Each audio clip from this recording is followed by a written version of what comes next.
I just wanted to check that my audio works. I think it does.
Hi, everyone. It looks like a lot of people have made it to the right place. Since our countdown timer says that the workshop started -1 minute and 30 seconds ago, I think it's about time to start. So thanks for coming to the workshop on enormous language models at iClear 2021. Let me go ahead and share my presentation so we can get started.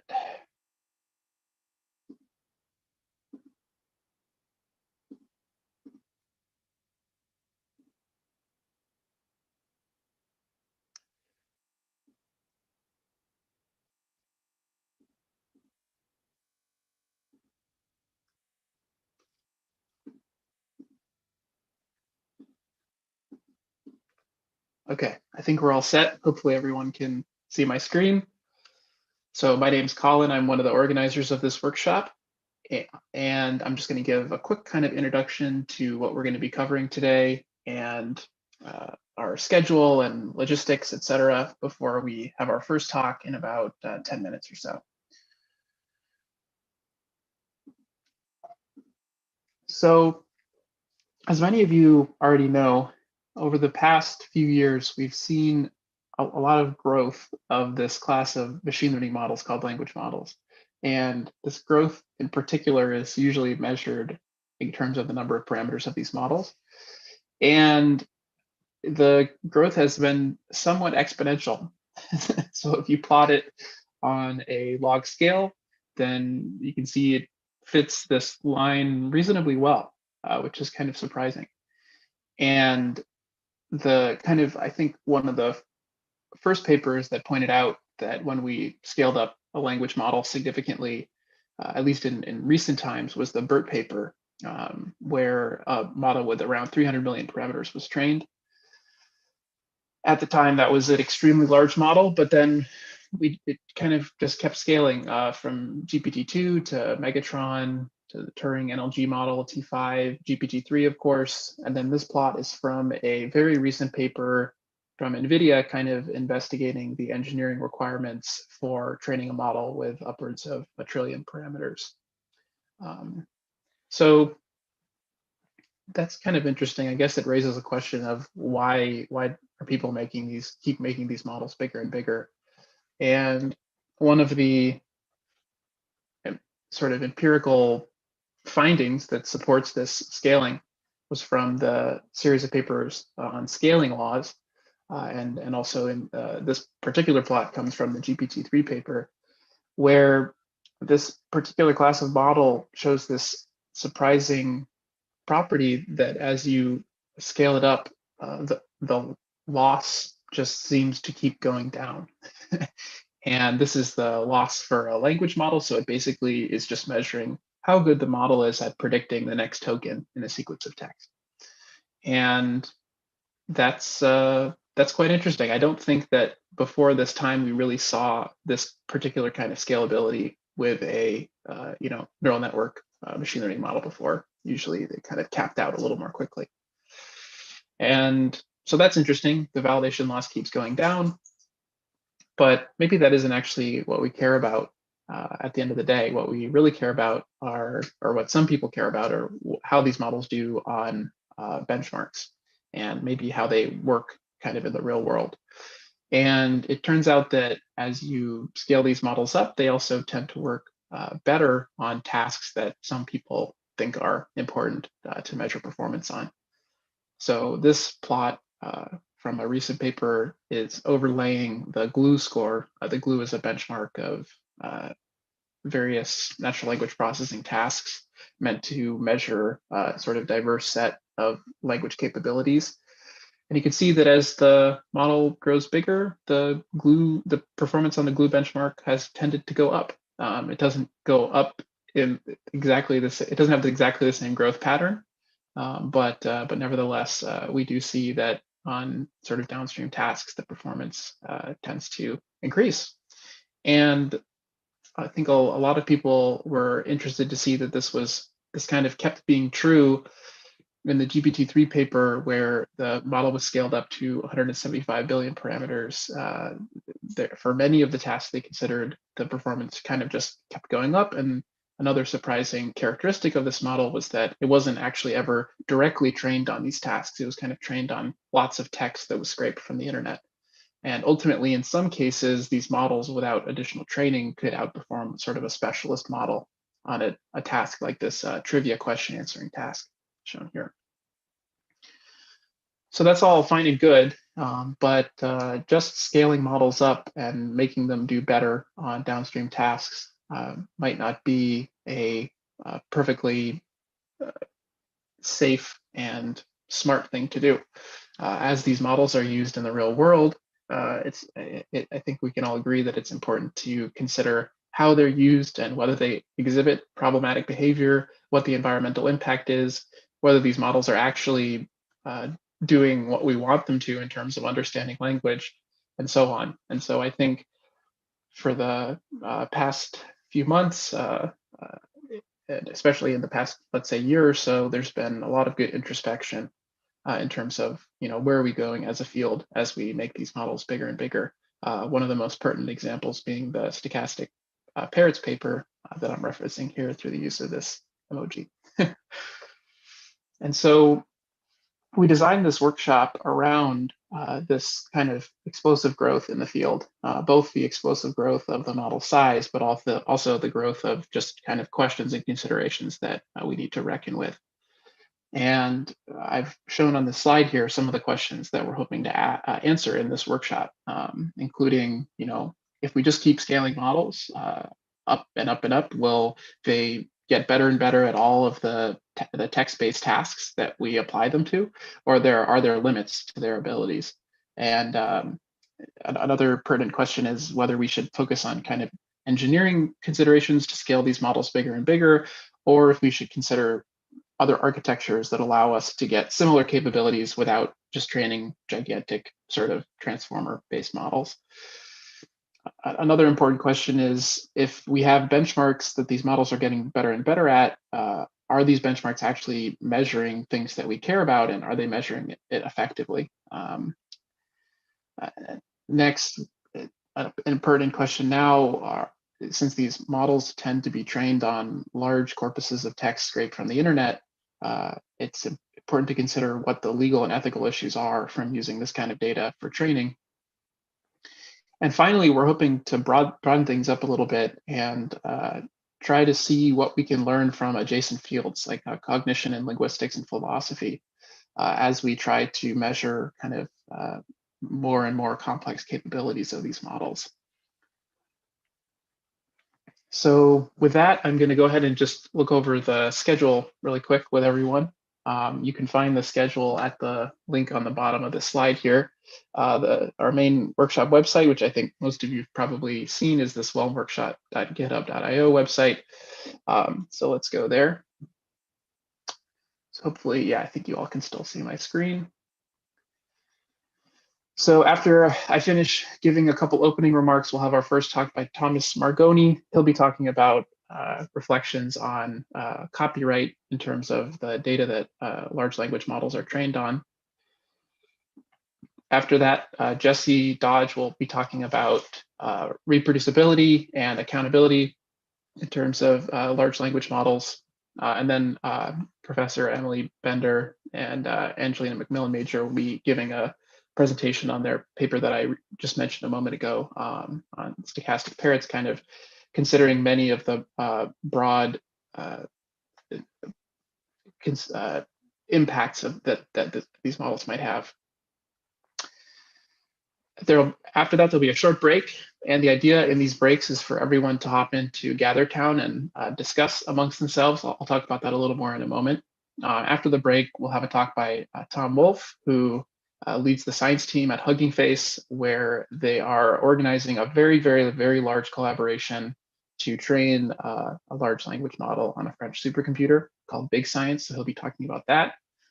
Then Emily Dinan will be talking about her work on benchmarking for addressing sort of toxic generation from large language models.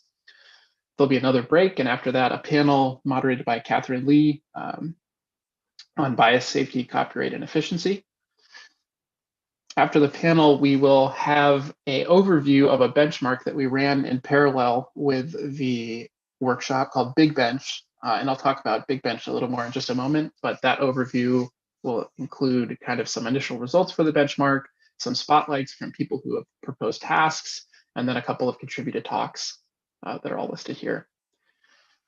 After the Big Bench session, we'll have a talk by Noam Shazir from Google. Noam will be talking about a new notation for describing the distributed training paradigms used for large neural networks. And then we'll have a talk from Mike Lewis from Facebook on different architectures that go beyond just scaling up models to be bigger and bigger. After that, we'll have a talk from Nicholas Carlini, who will be talking about privacy considerations and whether large language models memorize their training data. We'll have another break for a discussion around the second panel. And then a talk from Alison Gopnik, a professor at UC Berkeley, who studies learning in young people. And she'll talk about the kind of abilities that young people get early on and how that relates to language learning. Then Yejin Choi, a professor at University of Washington, will talk about some of her work on training large language models from the academic side and also considering some of the limitations of these models. We'll have another break, and then our second and final panel of the day will be on trying to extrapolate the capabilities of large language models, and that'll be moderated by Josh Soldigstein. Then we'll close up. So as I mentioned, there'll be a couple of breaks throughout the day where we're hoping that participants will discuss amongst themselves. So well, actually, let me talk about Big Bench first. So Big Bench was a benchmark that we ran in parallel with this workshop. It's a participant-driven benchmark. So we had lots of people come and submit new tasks, and then we measured the performance of large language models on the tasks that they proposed. And as I mentioned, we'll be talking about some of the initial results from this benchmark later today. And we'll also be hearing from some of the people who proposed tasks. It's actually, the benchmark is ongoing. So if you learn about the benchmark today and you want to submit a new task to the benchmark, you can do so until June 1st. So I'm sure we'll hear more about that a little later. And then finally, I want to mention the Gather Town. So if you haven't found it yet, I apologize. It might be slightly hard to find, but if you go to the iClear virtual website and click on any of the events, you can find the Gather Town link there. Unfortunately, the Gather Town link isn't on the upper part of the virtual page. It's just if you have to click on the individual events, and each one of them will have this link. So in our Gather Town, see if I can pull it up.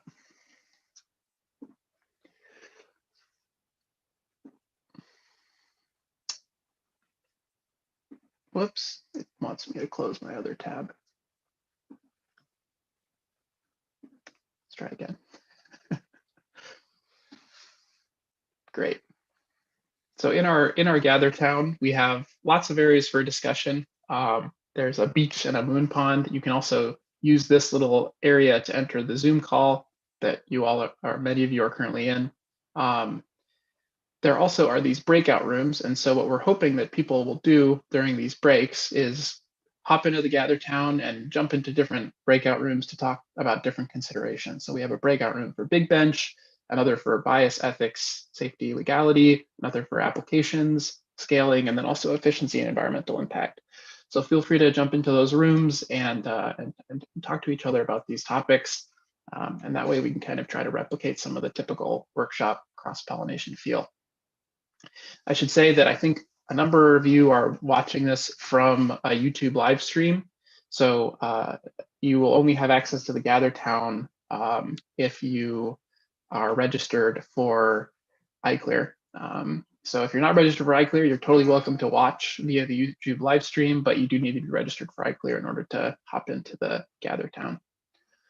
And then the final thing I'll mention before going into our first talk is that we will be having questions for the speakers and panelists submitted through Zoom. So if you're on Zoom, you should see a button on the bottom part of your screen that says Q&A, and that's where you can submit questions for the speakers.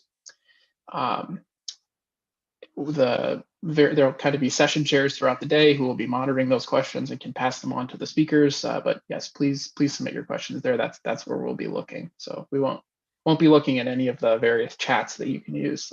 So that's the place to go. Great. So I think we'll go ahead and move on to our first speaker. Our first speaker is Thomas Margoni.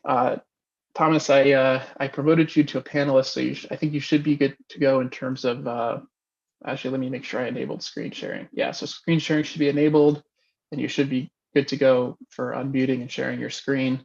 While you get that set up, I can go ahead and introduce Thomas.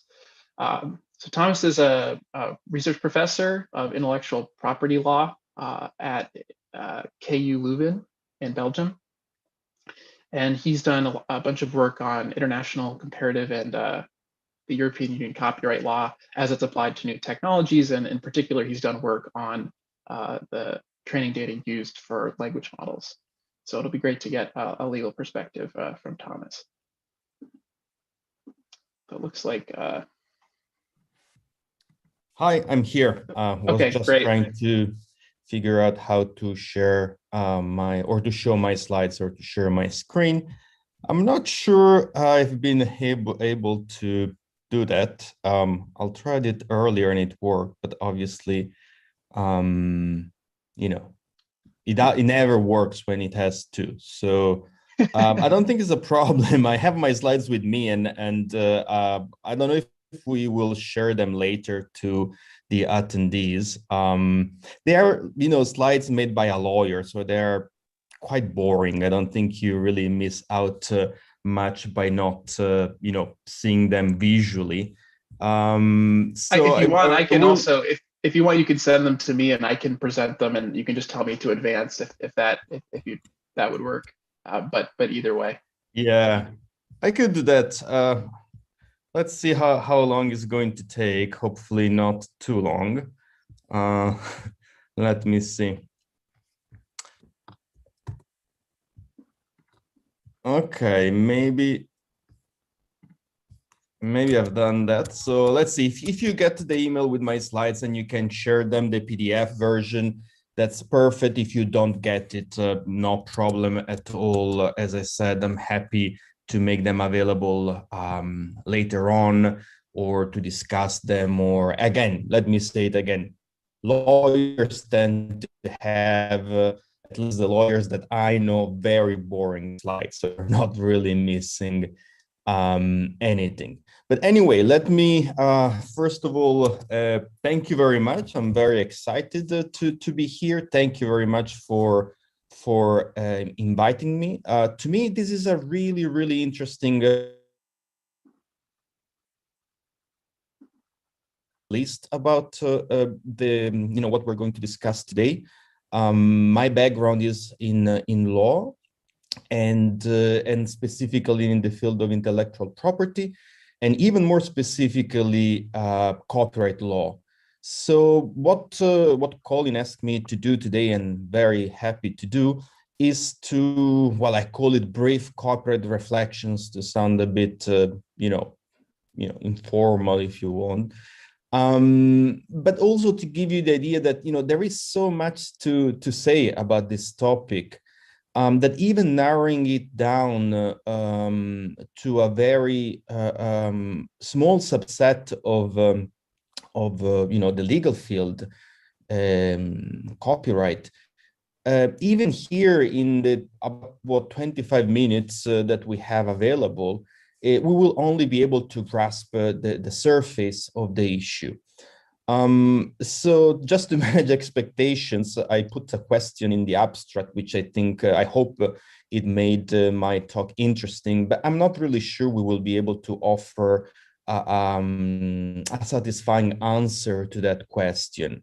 But hopefully, we will be able to identify some of the main variables that we need to take into consideration when we ask ourselves that question, that is to say, do we need any sort of authorization in order to train our models on data that is available on the internet.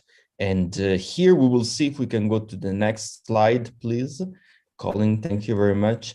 That there are, as I said, there are a number of questions, and it is really a complex area. It is a complex area for us, for lawyers, people in the legal field, because it's an area that intersects both with technology. I must say, not a field where people with a legal background tend to excel. But it also intersects with what we call territoriality. And here we have, on the one hand, the idea that the internet is this borderless field network where we can talk to each other from different places in the world. And that's certainly true. But then we have also to relate to aspects that, are not regulated, do not follow the same rules. They are very much territorial. They are very much regulated within the boundaries of a legal system, a country. And different countries may have different rules. And this certainly applies to the field of copyright. So what, when you ask the question that we are trying to address today, one of the first aspects that we have to, take into consideration is where. Because the law that applies in, say, the United States, it's different from the law that applies, for example, in Europe.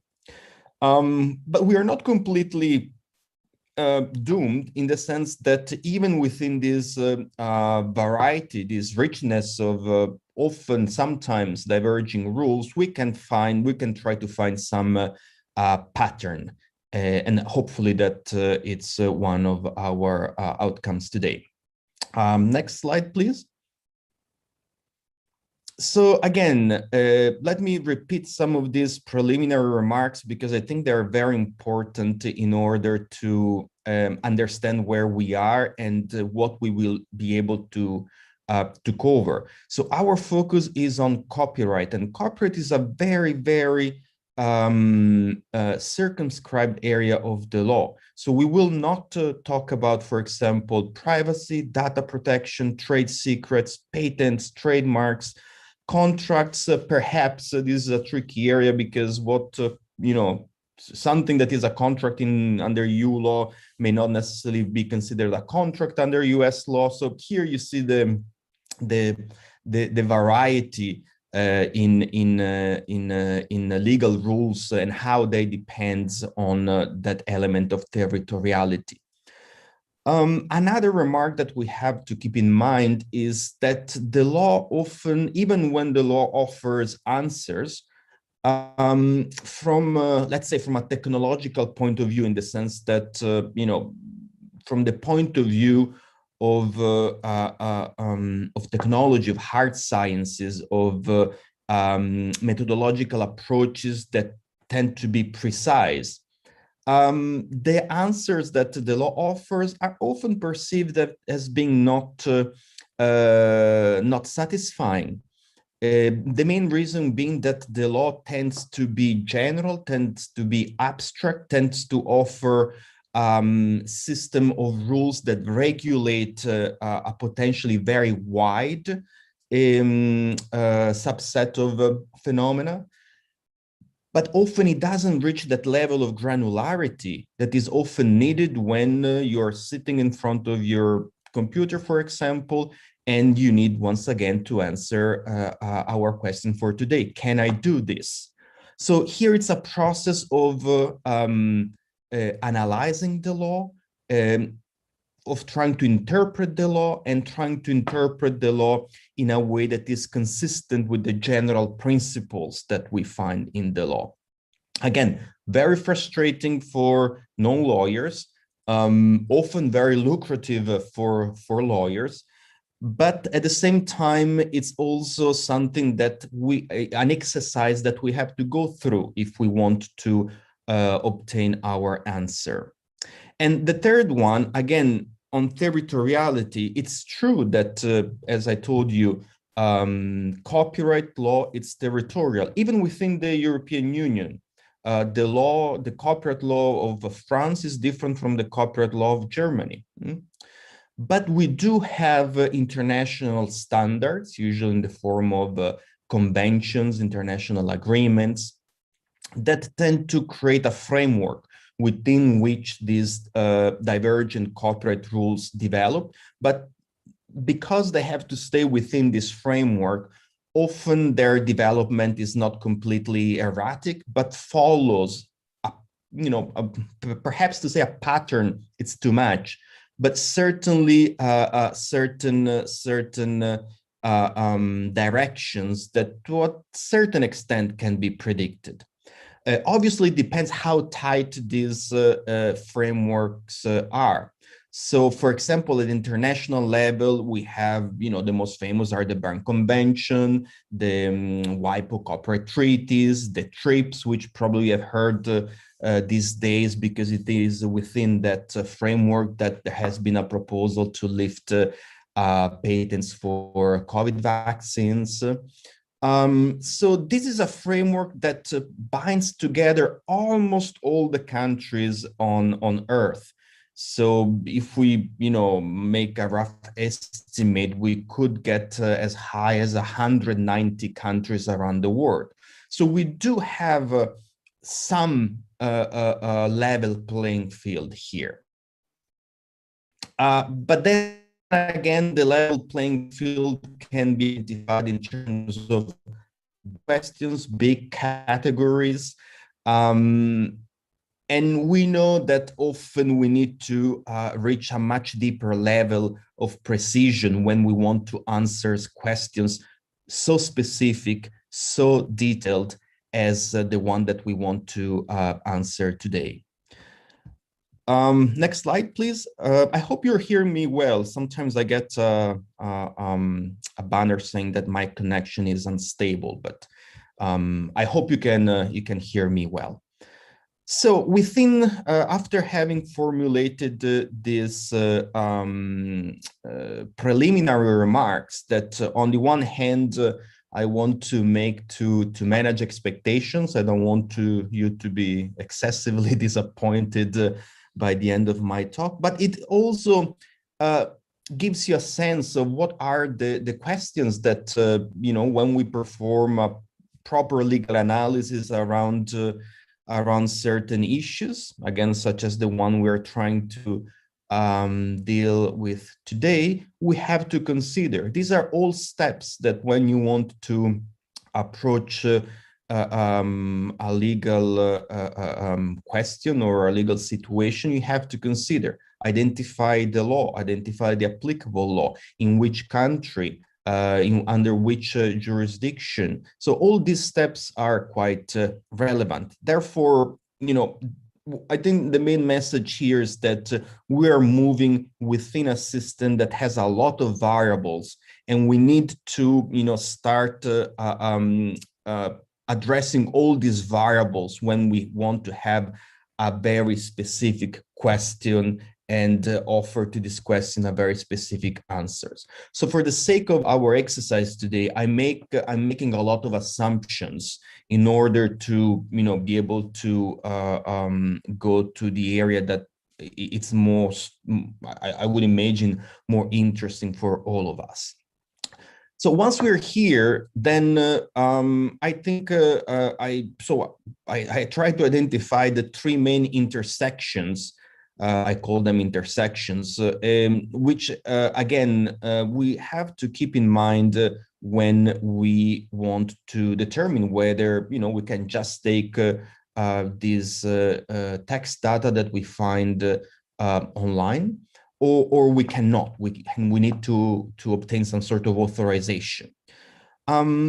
Here, the first aspect that we have to consider is taxonomy.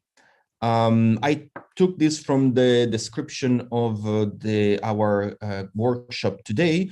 I think probably the first line goes like, language models that have been trained on unlabeled text and data are a cornerstone of modern language processing research. Here it's a main point for us.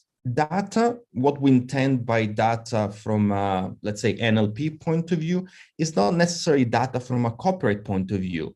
In this sense, copyright employs quite a precise terminology. So here, for example, I don't want to go through lists because, you know, you have them there and, you know, they tend to be boring. But here, I just want to offer you a dimension of the complexity that we have. Data as such, or what the law tends to call mere facts and data, they are not protected by copyright. But here we're really referring to, I don't know, think of an Excel sheet with, you know, a number of measurements about the temperature in a given town across a period of time. Those entries, the numbers in themselves, tendentially, they're not protected by copyright. These are mere facts and data. They are not protected by copyright. Copyright is interested in protecting what we call original expressions. So also ideas, procedures, mathematical concepts are excluded from protections. So as long as we deal with this type of data, we don't have a copyright issue. But we do start having to consider what copyright requires us to do when we move in the field of works of authorship. That is to say, when we express our idea into an original form. So, for example, in literary works, a journal article, for example, it's certainly protected by copyright unless special situations applies. A musical work, a poem, in certain situations, databases, if they're original enough, is always an area that raises a lot of misunderstandings. But here, mainly, we're talking about the structure of the database. So if we're thinking, and again, with the necessary variations at the national level, if we are thinking of our Excel sheet, not the numbers that we enter, but the way in which we organize our cells, the fact that they are not, for example, a collection of all the possible information, say all the phone numbers of that town organized by alphabetical order. That would not be original. But if you apply some sort of choices, you only select certain phone numbers and you arrange them in a way that is original in a certain sense, so not alphabetic, not probably temporal, but that follows, for example, a certain grouping system that you have developed, then probably there could be enough originality for the database to be protected, but only the structure is protected, not the data that you enter. Then a specific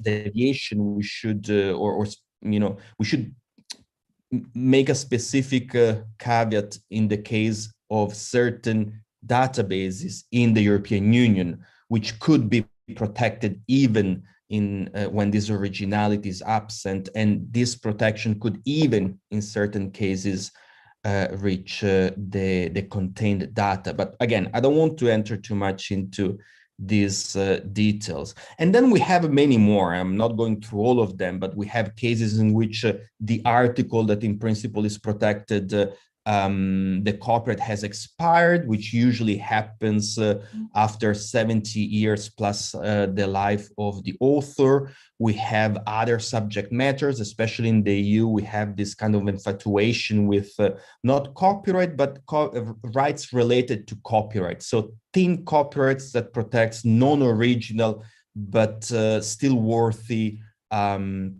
manifestations. An example could be sound recordings, broadcasts, these sui generis database rights, for those who know what it is. If you don't know, believe me, you don't want to know. Then we have works that are protected, however, are licensed under liberal licenses, such as Creative Commons licenses. So Wikipedia is probably the best example here. Open government licenses, they are becoming quite popular, especially in Europe, because, and that's the last point, the US, especially the federal government, United States government works tend not to be protected by copyright. In Europe, it works differently, but we have since a couple of decades this PSI, public sector information legislations, that has recently moved towards a more an open data framework. Anyway, all these interventions try to make this publicly held information reusable. Why it's important to know all of this? Because almost all of these situations come with different copyright rules that will determine whether you can reuse them or not, and under which rules. So as you can see, a rather potentially intricate situation. Next slide, please. So this is the second intersections. The first step that we have to make is to understand whether what we are using is data from the point of view of copyright, because if it is mere data, then we tend to be on the safe side. Obviously, it should be verified properly, but low originality, just numbers, those are pointers that we are not yet in the field of copyright. But once we have to ask ourselves which kind of uses needs to be authorized. And here again, the concept of making copies of reproductions is key in the field of copyright. After all, think of the name, copyright. In the European tradition, it tends to be, the real name would be author's rights. But even there, the element of the reproduction right, it's key. It's one of the first rights, the most among the most relevant. And then the question would have to be, well, when we train our models on this data that is available, that are available on the internet, are we making copies? And here, copies then needs to be defined. Under EU law, we're not doing great if your goal it's it's to reach an answer that tells you, well, you don't need an authorization, because the EU has a very broad definition of the right of reproduction. Any copy in part or whole, direct or indirect, by in any means and in any form. So this really covers a lot of ground, and we have case law that tells us that, for example, the making copies of journal articles into I think it was, well, an image file, it was probably JPEG, and then converting this JPEG into a TIFF in order to send these copies to an optical character recognition server, and then the servers extract the information that was needed. In this case, it was a news indexing service. And then all these previous copies are destroyed. So matters of seconds. Under EU law, those are copies. So in principles, unless there is an exception, they needs to be authorized. After all, an exception to copyright is a form of authorization. It's just a statutory authorization that it's found in the law, instead of an authorization that you obtain from the right holder, as a license would be. In the US, again, I'm focusing on the international framework. I'm trying to offer you EU and US perspectives, but I necessarily have to be a bit, general. But the US tends to be a bit more favorable to the, let's say, to the NLP researcher, in the sense that on the one hand, the concept of copy and reproduction is not as broad as in the EU, even though courts have been have expressed different orientations. But most importantly, and that's probably the parts that everyone knows, there is a broad exception, not narrow, a broad, actually not even an exception, a defense to copyright infringement called fair use, which is quite, let's say, innovation friendly. And courts in the US have already had the chance to clarify that mining the web, the expression used by the courts was mining the web, is a transformative activity. And as such, it's covered by fair use. And there are a few cases, but probably the one that, again, everyone knows is the Google book cases. So Google mining the web in order to, index books and extract thumbnails, it's a transformative use.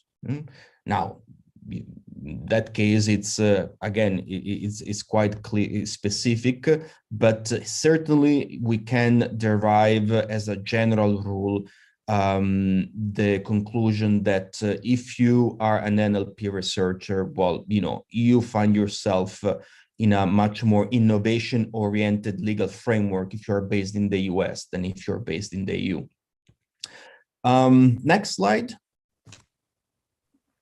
Just a heads up, Thomas, you have about 5 minutes left. Okay, thank you. I was checking my timer and I just realized I forgot to turn it on. So that's good information, but I'm almost done. So the last question is licenses. So does this mean, I don't think that I've depicted a scenario that many of you would like to hear. Probably many of you would like to hear, well, do, A, B, and C, and you're sure you can do that.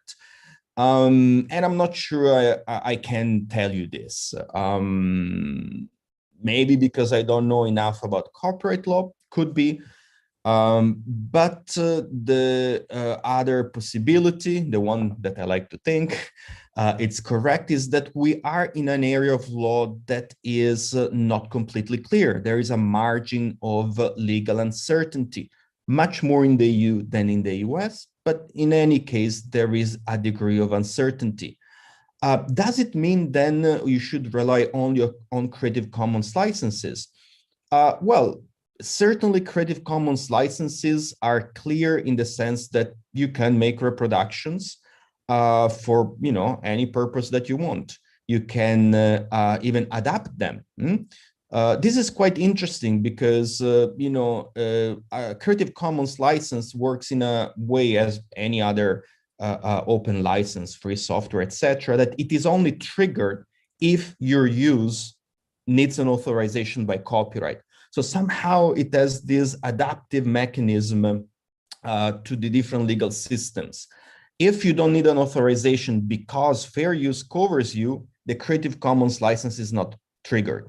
But if fair use doesn't cover you, or wherever you are, the specific exception doesn't cover you, then the license is triggered and you have to follow the license conditions. So under this point of view, would be very important for, if you use CC licenses, to focus on only CC0, CC BY, so attribution, and eventually CC SA, so share alike. Non-derivatives, ND, and non-commercial may pose restrictions on what type of activities you can perform with the mined content. Again, here we would need to develop, again, a quite deep analysis into what is a derivative work, but my probably 2 minutes left allow me only for a final consideration, which is in the last slide. Are we happy with that? Because if we take, especially in the US, which follows a more utilitarian approach to copyright, but certainly globally, the US even, it has this stated in the Constitution that, the function of copyright is to the promotion of science and useful arts. Is the situation really promoting science? Perhaps the only satisfactory conclusion that we have concluded today, reached today, is to say, well, stay away from copyright if you really want to do science. So I think that this, well, it's not entirely true, but certainly it has an element of truth, and it is a challenge that copyright will need to address in the future. Also because, and this is part of a broader conversation, we have exchanged a couple of emails with Colin, and maybe there is chance to discuss this more later. What does it mean the fact that we have to choose our training data not on the basis of their inherent quality and representativeness, but on the fact that a legal rule called copyright tells us that yes, you can use this. No, you cannot use this because you have to pay or you have to obtain an authorization, etc., etc. Does this make the model good?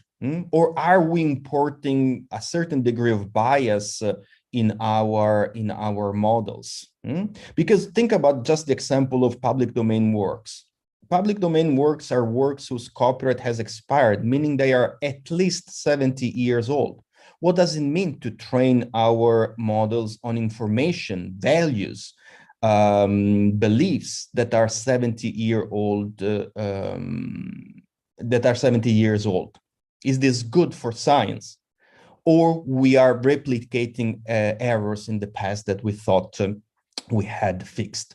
So I think this is the major challenge that corporate has to solve in the future. I hope I offered you some answers, not only questions. I certainly have a lot of questions that I hope to be able to ask later, but thank you very much for your attention. Thanks a lot, Thomas. It's so useful to have someone with your area of expertise give us some insight. So I think we just have time for one question. There was an attendee question who was hoping that you could discuss the difference between copyright considerations for mining and releasing a data set versus training and releasing a model on the data, but not actually releasing the data, versus training the model and using it privately, so never releasing the model or the data. Well, that's advanced, and again, we then would need to answer on the basis of a specific law. The answer in EU and in different EU countries may be quite different from the US. The EU has the most conservative approach here. The text and data mining exceptions that we have in the EU are exceptions only to the right of reproduction. So to the extent to which the model that you have created has a substantial part of the original training data, and under EU law, 11 consecutive words could be a substantial part, then the exception only allows you to make a copy and not to distribute it. So if you want absurdly, but you could develop your, I don't know, AI personal, English, German translator system, but you cannot distribute it. The reality is a bit more complex because the exception only covers if you are operating as a research institution for research purposes. So really narrow. Under this point of view, I mean, the underlying assumption under EU law is that you should, if you operate commercially, you should acquire a license. That's what, the rationale behind the text and data mining exception is. If you're operating for only scientific purposes, then you're covered by the exception. And the good part of, these are very new, Article 3 and 4 of the Copyright in the Digital Single Market Directive. They tell you that you can retain a copy of the original data for verification purposes. Under US law, it's fair use is an exception to all right. So there is not this distinction between reproduction and communication to the public. It's a different assessment. It's completely different. You have to go through the type of use that you make, and the use is tested against a certain amount of factors.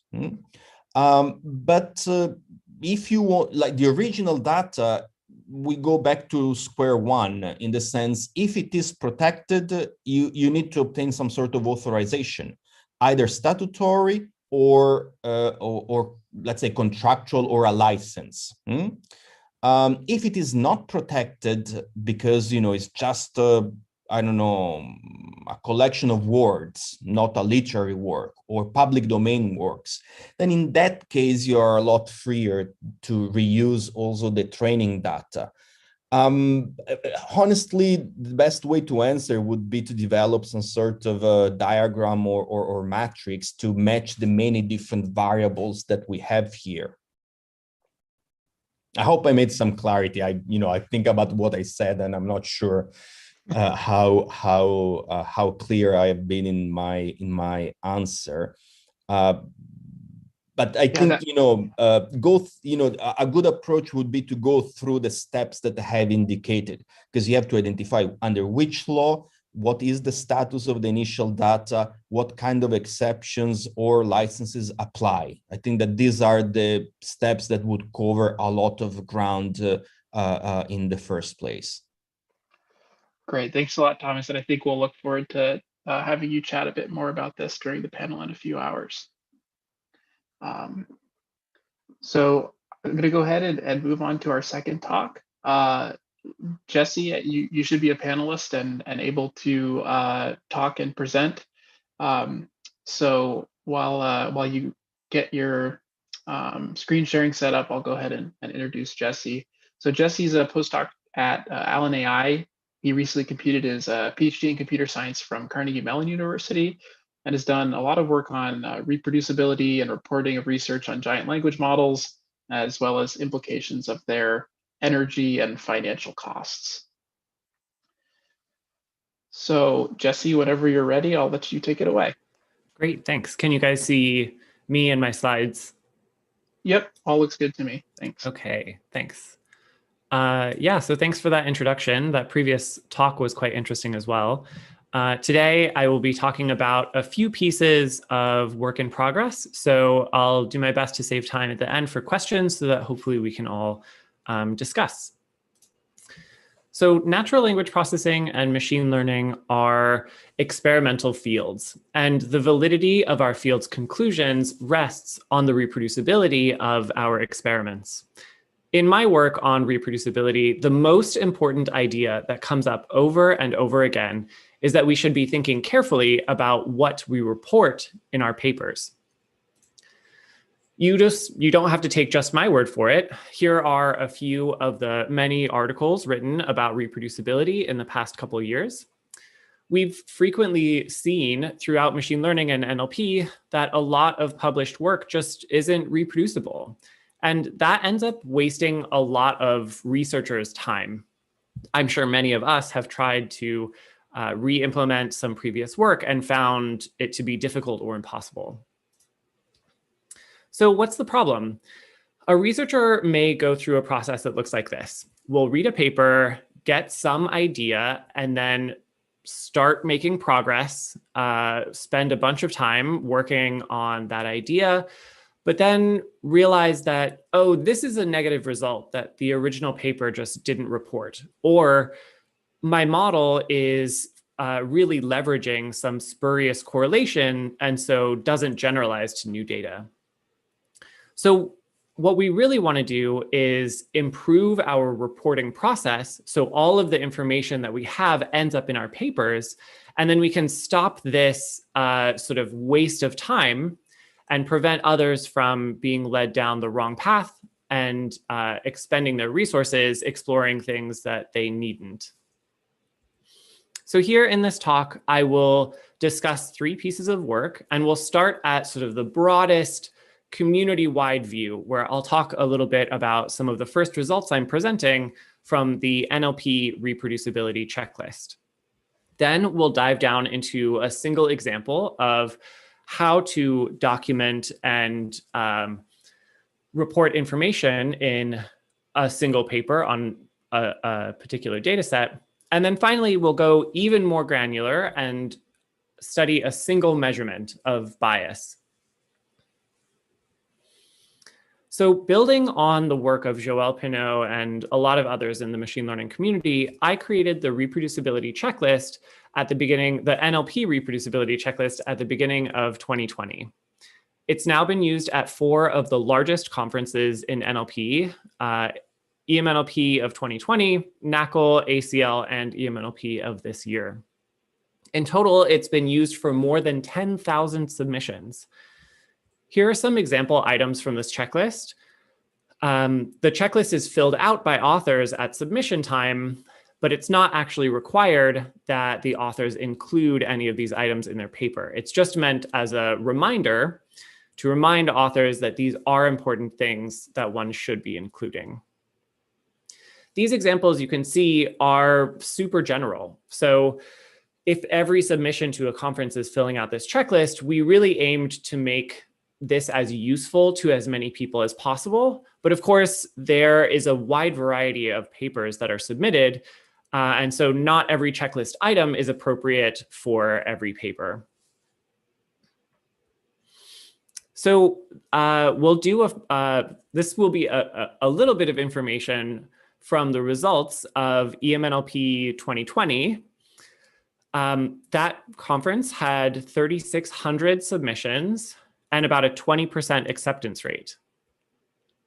Here, what we see is a distinct trend. The more responses that were marked as yes by authors when submitting their paper, the larger proportion of those papers were accepted. So that dotted line there is the average accepted across the whole conference. And you'll notice a particular outlier.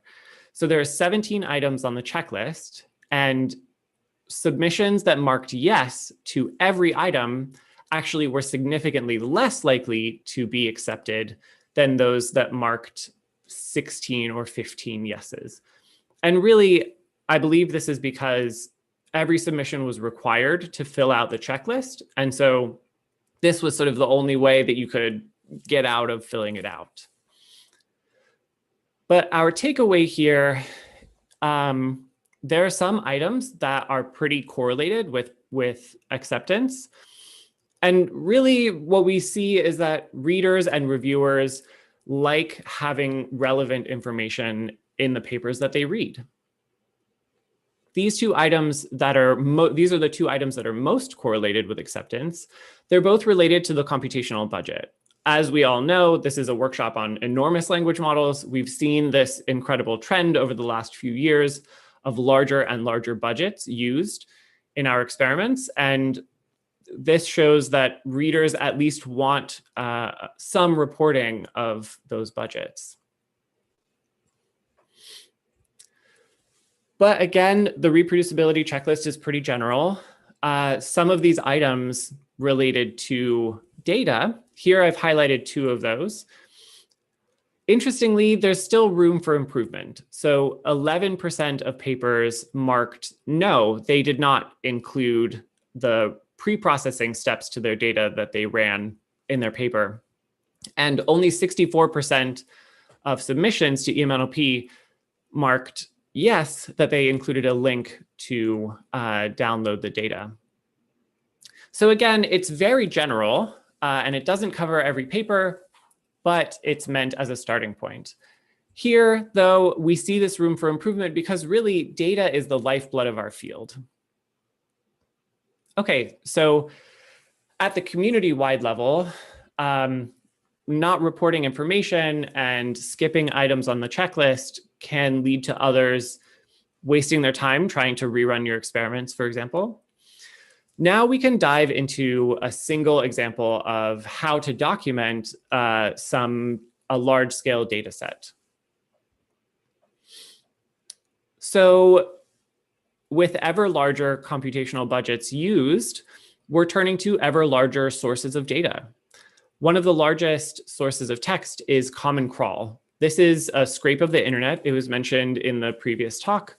And a recent trend has been to take a snapshot of Common Crawl and apply a number of filters to remove text with the intention of retaining high-quality natural English. In this section, we will provide some documentation of C4, but really what I would like you guys to focus on is that this is less about C4 and more about community-wide issues that arise from using a scrape of the web as pre-training data. So something to keep in mind here is that GPT-3 was also trained on a similar scrape of the web.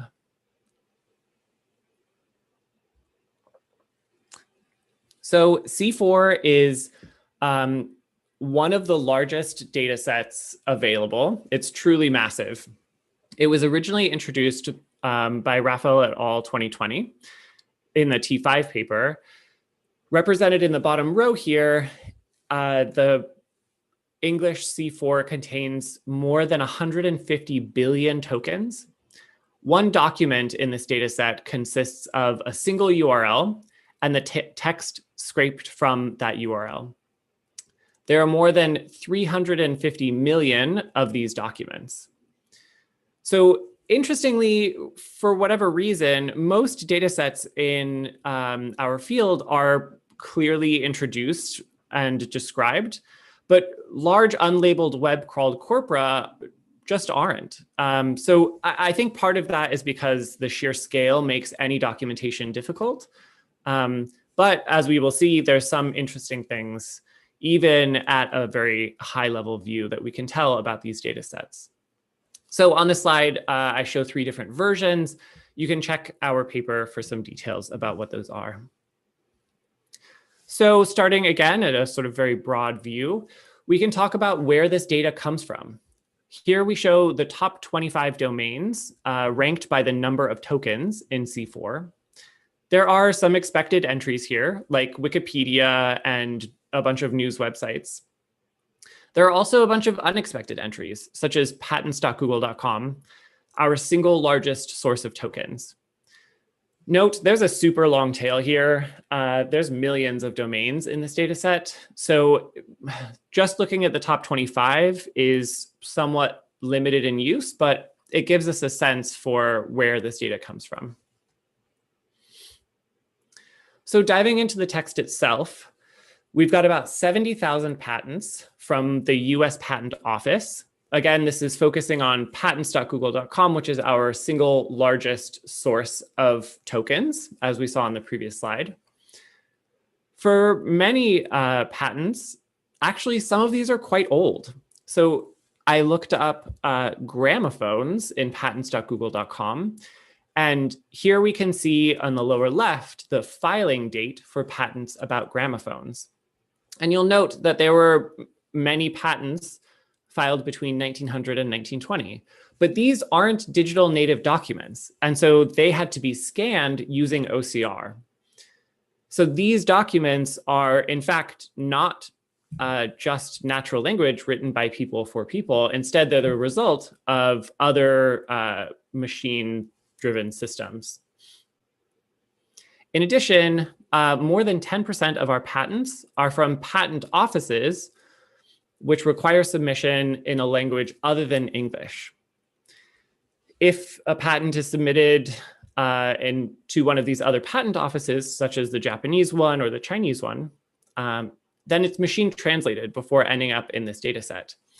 And again, this is less about C4 in particular and more about the statement I want to make here is that anytime we will scrape the web to build a data set, we have to recognize that more and more of the text that we find will actually be machine generated.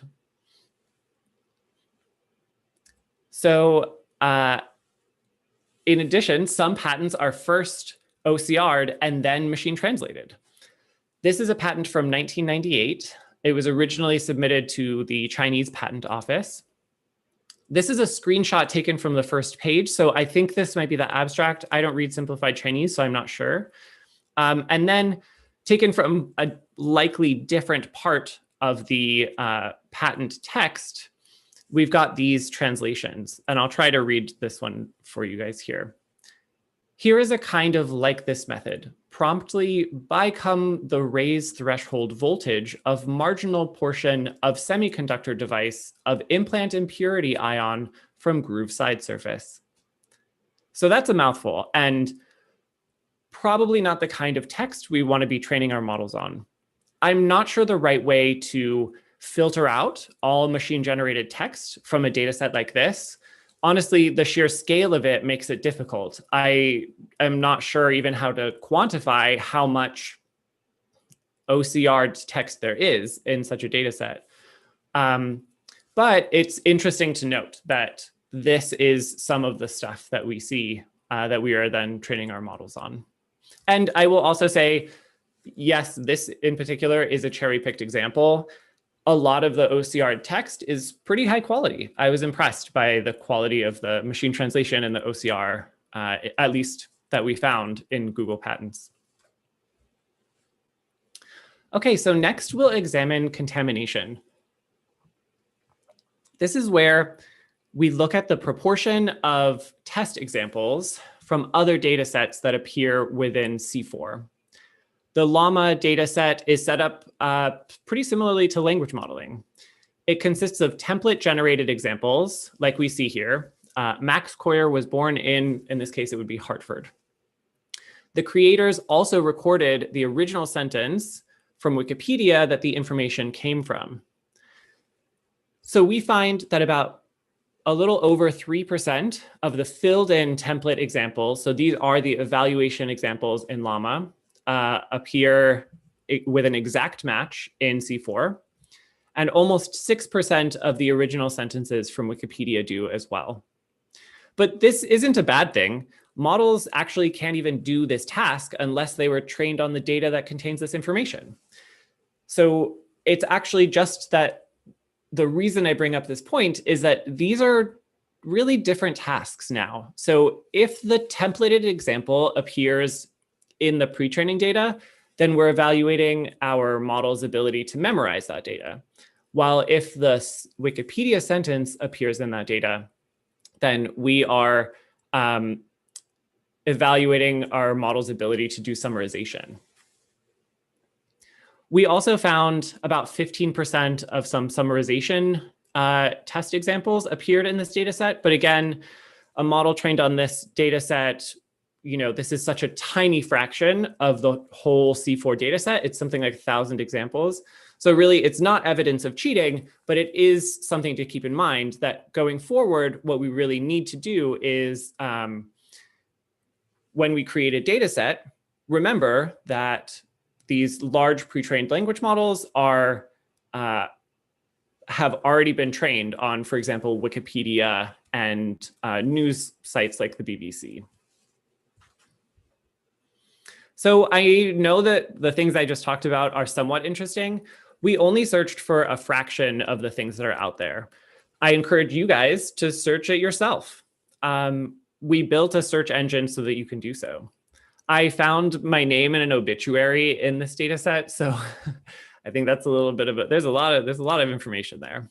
But again, popping high level, we have to remember sort of the provenance of this data, and that as we create new data sets, we have to consider that these big language models have already been trained on much of the data that's available on the web. And my takeaway here is we should report everything that we can about this. That leads to more reproducible science, and it leads to other researchers being able to more easily build on our work. Okay, so we just presented one example of some work in progress of how to document a single data set, and now we'll dive into a single measurement around bias. So imagine we're interested in evaluating if one can predict the sentiment of a movie review. In this example, we can consider the presence of individual tokens, like the word interesting, as features, and the sentiment of a given sentence as the label Y.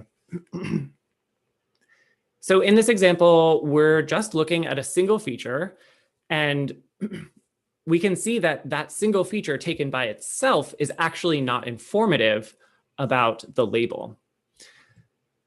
So that is the information in the sentiment of a review, and indeed in the meaning of natural language, is contained in complex feature interactions and not in isolated features. We call such problems competency problems. And again, the key here is that to do language understanding, we really need to analyze the entire input and not just a single token taken from it, a single feature taken from it. Okay, so we can make our intuitions a bit more formal. We can define a competency problem to be a task where the marginal distribution over labels given any single feature is uniform. So keep in mind here that what I'm describing is an idealized version of a task, not a data set. Collecting data that accurately reflects this assumption of the competency problem is really challenging, especially when humans are involved in creating it. And frankly, I'm not sure that we can. Instead, this is more a statement about evaluating intelligent actors. There are many tasks that humans can do given well-formed inputs, even if they are sort of out of domain of previous things that we've seen before.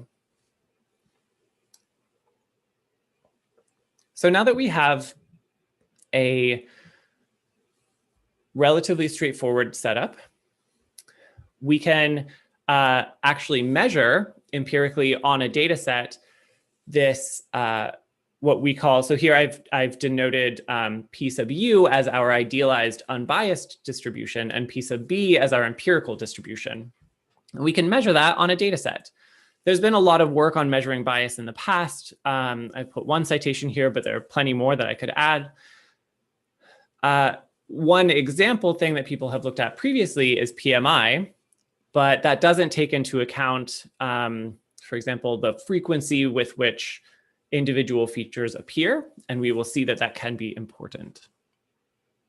Okay, so diving into a concrete example here, we can measure if there's bias in a data set called SNLI. This is a natural language entailment data set, and here is an example. It's each single example is comprised of 2 sentences, where the first, in this case, entails the second. We can see children smiling and waving at camera, and there are children present.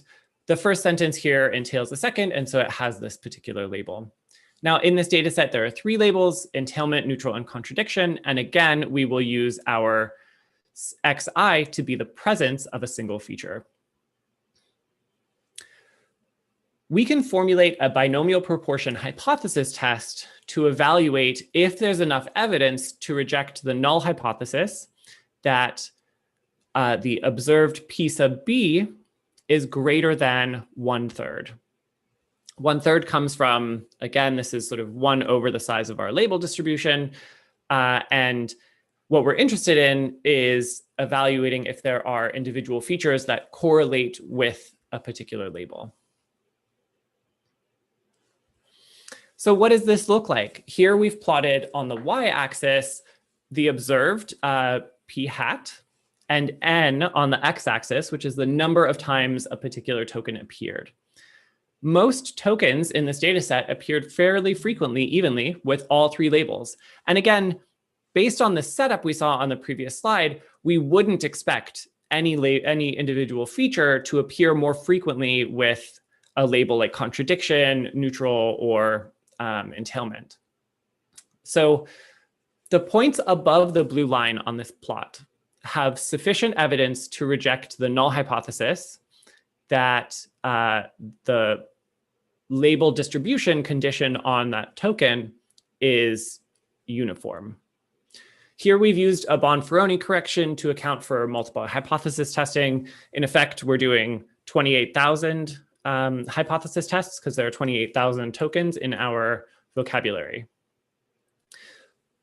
These outliers that I've annotated, some of them, like at the top, they have been noted before on this data set, for example, in Guru Rangan et al. 2018. They calculated in that work PMI, but PMI is equivalent to just drawing a horizontal line and then taking the points above that line on this plot. But what we can see through our hypothesis test is that even some high n values that only deviate slightly from the expected 1/3 are statistically significantly different. So we set up a synthetic experiment to see in, I think this was in Albert, if these single tokens have an impact on the observed predictions of that model. So the synthetic experiment is to input a single token into a trained model that was trained on this data set. Here we then observe, so nobody is an example that occurs much more frequently with contradiction, and outside, we saw both of those on the previous slide. Those occur much less frequently with contradiction. We find this difference, and indeed it is the case, maybe unsurprisingly, that our models are much more likely to predict a label based on this spurious correlation that we saw. We also introduced a very straightforward but provably good algorithm for adjusting this bias. I'll go through this quickly because I see we're a little short on time. Roughly, this algorithm starts by randomly sampling a point from your data set and then making some change to that point. And it can be choosing a word to change, or say taking some other component of that input and flipping it, and then manually relabeling that instance. So very straightforward algorithm. And indeed, this is a pretty good model of what Gardner et al. Did for the Boole Q data set back in 2020. The red points here are the points, again, this is our observed p hat, so the proportion of times a particular token appears with a given label. The red points are from the original data set, and the green are from this edit process. So we see that they fit within that hypothesis test band that we would like it to fit within. Okay, so in this section, we've introduced competency problems for when we want to perform well at a task and not a particular data set. We've shown that models pick up our biases in that exist in our data. And so again, what I hope is that this becomes a useful measurement, and as we create new data sets, we can report bias in this way. So again, popping super high level, we've talked about granularity. We've talked about reporting at 3 levels of granularity. First, at the community-wide level through the reproducibility checklist, then diving into an example of how to document one of our data sets, and finally, a specific measurement of bias. And so to answer sort of my titular question here, what I would love to see is more uninteresting appendices added, tables of hyperparameters, more measurements of bias, and just the simple, straightforward things that we first think to look for in our data. A lot of that isn't super sexy, but is important for being able to draw reproducible conclusions and preventing others from wasting their time on dead-end pieces of research. So I want to give a big shout out to all of my collaborators here and say thank you.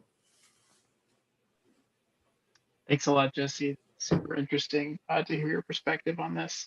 I actually wanted to ask one quick question, which was just kind of, you've done a lot of good work on the reproducibility checklist. What do you think a large unlabeled text data set checklist might look like?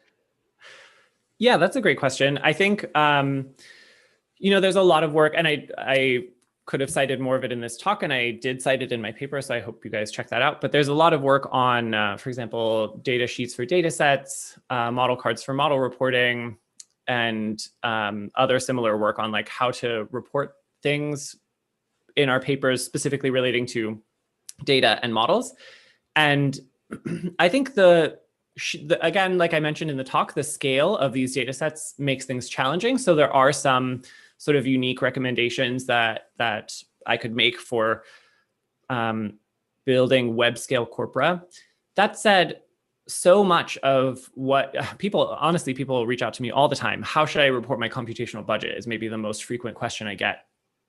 Usually, almost always, the simplest thing to do is the best thing. So just start by reporting, the provenance of your data, as I did in a slide earlier in this talk. include as much as you can about just the simple sort of surface level statistics. It's not perfect, but that's the right place to start. And if I had to create a checklist for how to document sort of these web scale corpora, I would absolutely just start with do what's simple, do the sort of obvious things first. Yeah. Awesome. Well, I think we'll enjoy hearing more about this at the panel in a little bit. I think in the interest of time, let's go ahead and move on to our next talk. And thanks again, Jesse, for your talk. So next up, we have Professor Emily M. Bender and Angelina McMillan-Major, who will be talking about the stochastic parrots paper. Full title, On the Dangers of Stochastic Parrots, Can Language Models Be Too Big? So I'll go, oh, you're already screen sharing. Let me go ahead and give you your quick intro, and then I'll let you two take it away. So Emily M. Bender is a professor of linguistics at University of Washington. She focuses on multilingual grammar engineering, study of variation within and across languages, and the relationship between linguistics and computational linguistics, as well as practical methods for promoting engagement with ethical issues. You might know her from the Bender rule or the data statements work. Angelina McMillan-Major is a PhD student at University of Washington who's interested in methodologies for low resource language documentation and revitalization, including machine learning methodologies, and also thinking critically about the interaction between technology and language. So if you two are ready, then I'll go ahead and let you take it away. Great, yeah, can you hear me? Yep. Cool. Well, thank you all for joining us for this talk on our paper titled On the Dangers of Stochastic Parrots, Can Language Models Be Too Big? The final authors on this paper are Emily, Timnit Gebru, myself, and Margaret Mitchell. We also want to acknowledge that this work is the result of input from several other people who were not able to be listed as authors, and we thank them for their invaluable contributions to this work.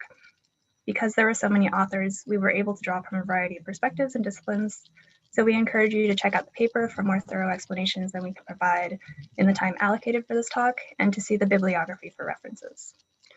Finally, we want to thank the Welm organizers for inviting us to come speak with you all. The talks so far have been really great. And so we assume a fair amount of shared common ground in terms of the technical terminology and our view of the research landscape, but we'll also provide some definitions where appropriate for this discussion. Next slide, please. So when we started writing this paper, we wanted to take a step back and consider the following, and we invite you to do the same during this talk. Are ever larger language models inevitable or necessary? What are the problems we are currently addressing using language models? And are there other ways we could address them? What costs are associated with this research direction, and what should we consider before pursuing it? We address a few costs and considerations here, but we're also interested in starting and continuing this discussion as a dialogue between different parties involved in the research. Do the field of NLP or the public that it serves actually need larger language models? Are they solving the problems that we identified before? If so, how can we pursue this research direction while mitigating its associated risks? If not, what do we need instead? We'll bring these questions back up at the end of the talk. Next slide, please. For now, we'll present some of the topics and concerns that these questions surface for us. We give a brief definition and history of language models, followed by the risks that we see as particularly in need of addressing, namely the environmental and financial costs, the unmanageable training data, the current trajectory of research in NLP and related fields, and the intersection of abusive language and synthetic data, and the specific harms that can and do occur in that space. Finally, we'll suggest some strategies to mitigate these risks. Next slide, please. As a starting point, what is a language model? We use the working definition of a system trained to do string prediction. Here we have some examples where a word is predicted either based on the previous context or the surrounding context, depending on the experimental setup. The statistical approach to string prediction was initially proposed by Dr. Claude Shannon in 1949, but it has been implemented for automatic speech recognition, machine translation, and other tasks since approximately the early 80s. Even since the days when n-gram models were popular, we've seen a pattern of achieving better scores through more data and increasing the size of models until scores don't see an improvement. Then the field moves on to a new architecture that is able to take advantage of the increasingly large amount of data that we have available to us. With the size increase, we also see a change in the type of tasks these language models are used for. N-gram language models were typically used to select among the outputs of an acoustical or translation model, while neural-derived word vectors replaced bag-of-word features in tasks involving labeling and classification. Now the pre-trained transformer models can be retrained on very small data sets using few-shot, one-shot, or even zero-shot learning to perform much more complex generation tasks. The increasing performance gains have led to language models having a wider influence in everyday technology, where users may not even be aware that they're seeing the output of a language model, and we'll consider some of the consequences of that later in this talk. We also see the rise of multilingual models that feed language data from multiple languages into a single model. The idea behind that is data from high resource languages, particularly English, is used to support lower resource languages and architectures that require a minimum amount of data to function well. The latest architectures combine upwards of 100 languages in a single model. Most recently, we've seen model size reduction strategies, where language models trained with millions of parameters are reduced significantly using techniques like knowledge distillation and others. Please check out the paper's bibliography if you're interested more about the history of these or these newer techniques. Next slide, please. This chart shows the recent trends in language model training dataset size and parameter count. Scaled on the left in orange squares, we see the size of the dataset used to train a model in gigabytes. On the right in blue circles, we have the number of parameters. We have a selection of models plotted based on these measures of size according to the date of their first archive publication. Starting from BERT in 2018, with a few 100 million parameters, we see a general trend up to the January 2021 release of the SWITCH-C trillion parameter model, and we expect this upward trend to continue. Next slide, please. So what are the risks associated with this technology? We first identify environmental costs and financial inaccessibility. Next slide, please. The average human across the globe is responsible for 5 tons of CO2 emissions per year. In 2019, Struble et al. Evaluated the efficiency of a transformer model training procedure and found it produced 284 tons of CO2 emissions, or more than 50 times that yearly amount. They also examined the cost of these models against their accuracy gains. For the task of machine translation, they estimate that an increase of 0.1 BLU score for English to German translation results in an increase of $150,000 in compute cost in addition to the carbon emissions. To encourage more equitable access to NLP research and to reduce our carbon footprint, the authors give recommendations to report training time and sensitivity to hyperparameters when the released model is meant to be retrained for downstream use. They also urge governments to invest in compute clouds to provide equitable access to researchers. And so we have to ask ourselves which researchers and which languages get to play in the space and who is kept out. Next slide, please. Renewable energy sources are a potential cost mitigation strategy. However, they still incur a cost on the environment, particularly in the form of infrastructure. For example, trees are cleared for wind farms and rivers are obstructed for hydroelectric generators. Using these energy sources for model training also takes away energy from other potential uses of green energy, such as powering homes. Another potential mitigation strategy is to prioritize computationally efficient hardware, as advocated for by organizations such as the Sustain NLP Workshop. To promote such green AI initiatives, Schwartz et al. 2020 argue for promoting efficiency as an evaluation metric in NLP research. They sampled papers from major NLP conferences in 2018 and 2019 and found that most papers claimed accuracy improvements alone as primary contributions to the field, and none focused on measures of efficiency as primary contributions. There is also a push to document energy and carbon metrics, along with new publications to encourage efficient modeling, such as the energy usage reports as proposed by Loddick et al. 2019, and the experiment impact tracker code developed by Henderson et al. 2020. Next slide, please. Finally, in talking about costs and risks, we need to ask who is incurring these costs and risk and who is reaping the benefits. Large language models, particularly those in English and other high resource languages, benefit those who have the most in society. But marginalized communities around the world are most likely to be negatively impacted by climate change. For example, the Maldives, an archipelagic nation in the Indian Ocean, is threatened by rising sea levels, while 800,000 residents in Sudan were affected by record-breaking flooding between July and October 2020. These communities aren't able to benefit from this technology because language models are not being built or made accessible for Dhivehi or Sudanese Arabic. Next slide, please. So from here, I'll hand it off to Emily to discuss the unmanageable training data. Thank you, Angie. So this actually pairs nicely with Jesse's discussion in the immediate, previously immediate talk. But first I want to start with the idea that many people have that the internet is sort of everything. If you're working at web scale, you've got something that's necessarily diverse and representative. And when we looked into this, we found it was not true for at least 4 steps along the way, going from the web to, or the people who are creating the web, to these scraped data sets. So the first question is, who has access to the internet and is contributing to it? And what we find is that is largely younger people and those from more developed countries. So already we've subsampled by looking at the web. Who is being subject to moderation? If you look at who can comfortably continue to contribute on platforms like Twitter or Reddit versus who gets pushed out, it tends to be people who have the most power and privilege in society. And there's some really interesting work by Dr. Leslie K. Jones looking at cases where people who received death threats on Twitter are the ones who get suspended rather than those issuing the threats. Secondly, we look at, thirdly, right? So who's contributing, who gets to stick around and contribute comfortably?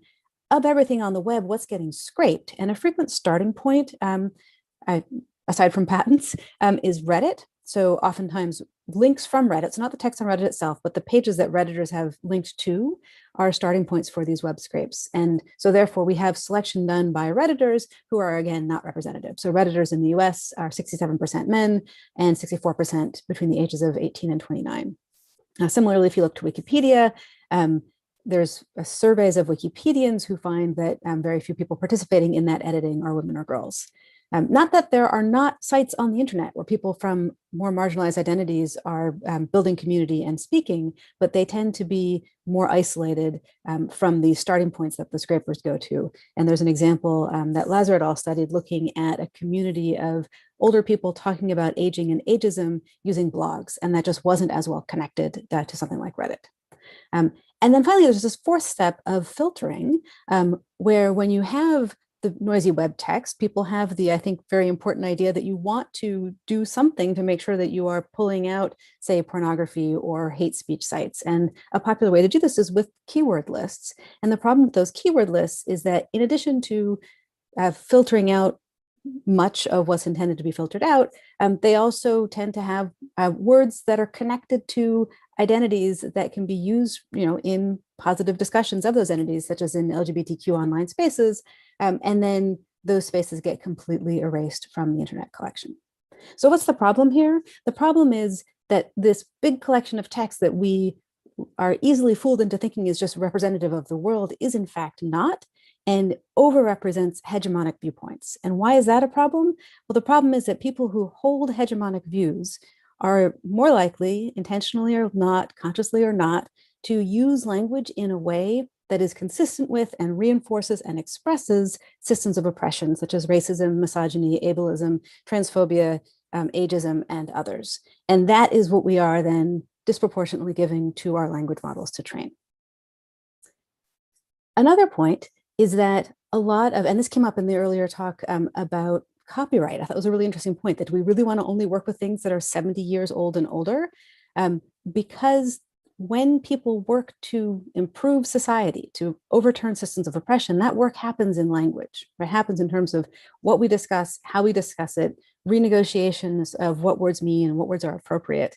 And a very clear example here actually comes from a study by Twimmen et al. Looking at the effect of the Black Lives Matter movement on articles documenting police shootings of Black people in the US. And as more current events were documented, people also went back and updated documentation on older events, and those new articles were written with less of a white gaze. And so you end up with a better corpus, a corpus that more effectively represents human rights and civil rights. But if you have your large data set that you collected, it is stuck in a point in time, and it runs the risk of value lock representing that point in time, be it 2020 or 70 years earlier, whatever it is that you've picked. Now, you might think about possibly doing some retraining or fine tuning to address this, which sounds like a very good idea. And I would be interested to learn more about that. The thing that highlights for me is that figuring out what data to collect for that retraining and fine tuning is the kind of thoughtful curation that we would like to see just more of in general. All right, so the data overrepresents hegemonic views. We also know that language models trained on data sets will absorb the bias from that data set and in many cases amplify it. This has been a very active area of research for 4 or 5 years now in NLP, and there's a wonderful critical overview by Blodgett et al. From last year's ACL that I highly recommend.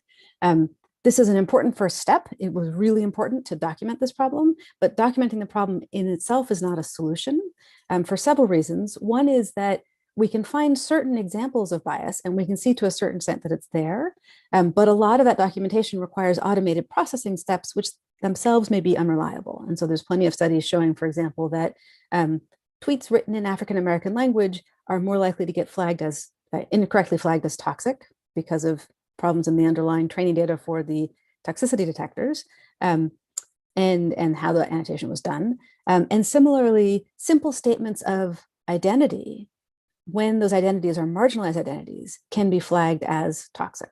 And so if we're using any of these automated processing steps, we're going to be missing part of the problem. We're going to be mischaracterizing it. But also this probing technology, basically saying, okay, do we see bias against this social category or that social category, requires knowing what social categories to look for.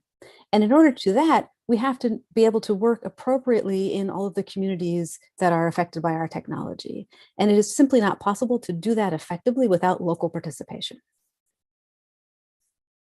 All right, so one question that we often get asked is, how big is too big? Because of the question in the title of the paper. I don't have a numerical answer there, but rather a process answer. And too big is too big to document. And so our recommendations are budget for documentation and only collect as much data as can be documented. And that's because documentation of what's actually in the data allows you to understand sources of bias and then develop potential mitigating strategies and also understand appropriate deployment of the technology based on that big data set.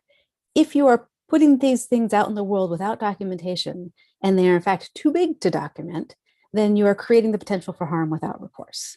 So we use the phrase documentation debt to describe data sets that are both undocumented and too big to document post hoc. And I think Jesse's efforts in that direction for post hoc documentation are certainly interesting and revealing. And I wholeheartedly agree that provide whatever information you can is a great rule of thumb. And I would like to add to that, think about how much time and effort you should be putting into collecting that information and scope your projects appropriately. All right, there are other risks. One of them is a risk to research trajectories. There has been a lot of focus in NLP on using language models to climb up leaderboards, especially those pitched as testing for natural language understanding. And then some interesting work saying, well, actually, a lot of that has to do with spurious data set artifacts, and there's not really any understanding going on here. We can see the cheats going on if we know how to look. I've argued elsewhere with Alexander Kohler that in fact this is necessarily the case because a language model, as we're talking about it here, is something that's trained only on the form of language and never has access to the meaning. And so there's no way that it could be learning the meaning because it's never in the input. So my question is this a valuable way to spend our research time? Or is this a reasonable way to spend our valuable research time?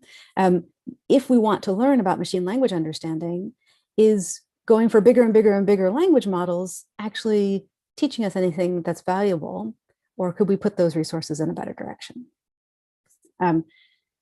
Meanwhile, here's finally why we say stochastic parrots.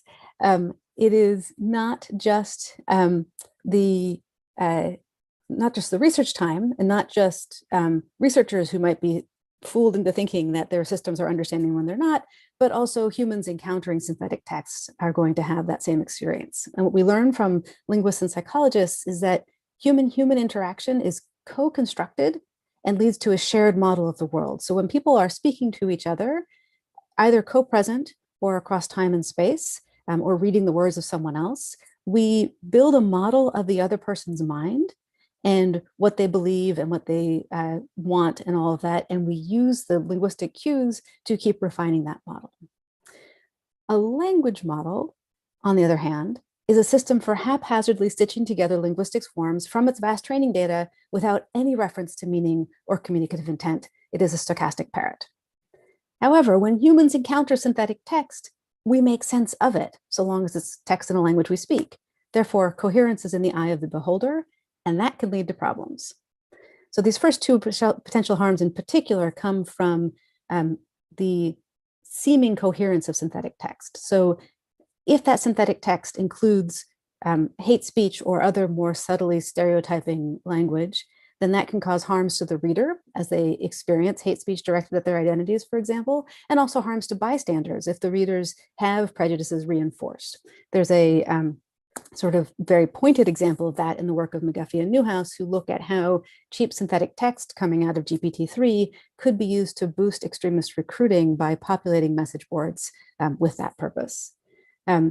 Other ways that seeming coherence can fool us: if you look at the output of machine translation that seems coherent, we are going to take it as therefore more correct, even though fluency and accuracy are actually separate dimensions of MT evaluation. And so you could end up attributing the wrong communicative intent to the author of the original language.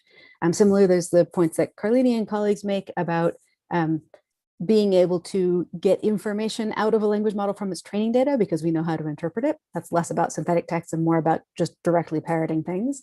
And then finally, there's Sophia Noble's work looking at how language models can be components inside of search systems that influence query expansion and results in a way that reproduce very harmful stereotypes in society and send that information back to the searchers, perhaps reflecting negative ideas about their own identities or about other people's identities. So what to do about this? The overarching message that we have is, please consider your research time to be a very valuable commodity, to be applied thoughtfully and carefully. And that means planning ahead.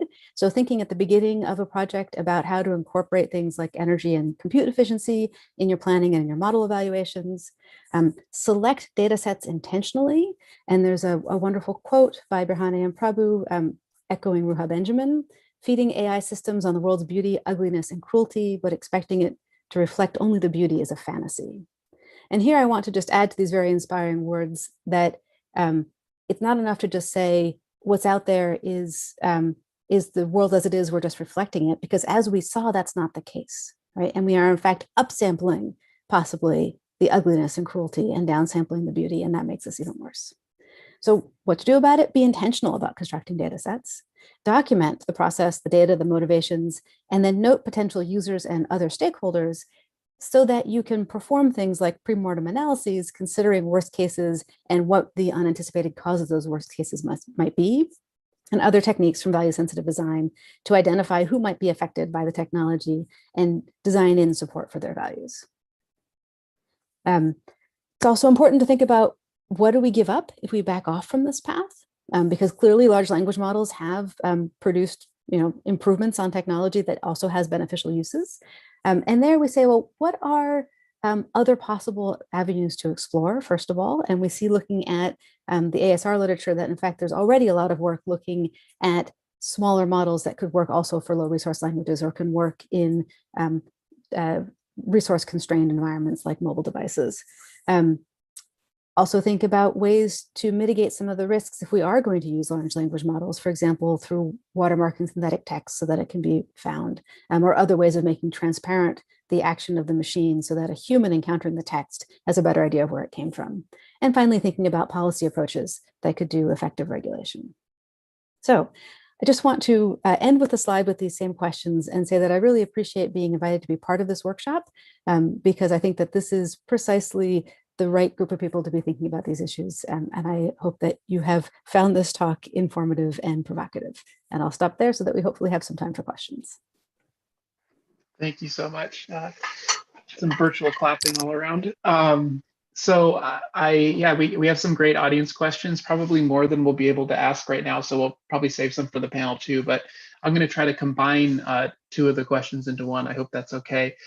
Two people were kind of asking if you could give any insight into if it's good to if the recommendation is for there to be more thoughtful curation, then the kind of the question is who should have that role, and can we really rely on like large companies to do this kind of introspection and curation? Should we? Can we? If not, do you have any ideas for like who the oversight should come from, basically?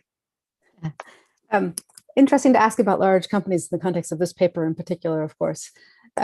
So I think that part of the whole push with model cards and data sheets and data statements is documentation of what's been selected and why. So one of the things that we put in the data statement schema is the curation rationale. So how did you choose your data and what was the purpose for which you were choosing it? And having that information available then allows people both in their role as consumers or as procurers of systems or as advocacy groups to say, there's this technology being deployed in the world. Is it trained on appropriate data? Is there a good match between what was curated as the training data and the use case? And so I think that there can and should be many people making curations for many purposes, and then transparency around those purposes is probably the way that I would advocate doing that. And many wise people have said that transparency is not itself a goal. Like the transparency is not the value, but it's something that enables further action. And so it probably will require regulation to get there. We end the data statements paper with the comment that if you don't have access to this kind of information about the data, then you would be well advised to go use something else, because who knows what's in there, basically. Great, thanks. Yeah, and so then I guess a follow-up on that is that you kind of alluded to this possibility in the talk. So someone was asking about what do you think of the possibility of taking a model that's been trained on kind of unideal, not sufficiently curated web scrape text, but then being fine-tuned to be more representative or to, like domain adapted or fine-tuned to like a more better set of capabilities?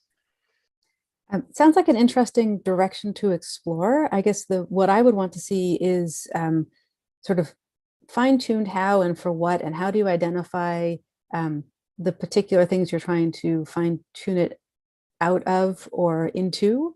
And I think the way to do that is to think really in terms of specific use cases, and then identify the people who would be impacted by those use cases.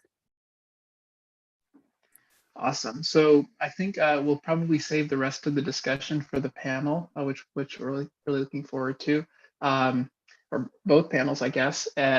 For now, I'll ask the attendees to thank our speakers virtually again, and then head into the Gather Town so that we can all chat about this work. And we'll resume at 12:45 Eastern Time, 9:45 Pacific Time, or just check out the schedule if you want to figure out the exact timing. Cool. And I'm actually, let's see, I might be able to post the link in the chat to the Gather Town in case someone doesn't have it handy.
I start?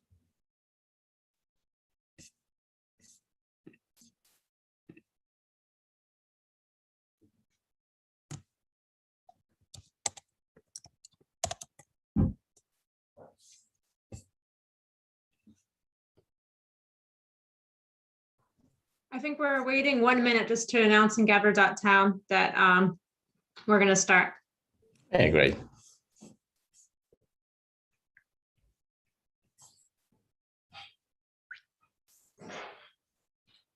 Oops. Hey. All right. I don't want to cut into your time, so maybe we can get started. So our next talk is by Thomas Wolf, who is co-founder and chief science officer at Hugging Face, which is a company that aims to democratize NLP research and build, train, and deploy state-of-the-art models powered by open source implementations. And prior to Hugging Face, Thomas worked as a physics researcher and as a patent attorney. And he'll be talking to us about his recent project to facilitate large-scale open scientific collaborations, which is called Big Science. Now I'll leave it to you, Thomas. Okay. Yeah, thanks a lot for the introduction. I'm happy to be here today to present Big Science, a project that started this year, and which is pretty big, as you will see. So the long name is the Summer of Language Model 21, the short name Big Science, and this is 1 year research workshop on large multilingual dataset and large language models. So how does it started? Well, it started by the constatation that many scientific fields, we have very large research tools. So I often take as example the Large Hadron Collider, which is, I think, the biggest research tools ever built. And it was built by 10,000 researchers in particle physics from 100 countries. And it leads to many scientific discoveries in physics, the discovery of 59 hadrons, and publication of more than 2,800 papers. So these tools are really useful. And in many scientific fields, we see like academia and laboratories collaborating to do that. Some other examples are, for instance, ITER for nuclear fusion, or also maybe the International Space Station, which is very useful as a scientific research tool. And so the question is, isn't it maybe time to start building similar, very large, diverse collaboration in research to build the tools, I would say. So why would it be the time in NLP? Well, yeah, there is a recent trend, which this workshop is presenting in great detail, I think, which is this moving towards large language model and large data sets. And the main problem with it is that the compute resources that are needed to create these models, they are mainly found in industry, right? They are actually found in a very limited number of big tech companies, basically. And this causes a number of problems. So from a research point of view, we see that often these models, they are not really designed as general research tool, like the LHC is, for instance, which means for many research questions, it's actually difficult to answer them using the tools. For instance, just because maybe the training data set is not there, or maybe there is no training checkpoint saved, or maybe the model is only in English and your research in NLP is actually on German or something else. So there's a lot of limitation, I would say. It's very difficult for academic researchers to be involved in the creation of these tools because they usually don't have the compute resources, right? And in general, I think the creation of these tools is made by a team who like a little bit diversity, mostly because they have limited size, right? This is just usually one team building it. And so we see that they just cannot think about every research question that could be interesting to investigate with the model. So it's hard for them to kind of think about in advance of everything that people would be interested to investigate with the final artifact that they're creating. There's a lot of question around environment, the fact that now, given that it's trained in private settings and often not open source, also people are just training, a lot of companies are training their own very large language model today.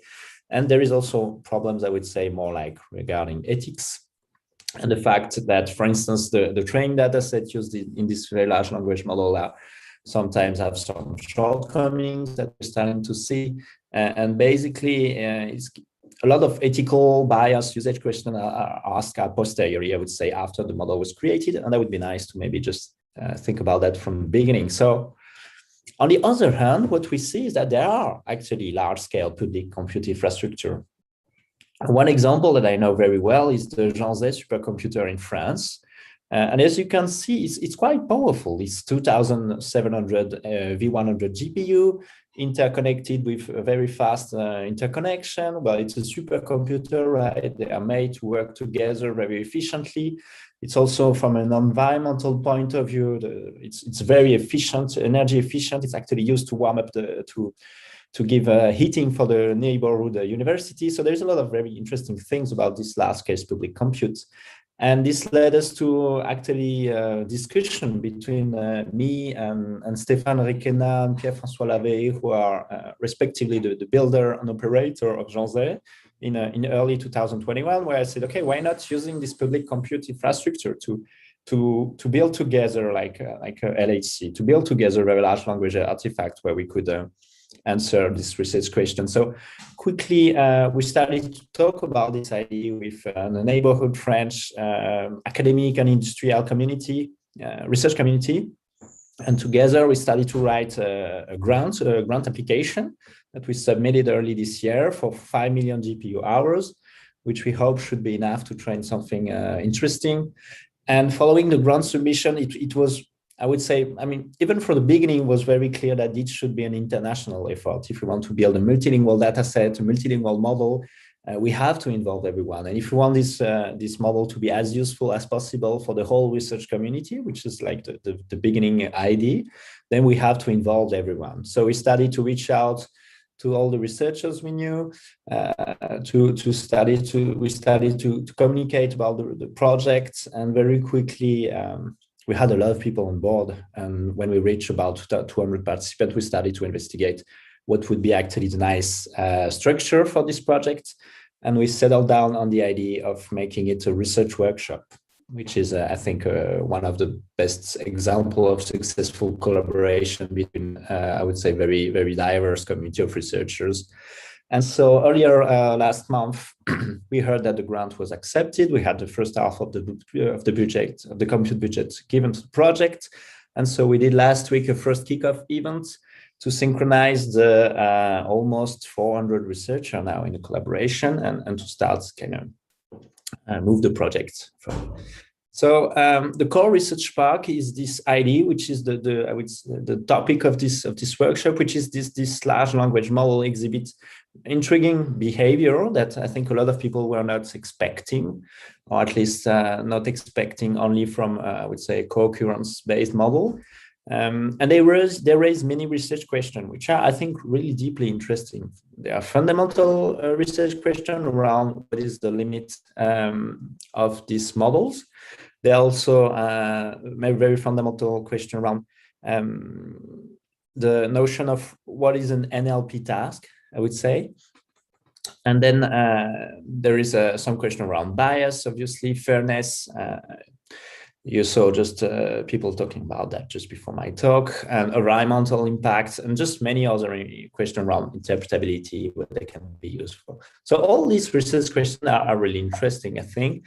And the idea here is really to just gather a research community which is as large as possible, and to ask them to pose the research question in advance. Well, the question basically is, if you could create a large language model, if you could participate in the creation of this model, if you could use it, then what would be the research question that you would like to ask? And then can we prepare all the tools that you need to answer them, so that we ensure that this model is basically as useful as possible for many people? So this is really the idea of asking as many research questions as possible a priori rather than a posteriori. So really the example is the LHC, right? The particle physics community, they have a lot of research questions, they gather and they try to build one tool that could be useful to answer as many research questions as possible. So in the end, while this model and this data set, we want to create and to share them with the scientific community. We want to build the data sets in a way that should be more mindful of all the ethical, all the legal issue that would be based on the research, on all the idea that people have proposed to build better data sets.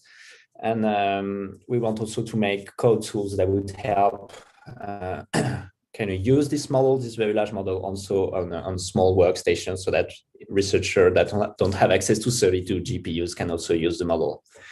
And the meta level is that this is an experiment to do something I would say, a little bit new to get a lot of a very diverse community participate in the creation of one single model. And we want to document this to say what worked, what didn't work, so that in the future people can do that again. That's also the idea of having a workshop, is that there is an underlying idea that a workshop occurs every year, usually, often. And then next year, there could be another similar workshop, maybe not about with me as starting it, because it's quite exhausting to start this, but maybe with someone else around another supercomputer, public or private, around another computer infrastructure. But that's something that could happen again if it's successful. So as I said, it's a workshop, so it will extend over 1 year, and there will be like live session, live events where we get together, where we present papers summarizing what's happening, where we also invite people to join. So just as a regular workshop, right, foster discussion around all this idea. And a lot of this is still very open to proposition to make it better, I would say. So how does it look right now? There's a lot of discussion channel, pretty big. It's starting to be structured in working groups on several topics. Each working groups has chairs who are kind of handling the discussion, just like chairs in workshop, basically. So I will go over in the coming, how much do we have? 20 minutes, I will present you some of the working group and some of the works that they do, so that you see a little bit better what it implies, basically, what is the idea here. The first one is the working group on modeling approach, which is more than just on the model itself. It's also about how the model should be trained, I would say. And the moonshot goal that I presented earlier is this idea to answer in natural language or prompt queries. So this idea of investigating this zero-shot behavior, and it covers several topics which are now a working group in themselves. So the first one is to try to improve the prompting behavior. And this idea is to investigate if the model could be made more aware that it will be used in a zero-shot manner during pre-training, so that it's kind of prepared to see this notion of a prompt and can be maybe more robust to the prompt themselves and the way they are formulated. The second one is the multilinguality, which is very interesting, and in particular in a very large language model like this. The third one is about context, and I will talk about that also a bit more in the dataset working group. But the idea is to try to maybe retrieve some context for the training example. One very important thing would be to use more metadata. There is I think in the collaboration, there is an interest for making the model more aware of the context of the text that it's trained on or generated. Then there is obviously this notion of scaling law, which comes often with this very large model. And then there is this societal impact, which is a very strong focus of the workshop, I would say, and which is actually spread in every working group. There is some interest because obviously we kind of usually link that to dataset as well, but there's also this question around models. So it's a diffuse question, I would say, across all working groups. The working group on dataset is also a very big one, because very likely it's large multilingual dataset. If it's done well, if it's done in a good manner, it could be maybe even more important as an artifact, I would say, in the coming years than the model itself. Because a very large multilingual data set with a good quality is something that is also priceless, I would say. So here there is also a strong idea about spending some time to think about how we want to do the thing before doing it. So there is this idea of focusing on what is language, how do we want a data set. So that, we know that language, for instance, is a social object. When we take language out of context, here this example is quite I think relevant. When you take on LE5 question like this, LE5, right, is this Reddit subgroup, is the presidency mostly a figurehead? There is a lot of underlying assumption, right, that the president is the president of the US, mostly because because Reddit is mostly mostly a US-based user. And we want to make this more explicit, or at least to be very aware of this when we build a data set. So this means looking for sources that are more representative and not maybe a little less focused on US-based, for instance, or like Anglo-centric based assumption. Related to this, there is also the notion of representation bias and how you can make your data set in a way that is concerned about group and which is more representative of the various groups. There is this notion of respecting the rights of data subject. We have that in Europe with the GDPR, and I would say on the legal aspect, but on the aspect important, we have many subjects related to the data set. We have the people creating the data set. We have people also who are discussed in the data sets, and we want to be mindful of all of this when we create the data set. And the last things about documentation, we think there is also a lot of things that could be that could make this artifact very useful. If you can have it a lot more documented, for instance, like the seeds, having the seeds documented. But this is just one example. But there are many places you can have a lot more documentation. This is something that could be really, really useful. So as a consequences of all these aspects, the working group on dataset is now divided in 3 working groups. One is on data governance, and the idea is really to start from the literature in the relevant field of like law, sociology, some fields that we sometimes don't mention enough in the ML community, I would say, and to kind of formulate good recommendation on how the data set should be built, basically.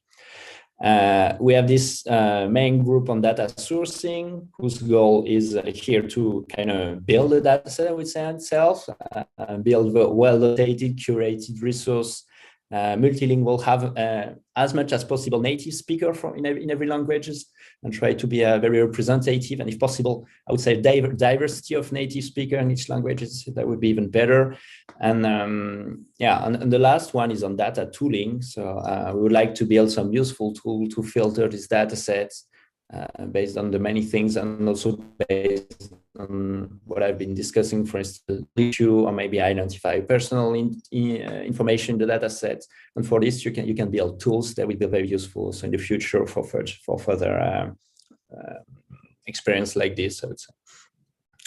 So this is a big but very important working group. Related to the model on the data set is tokenization, right? We need to tokenize this data set. We'll need to divide it into query that we use for the model. So I assume here everybody knows actually what is a tokenizer, but there is a number of challenges. This is going a bit fast. Wait. Oh yeah. Oh. Okay. Yeah. Here. There is a number of challenges related to the fact that we want to do that in a multilingual setting. So how to make sure different scripts are tokenized fairly. We want here also to be very mindful of the down consequence for everyone using the model, using the data set, to be sure that if you're basically not using English, but another language, the model is as efficient as possible in your language as well, has good performances in your language as well. And there's a lot of questions here, which are I think deeply interesting as well. Also around evaluation, right? How can we evaluate and compare the tokenization schemes? Then we have this, it's a little bit slow to load. Yeah, this group on visualization and interpretability. And here you have another one, and visualization, how they draw experiments that happens in IT is super important. Also because they have like petabytes, I mean, even more than petabytes of data, but we'll also have a lot of data and a very large model. And we have the same question.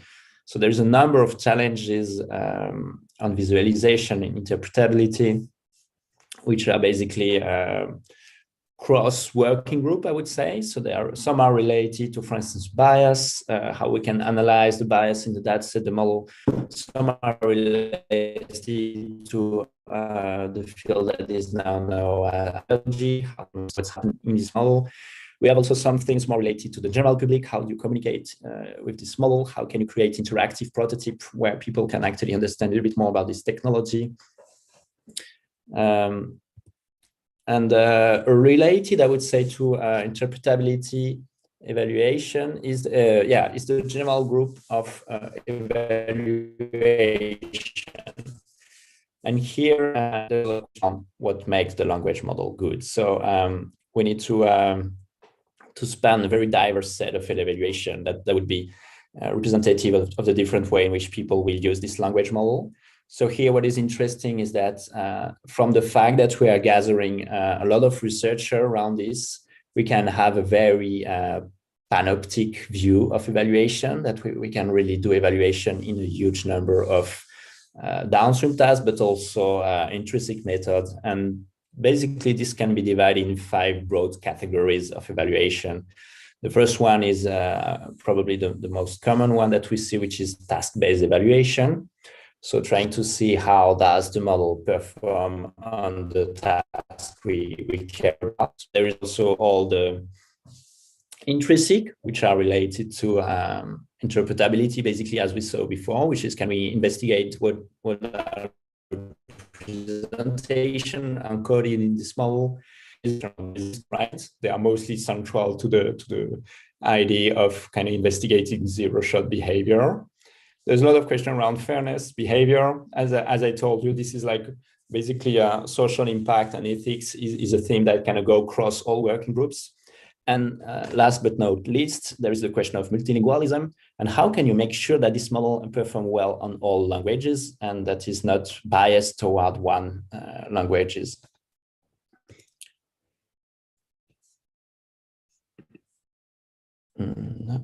Okay, now there is obviously a working group on scaling and all the technical challenges related to training at scale and on several hundreds, well, actually thousands of GPUs and how to make the best use of the compute budget that we have, right? So here, what is nice is that we have a very diverse set of teams participating, interested from NVIDIA to Microsoft to Facebook, and all these people have just really, really amazing skills. So yeah, a lot of people are talking about scaling here, so I won't spend too much.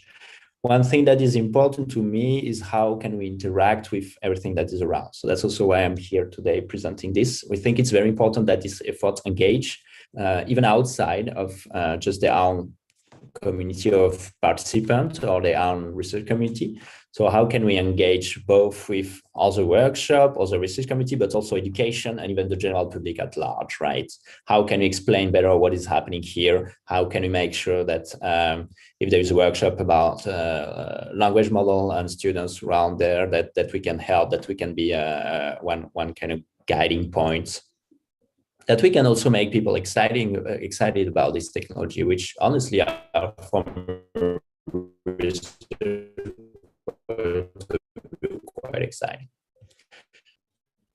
And then, yeah, we have a working group on carbon footprint.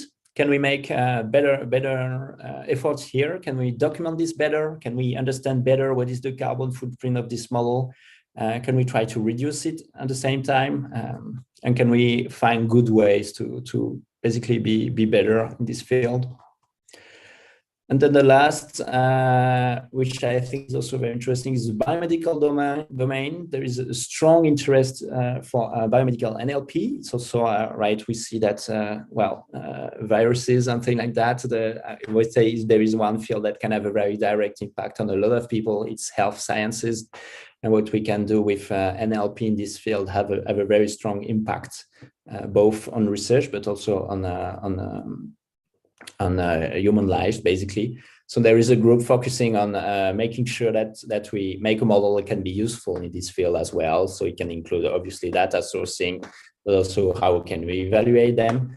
And that's also a field that has a lot of good history and good experience in how to handle sensitive data. So that's also very interesting for us in NLP, where we start to discover that that notion of big data and how you can actually handle data where there is a blurry line, some private information where copyright is not clear. And we can take, I think, a lot of inspiration from what people have been able to do in biomedical fields, handling that set with health data and making them available for researchers. So I think there is here a double, I would say, a double way of exchanging information. So what is coming next? So right now we've just started a working group. We just have the compute budget since earlier this week, and we have that for 1 year. So what we plan is to do regular live events that would look like workshop session, that we actually be workshop session. And the first one is planned in July, where we hope to be able to share some preliminary experiments, some preliminary results from each working groups. And this will be obviously a workshop session, so open to everyone, and with papers, discussion, just like a workshop, right? And there will be proceedings after that. This is the first one, but we plan to have a set of session in the coming year with a last session in about 1 year, concluding the workshop. So if you want to learn more about the effort, there is a website that you can join. It's also where you can, it's a website where you can find how to join the project. It's an open project, so everybody is free to join as long as you're interested in research around this language model, right? This is a research workshop. There is a Twitter where we try to share updates regularly. And some last number, right, to give you a little bit an idea of what's happening here. So it's a 1 year workshop. Right now we have about 429 people, researchers, from about more than 50 countries. It will involve 5 million compute hours, which is quite a lot, on Jean's supercomputer. And the goal is both to foster discussion like a regular workshop on large language model, large data set, and collaborative research, and also to have this shared task, this collaborative task where we create and share one large multilingual data set and also one large multilingual language model, both for the research community. So thanks a lot for listening. I was actually a little shorter than planned, but that's good. Thanks for the great talk, Thomas. So we have one question that I'll read out loud for people on the live stream. So the question is from Juan Perez.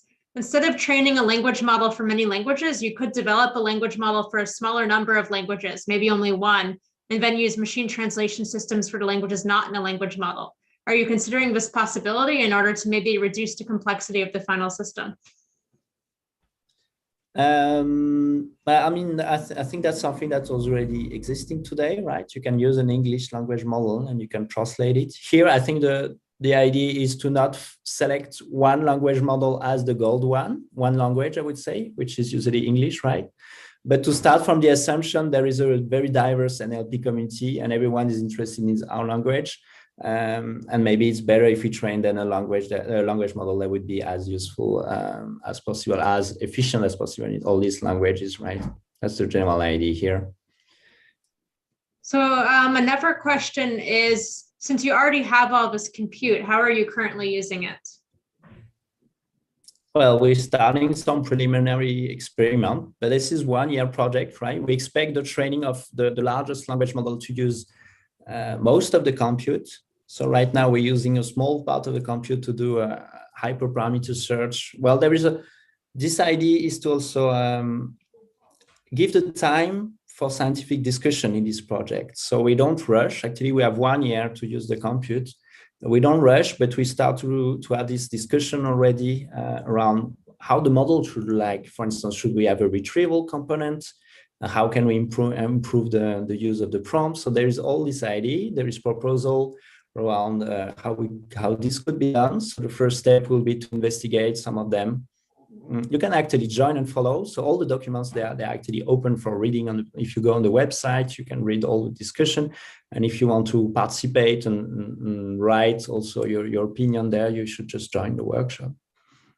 So just one last question from Dominic Holman. Have you thought about doing character level tokenization?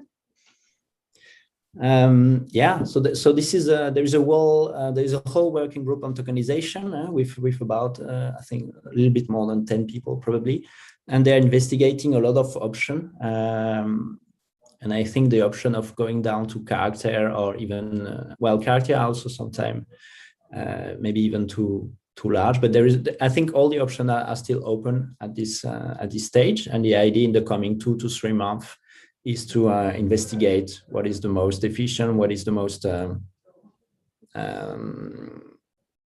which option would work the best for in the multilingual setting that we have. All right, thanks so much for your talk, Thomas. It sounds like a really exciting initiative that should be of interest to lots of people. So now we're going to move on to a pre-recorded talk from Emily Dinnan. So there will not be questions afterwards. Emily Dinnan is a research engineer at Facebook AI. She works mainly on dialogue systems and adversarial benchmarks to better measure their capabilities.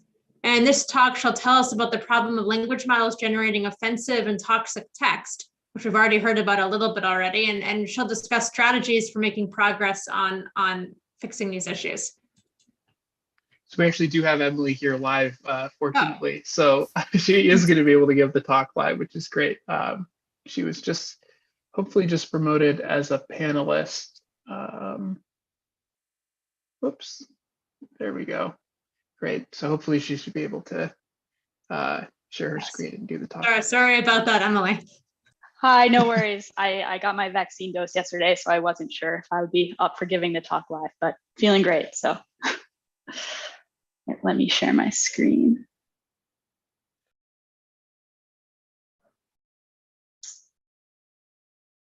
All right, good to go. Hi, everyone. My name is Emily Dinnan, and I'm a research engineer at FAIR New York. And I'm really excited today to give a talk at the ICA workshop on enormous language models on adversarial benchmarking for toxic generation in large language models. Just as a quick warning before I begin, this talk does contain some offensive and upsetting language. When it is shown on the screen, it's used for the purposes of illustrating the problem at hand.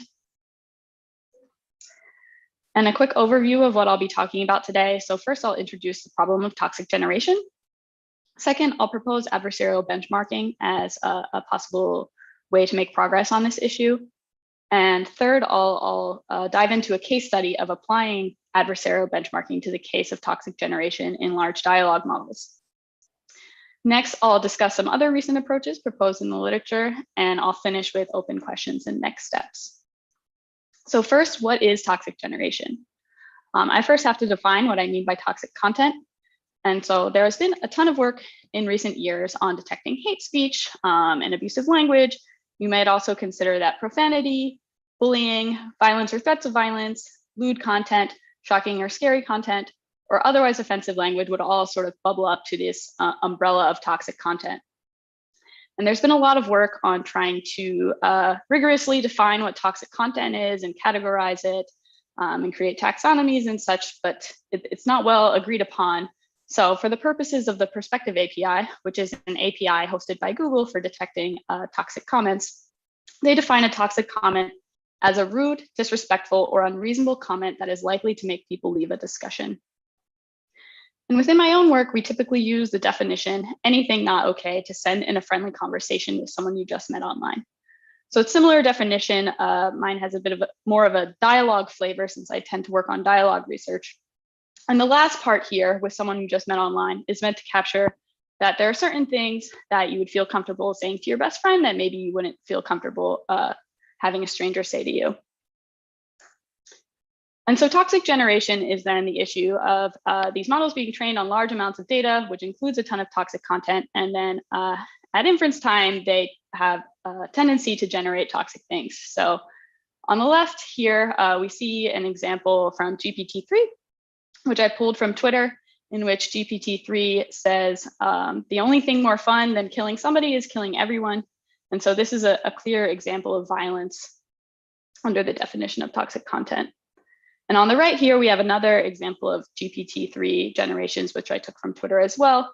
And we see that the model is generating harmful stereotypes here. And an example from my own work. So I've worked on this large chatbot called BlenderBot, which is a 3 billion parameter transformer seek-to-seek model, which is trained on push.io Reddit data and fine-tuned further on conversational data sets. And one of my colleagues asked BlenderBot if it thinks women can be good software engineers, and Blenderbot says it doesn't think women can be as good of software engineers as men. So this would again fall under the sort of harmful stereotype category. And this problem isn't new, and it's not limited to large language models. So you might recall from 2016, Microsoft released Taybot on Twitter. And Tay was learning from its interactions with humans online, and quickly people spoiled the training data and taught Tay to say really offensive things like the one that you see on the screen here. And so in summary, these large language models trained on corpora of human interactions will learn patterns and mimic behaviors therein, and they're pretty good at doing so. But unfortunately, this also often includes offensive behavior or other unwanted biases. And I do want to note that most of the examples I showed on the screen are from adversarial users explicitly attempting to elicit unsafe responses from the model. And this isn't to say that these models won't generate offensive content on their own. They will. Several studies have showed this, but this is just to show we have to be robust to even the adversarial case here. And according to Mitsuku, which is not a large language model, but it's a popular chatbot, abusive messages, swearing, and sex talk account for around 30% of the input received by Mitsuku, which just goes to show that people interact with these language agents differently than they might interact with other humans. And so we have to be able to be robust to this. And so the problem we're studying today is how can we prevent large language models from generating toxic content, even in the face of adversarial input? Now, this is a really challenging problem for several reasons. First, it's a very technically challenging problem. So you can imagine that understanding what's toxic requires a really deep understanding of language. You can say something really offensive in really subtle coded language that not even all humans might be able to pick up on. It's also a culturally dependent problem. So the notion of offensiveness depends on culture, location, and language. And it doesn't often easily translate from one language to another. Certain words might be considered fine in one language, but deeply offensive in another. It's additionally a historically dependent problem, and for this reason alone, it will never be solved. So something considered innocuous today might be considered deeply offensive 10 years from now, or even tomorrow as new cultural events happen and certain words and phrases become more sensitive. And lastly, it's a contextually dependent problem. So what is offensive to one person might not be offensive to another, and may only be offensive or inoffensive in certain contexts. But just because this problem is hard doesn't necessarily mean we can't make progress on it from where we are today. So I'll discuss today one possible path forward for making progress, which is adversarial benchmarking with humans and models in the loop. Which brings me to the second part of my talk. So adversarial benchmarking aims to solve several issues with existing benchmarks. First being that we know the field moves really quickly, and as our AI systems improve, our benchmarks saturate. And this is particularly relevant for toxicity detection and prevention, because as I just mentioned, benchmarks can become really stale as language evolves with time and as the notion of what's offensive evolves with time. And we also know that researchers overfit on artifacts of existing data sets, and these types of data biases are really, really hard to avoid. And lastly, and most importantly from my perspective, at the end of the day, what we really care about is how these systems perform when they're put in front of humans. And so ultimately, we'd like to be able to measure their interactions with humans. So the basic idea is this: we train a machine learned model, in this case, a large language model, and then we break it. We have humans attempt to fool the model with adversarial examples, and then we fix it. So we use these examples to retrain the model. And we repeat as necessary. One cute little acronym that has been used for describing this type of adversarial benchmarking is HAMLET, which stands for Human and Model in the Loop Enabled Training. And we introduced this in a paper where we applied this technique to NLI. And so how exactly do we apply this to toxic generation? So I'll now describe a case study in which we investigate how to make conversational models robust to adversarial unsafe dialogue. I'm going to keep it pretty high level, but if you'd like to check out more details, check out this paper on the archive. So bot adversarial dialogue is a human-in-the-loop framework for adversarial data collection in which a human tries to goad a conversational model into generating offensive or otherwise unsafe replies. So you can see here, we build a bot. We have a large conversational model like Blunderbot here on the right. And we have a breaker here who's in conversation with the model while trying to get it to say something offensive. And then the breaker and potentially additional verifiers label the bot's messages as safe or unsafe. And if we do this enough times, we get a pretty large collection of adversarial data here, which we can use to fix the bot. And I also want to note this allows for robustness in multi-turn contexts. So you can imagine a bot can reply with any number of things that are perfectly fine in and of themselves, but are really offensive in context. So for example, if a bot says, yes, that's great, seems fine, right? But it's not really a good response in response to something really offensive or some kind of leading question. And so we apply this method to a bunch of standard chatbots that are around today. And we collected 5,000 total dialogues, which consist of around 70,000 total utterances. And we had additional annotators label what kind of toxic content the messages contained. And of the offensive content, it was largely hate speech, but there's also personal attacks and profanity and other types of toxic content. So now we've collected a bunch of data. How do we actually use it to make safer conversational models? The first most obvious thing to try might be to deploy a two-stage model. So if we can use this data to train a classifier, then we can put it as an added safety layer on top of our bot. If the bot says something offensive, then we don't output its response. And if the bot says something safe as deemed by the safety classifier, then we might actually output the bot's response. But this has several limitations. So first of all, if we open source a model, if I upload my model and people download it from GitHub, a user can easily disable this added safety layer, especially if they have a working knowledge of PyTorch. It also requires more computational resources. So if I want to deploy the model in some number of setting, I have to be able to load both models. And ideally, it's just sort of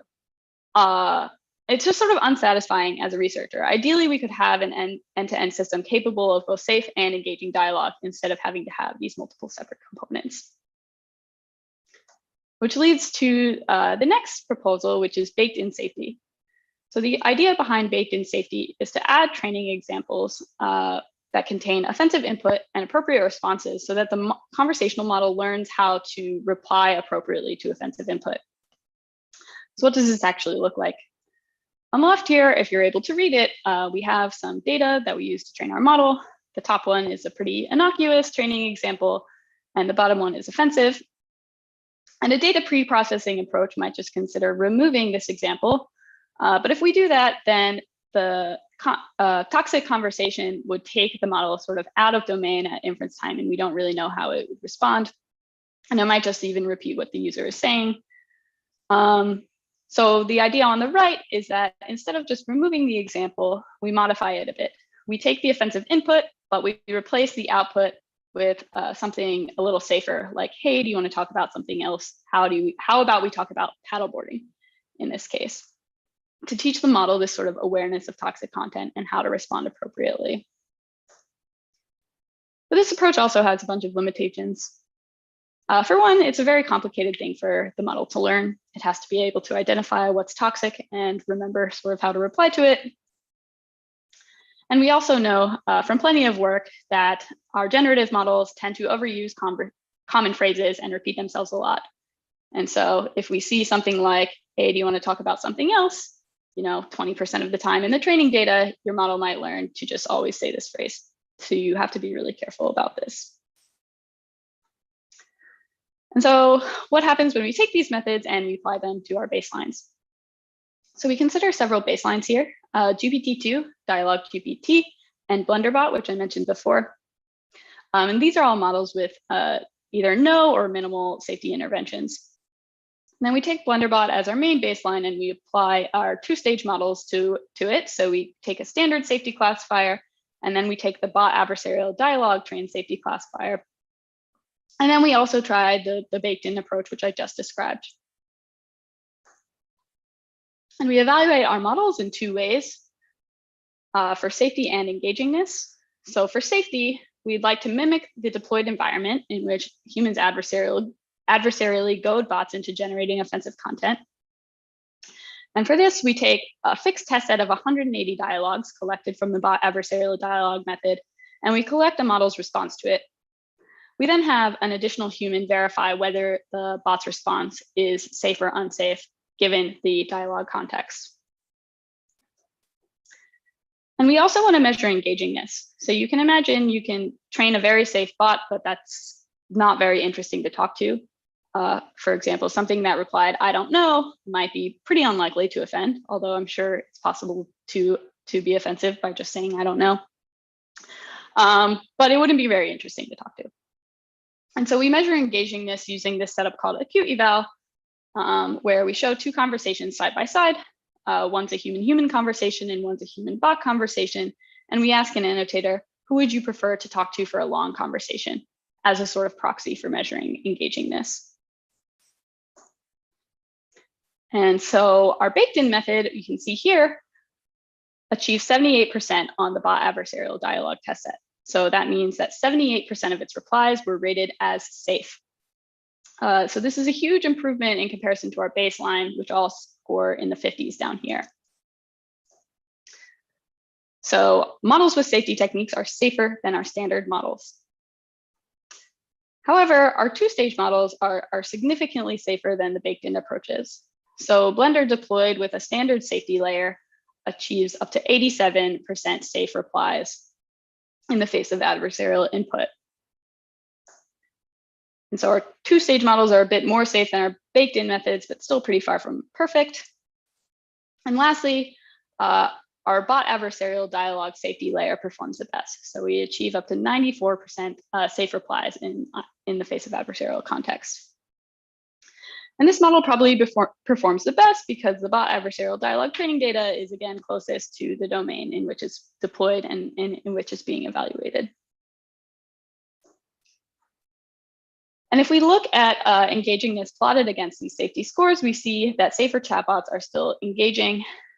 We still achieve around 50% engagingness, which would be, roughly equally as engaging as humans in this small setting.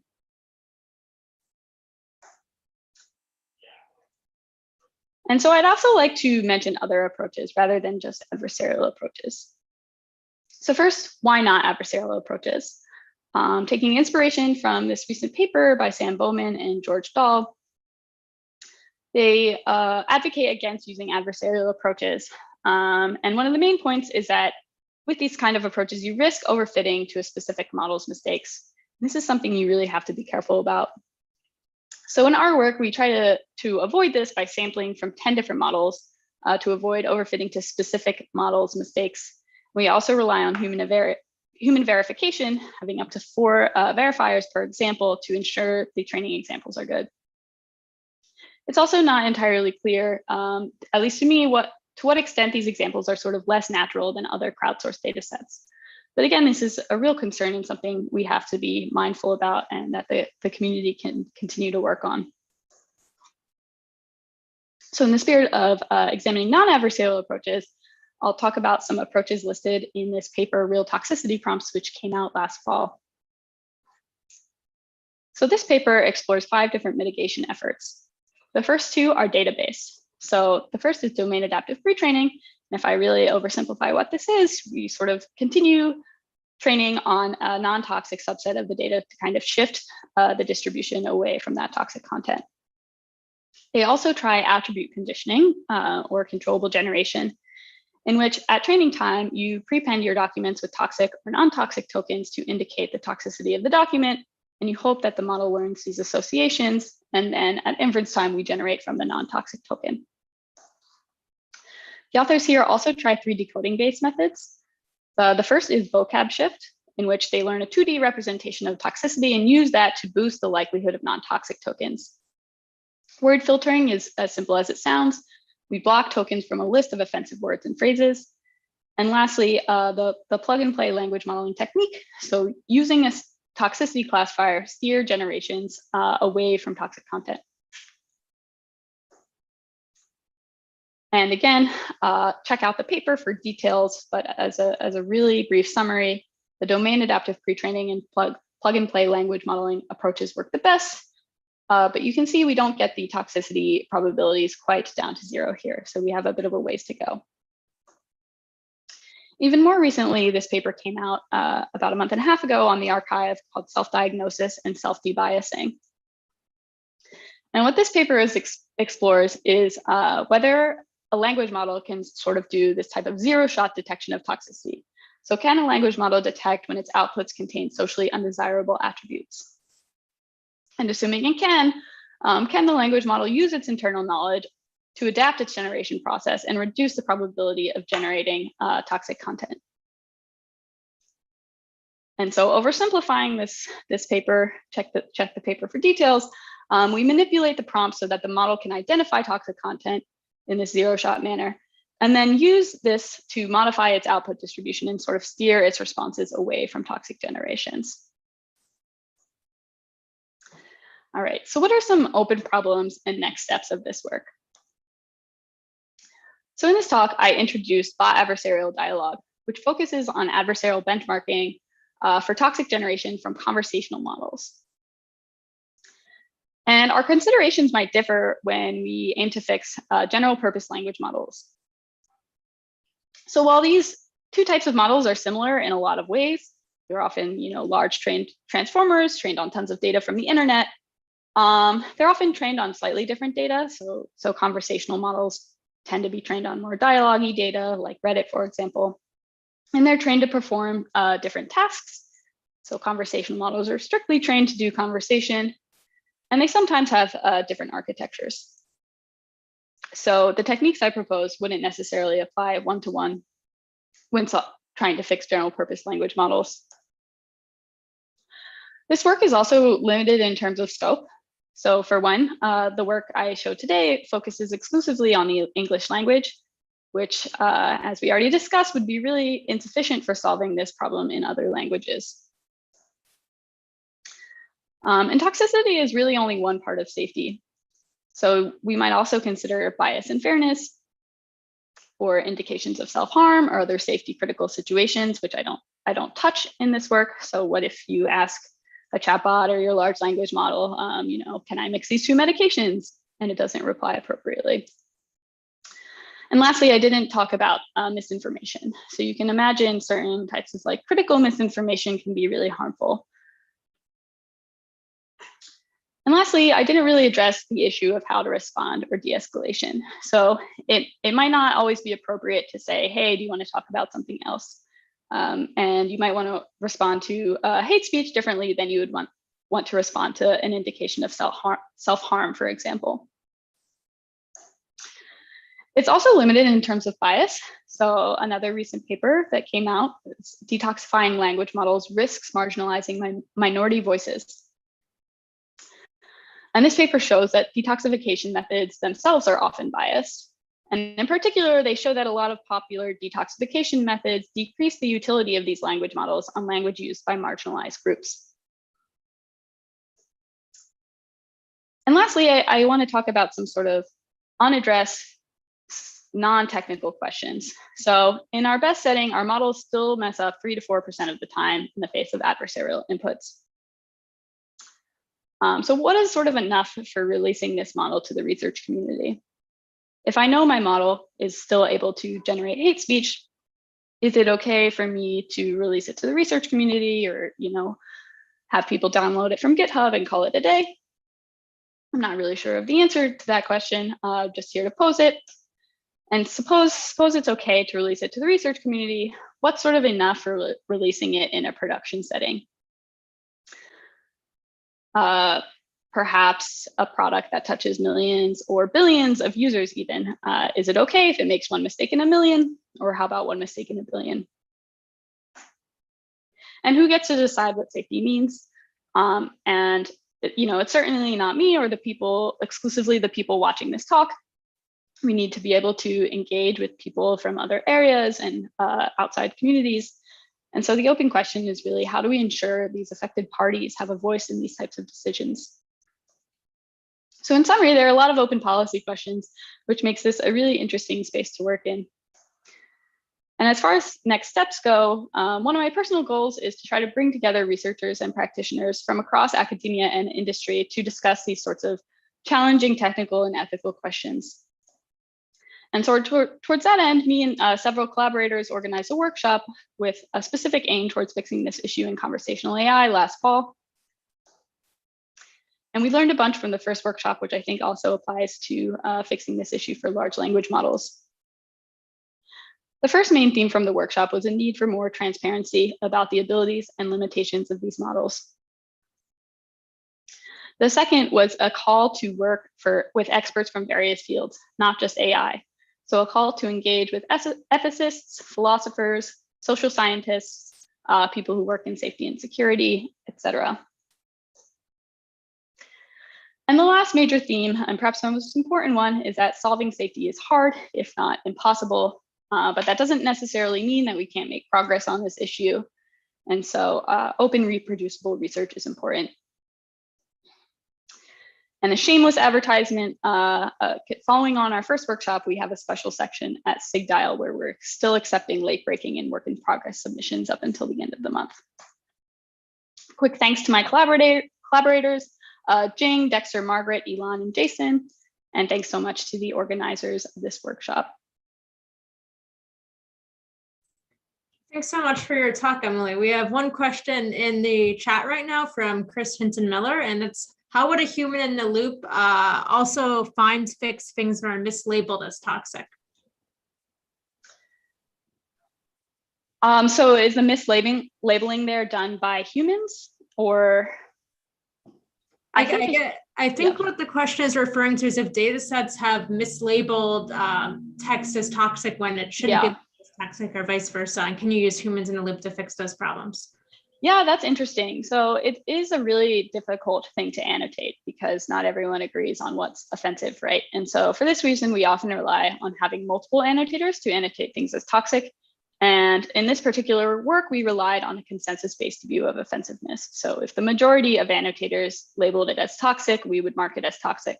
But again, this isn't really sufficient because you can imagine we'd want to sort of capture the long tail of the distribution. So if even one person out of 50 or 100 or whatever finds this offensive, we wouldn't want the bot to output it. Yeah, thanks for your answer. So there aren't any other questions in the chat, so maybe I'll ask a question, which is there was this recent controversy of AI Dungeon where it was generating child pornography content, and the solution that the AI Dungeon team proposed was we are going to have human evaluators or moderators manually look at certain text that users wrote to the system. And this made people pretty upset because there's this sense that when you're communicating with the language model or the dialogue agent, your conversations are private and you don't want some moderator to be reading them. And so how do you balance these sort of two desires of giving people privacy in their conversations, but also moderating the content of the language model? Yeah, that's a great question. And privacy is something I really didn't touch on at all in this talk. But I think there are huge tensions between sort of different values like privacy and safety, for example. And I think the best we can do is to be really transparent about these kinds of trade-offs and try to measure the impact of them. And for example, it shouldn't be the case that a user doesn't know how their data is being processed by other humans, for example. And so if we're transparent about this, people can maybe make these decisions on their own with what they're comfortable with.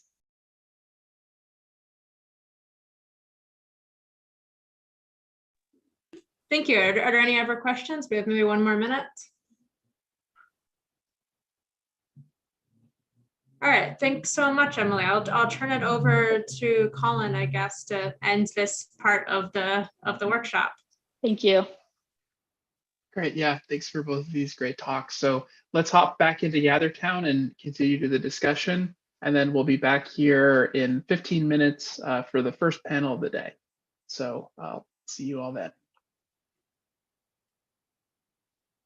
And I'll paste the GatherTown link in the chat again, just so that people have it handy.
All right, I think hopefully most people have made it back from the Gather Town to Zoom. So we can get started with our first panel, and I'll let the moderator, Catherine, take it away.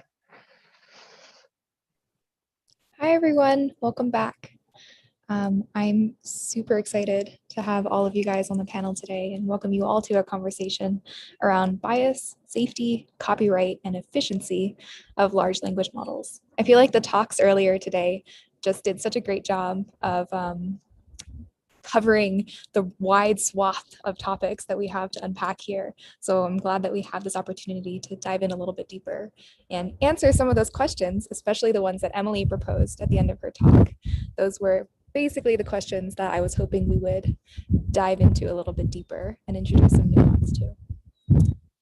So if you guys haven't seen the talks yet, I think they're all recorded and will hopefully be online later. So you can go and take a look at some of the awesome work that some of our presenters are doing. So we're going to try to answer two questions in particular today. One is what issues arise with training large language models, and what should we, in our various different roles and capacities, as researchers, engineers, educators, or concerned citizens, do about it. We're going to get started with a couple of questions. For all of the folks in the audience, please use the question answering feature in Zoom to propose questions. I will monitor that throughout the entire panel. Aha, great. I see one question already there from a previous talk. Excellent. Please add any other questions that maybe we didn't get to in the previous talks, or any other topics that you want to delve into a little bit deeper. +1 if your question is opening something for discussion and asking a bunch of different panelists for their different takes on it. Okay, great. So I'll start with a couple of questions, but before we do that, I'm going to ask everybody to briefly introduce yourselves. So I'll call out names. Let's do Emily first.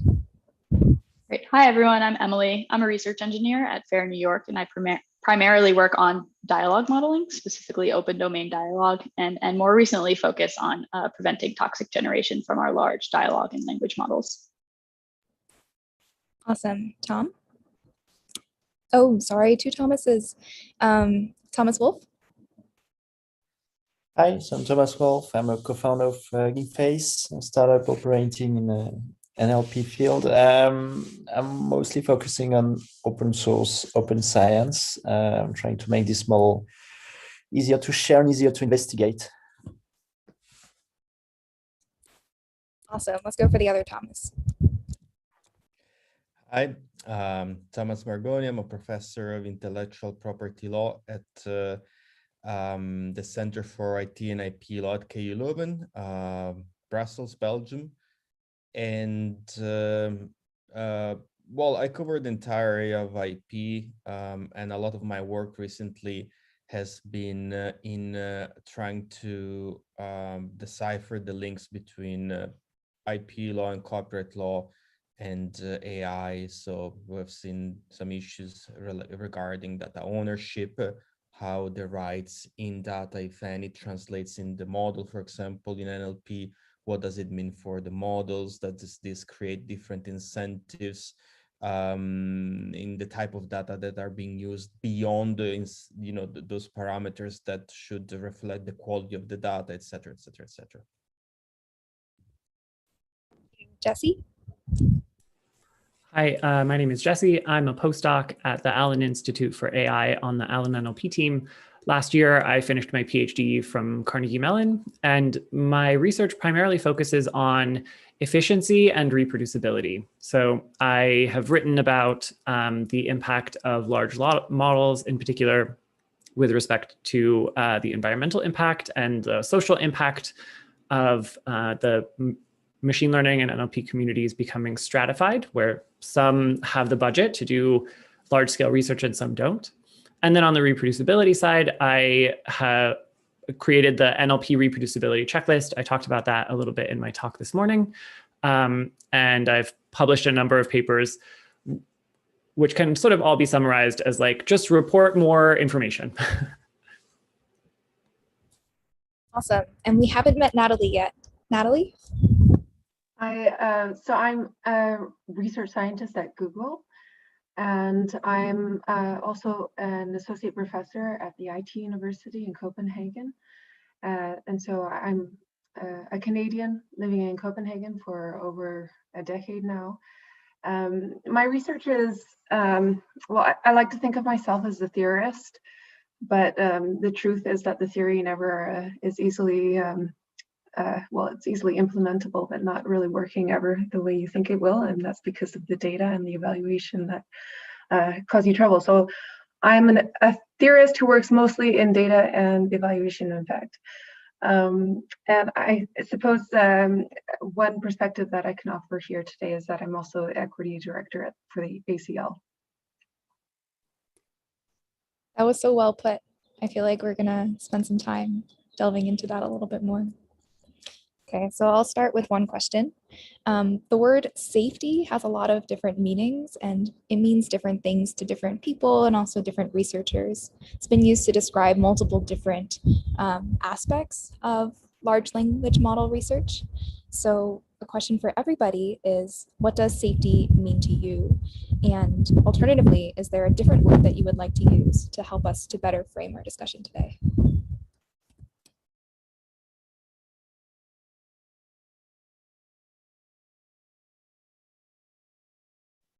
Can take a stab. So I guess safety usually refers to the absence of harm. And we might think of several different harms that language models might impose on people. So there are environmental harms, which Emily Bender spoke about. And there's also like psychological harms if you're on the receiving end of toxic comments or biased comments and things like that. And so I guess safety would mean the absence of, or at least largely absence of these types of harms, at least to me. Yeah, I can build on that a little bit. So I've done some work addressing the environmental impact. And in our Green AI paper, we advocated for reporting efficiency as a primary evaluation criterion in our papers, hopefully to lead the community to compete along the efficiency metric instead of just trying to, get better performance at all costs, trying to also enable people to compete to get more and more efficient approaches, which could hopefully reduce some of the environmental impact, some of the electricity cost, et cetera. I think that is absolutely an important thing to discuss going forward. It is a little hard to measure at this point. So I've talked a lot about in various places, not just today, but I've talked a lot about what we should be recording when talking about the environmental impact or efficiency in general. And I don't think there is a single perfect measurement. I think that the right choice is to measure what we can. But something like CO2 emissions, there was some recent work showing that the most impactful thing that you can do to reduce CO2 emissions, if you are going to train a large model, is just to do it in a place that generates electricity that doesn't emit a lot of CO2. So like places powered by hydroelectric dams, for example. I think that's an interesting connection between machine learning, NLP, and like the broader scientific communities. But that requires sort of interfacing and learning from people outside of machine learning as well.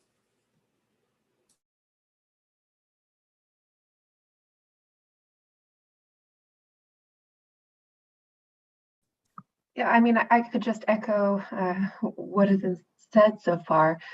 So in terms of safety, like as viewed from not causing harm, I guess we could also take a sort of protective, preventative standpoint by kind of recognizing how we can cause harm and how we need to recognize people like in a sort of human-centric way of viewing this question, people's sort of right to take up space in the world in an equal way.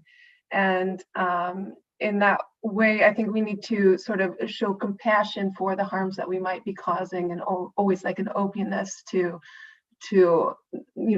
prevent and make up for this harm that we're causing. So maybe like an alternative way of like or another word that I might want to have framed in this discussion is maybe compassion for this space that we're squeezing from other people. Yeah.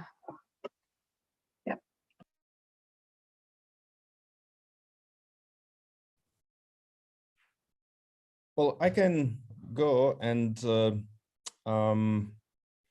I can make the connection to, for example, the recent AI regulation proposal that the European Commission has issued.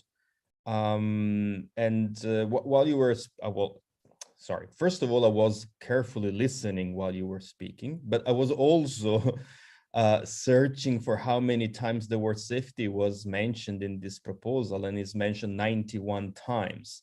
Now that's a very, complex and detailed proposal, which together with the impact assessment at the beginning, it's more than 100 pages long. But certainly it identifies different classes of, broadly speaking, AI, whatever it means, but it certainly covers many of the applications that we have analyzed today. And for certain applications, the way in which these are subdivided regard the level of risk. So there are certain AI applications that are just banned. Social scoring, it's banned. There are other type of applications that are considered high risk. So they are allowed, for example, credit scoring, but they have to meet a number of requirements. Safety being one of these, but I think it's quite interesting the fact that for these applications, there needs to be the developer has to ensure that high quality training data have been used. And to the extent to which NLP applications will form part of this high-risk technology, I don't know, I could think of a voice guidance for a self-driving car, then good quality training data is one of the many requirements that have to be applied. Now, exactly what it means has to be better defined. This is just a proposal and has already changed since the first version that leaked. But certainly there seems to be a lot of attention in the EU, at least, towards how we can eliminate potential bias from the way in which we develop our models. And I would imagine that this includes quite tightly also safety issues, to a certain extent, at least.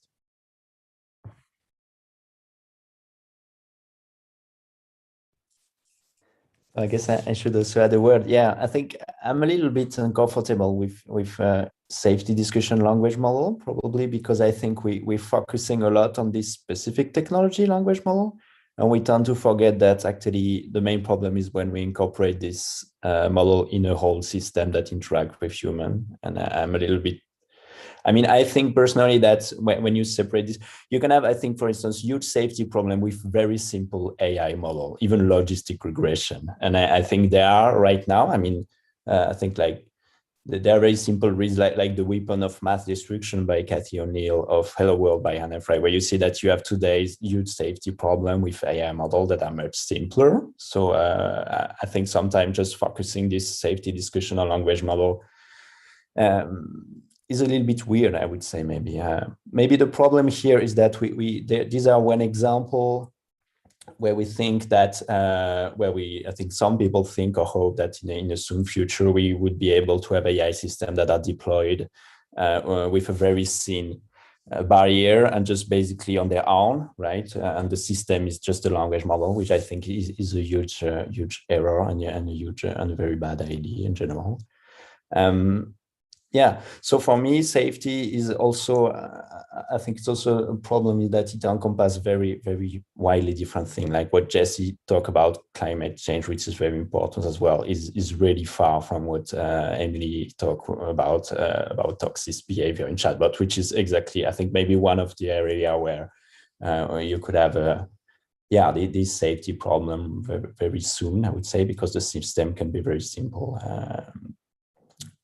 So yeah, personally, I don't like the word because it encompasses too many different things, where maybe compassion has also this very wide range of application, but that's maybe just a general way of even living and doing our job in general, I think, more than just one thing that would be an area, a specific area, or this all is just safety. We can so for instance, where right now we do this very large workshop on language model, and we kind of see this as being across all the working groups, from the data set to the model, to the evaluation, to the carbon footprint of the training. So, but then having just one word that summarizes all this is kind of bad. And sometimes also we use safety in a word which is close to alignment and which is related to AGI, which is even another way of considering safety. And I think putting all these different connotations in one word is a problem, but I don't have a better word, sorry, because these are just different things, right? These are just all different things. And in my opinion, most of them also happen in models that are much simpler than language model. The main problem with language model is that there is this very link to maybe this is close to AGI. Maybe we just can deploy this thing very without any overvision, any human in the loop, and also social outcome problems, which is I think a deep problem. So maybe for me, fairness and bias is something that I see more today as a very practical thing in NLP. So this is one of the words I use the most around, and with carbon footprint and this notion. Yeah, maybe we should tell the EU area regulators to use a different word other than safety and be a little bit more specific about what exactly they mean here, whether it's fairness, bias, or etc. But this kind of reminds me of the many hats that we are all trying to wear at the same time, like both as researchers, as people who are building systems for production, like Emily was saying in her talk, like there are, you can do a end-to-end model, or you can do something that is kind of like putting a safety layer on top of it. I'm trying to turn this into a question now. So let's see. How do you guys think we should approach this era that we're living in, that we're wearing all of these different hats and trying to do all of these different things at once? Is it a problem? Do you see it as one? Do you think that it's actually a good thing that we're all wearing all of these hats at the same time?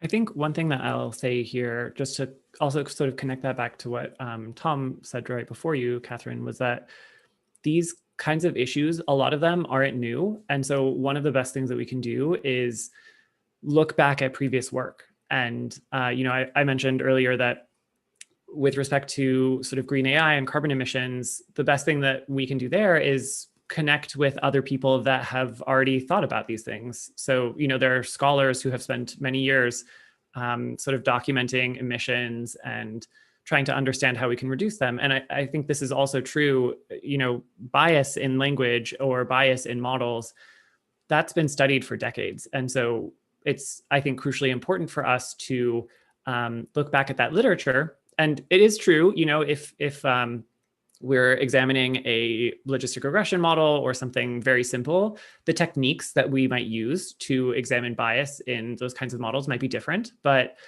there's such a trend in our communities to write sensationalist papers claiming that you've, for the first time, looked at, bias in language and you invented this new technique to do that.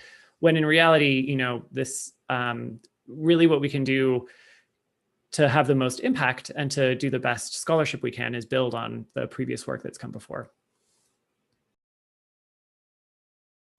I would totally agree with that. And even thinking more broadly back to the overly broad term of safety, and thinking through like harms and benefits for different technologies. People have been thinking about this for hundreds of years. This isn't the first new technology that has some good use cases and some bad use cases.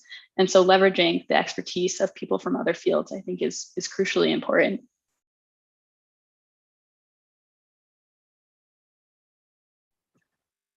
Yeah, I could say a little bit about that too. I just wanted to maybe reflect on the what Thomas has said as well about the simpler techniques, and we should also be concerned about them. I think we also have to really recognize that we are in a situation now. I think like the previous techniques, we really could detect what information was doing what and how the data was affecting things. And I think this is sort of obscure, like, and therefore we have a gazillion papers coming out on probing and trying to detect the influence of this and that. This is all very unclear stuff. And given the size of these models and the possibility for them to also hide away information that you didn't know that they were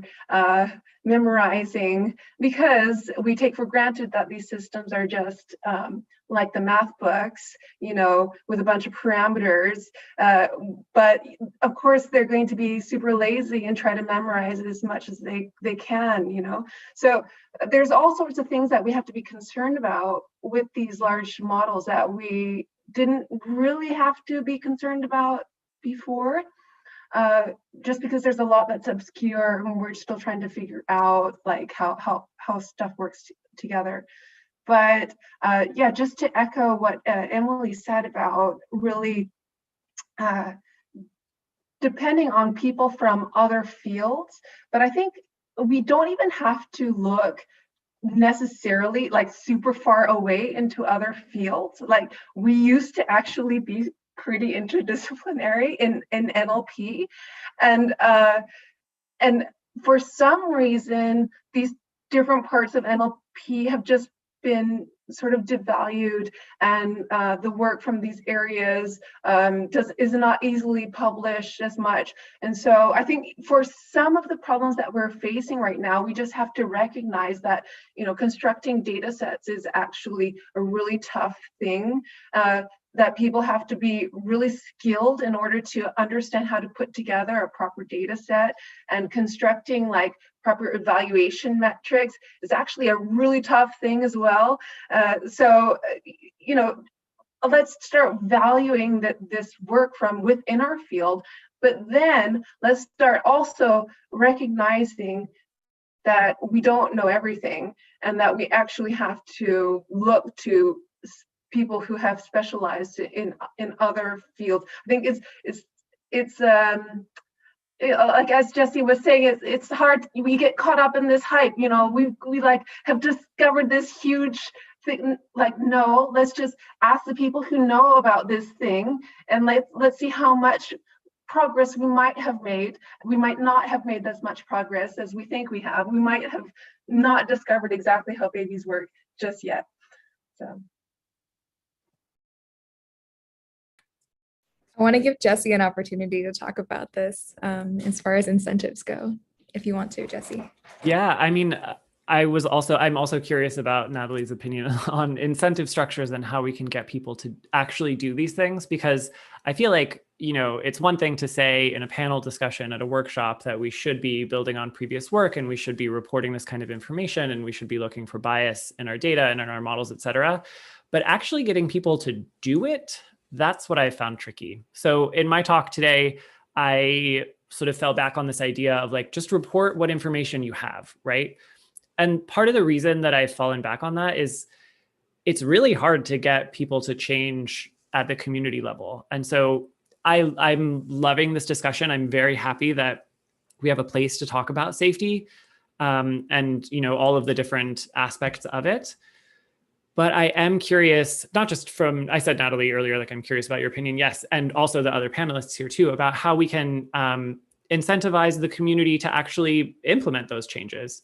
I think from my perspective, the NLP reproducibility checklist was great because it's kind of non-invasive. Like people have to fill it out, but they don't actually have to do anything else with it.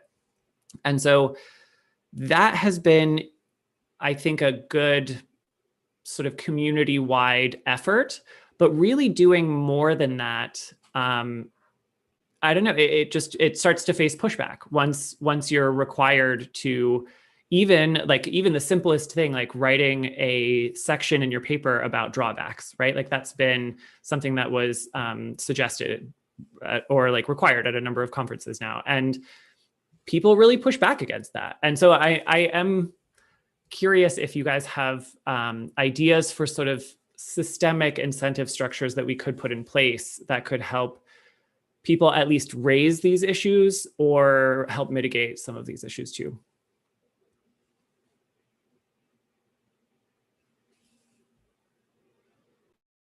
I think, I don't know too much about incentive structures, but I like to think a lot about trying to make the tooling as easy as possible. And maybe Thomas would have something to say about this as well, because I know Hugging Face has done a lot around data sheets and model cards and making these easy for people to spin up and report these things. But I've thought about it a lot in terms of like toxicity detection. And so how can I make tooling that's really easy for people to spin up and use and kind of get a first look at how their models perform.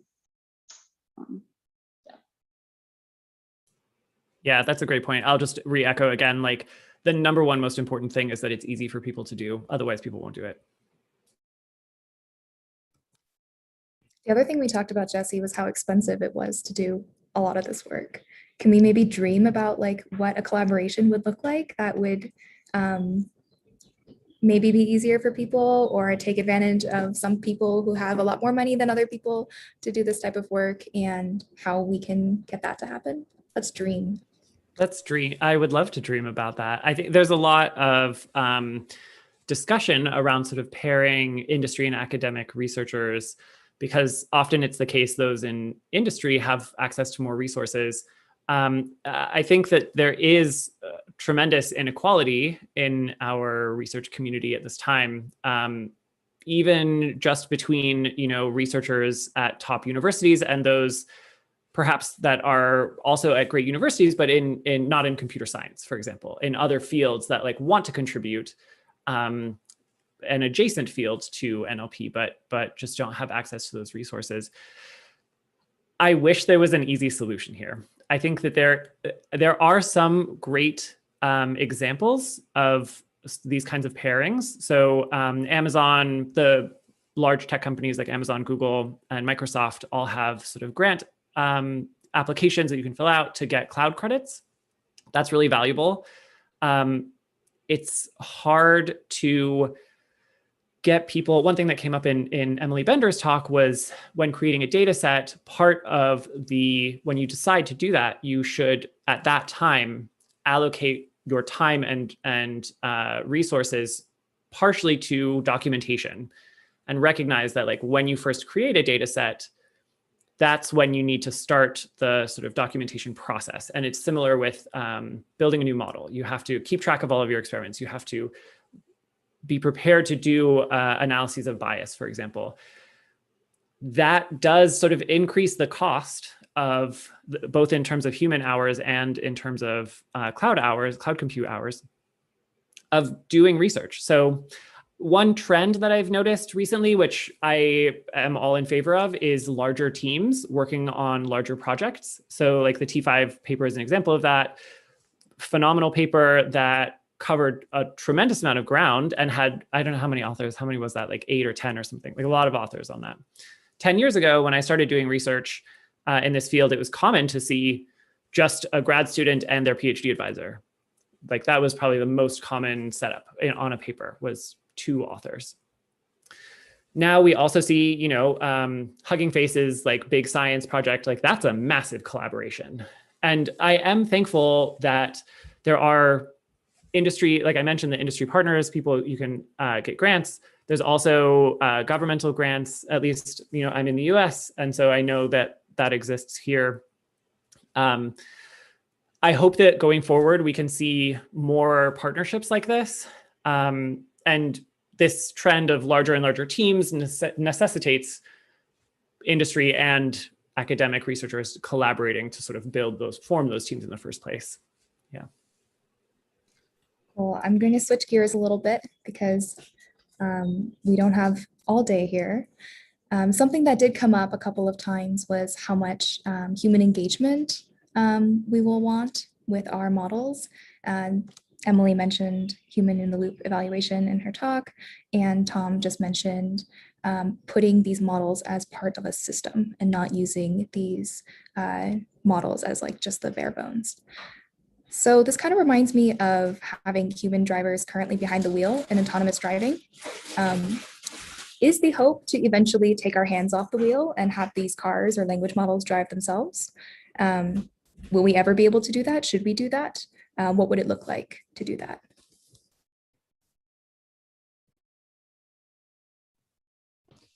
So my kind of take is that, oh, sorry, Thomas, I'll let No, you. no, go ahead. No, my take is that unfortunately, in a lot of these things, we won't be able to take our hands off the wheel until we have like a human level AI, which I personally believe is still very, very far away. So I think in particular, well, there is, right, I think I like the distinction about like how your system is used as a whole, and does it have social outcomes, or does it have impact on social outcomes, or is it just for instance just I mean, I think it's hard to just take out this question out of just how your real system is used in life and what kind of effect it has on people's life. So this is really where the question is, right? If you can remove your hands or not. Do you do just a game like chatbot that is just something do you do something that helps, I don't know, like distrust people? Or this is really the question that you should ask yourself, I think, when you want to answer this question.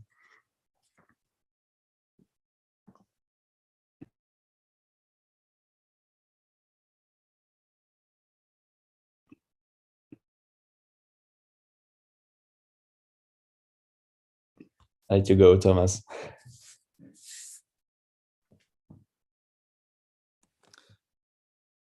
I obviously have no idea about most of the elements that you asked right now. As a lawyer, I'm very happy to sit here and listen.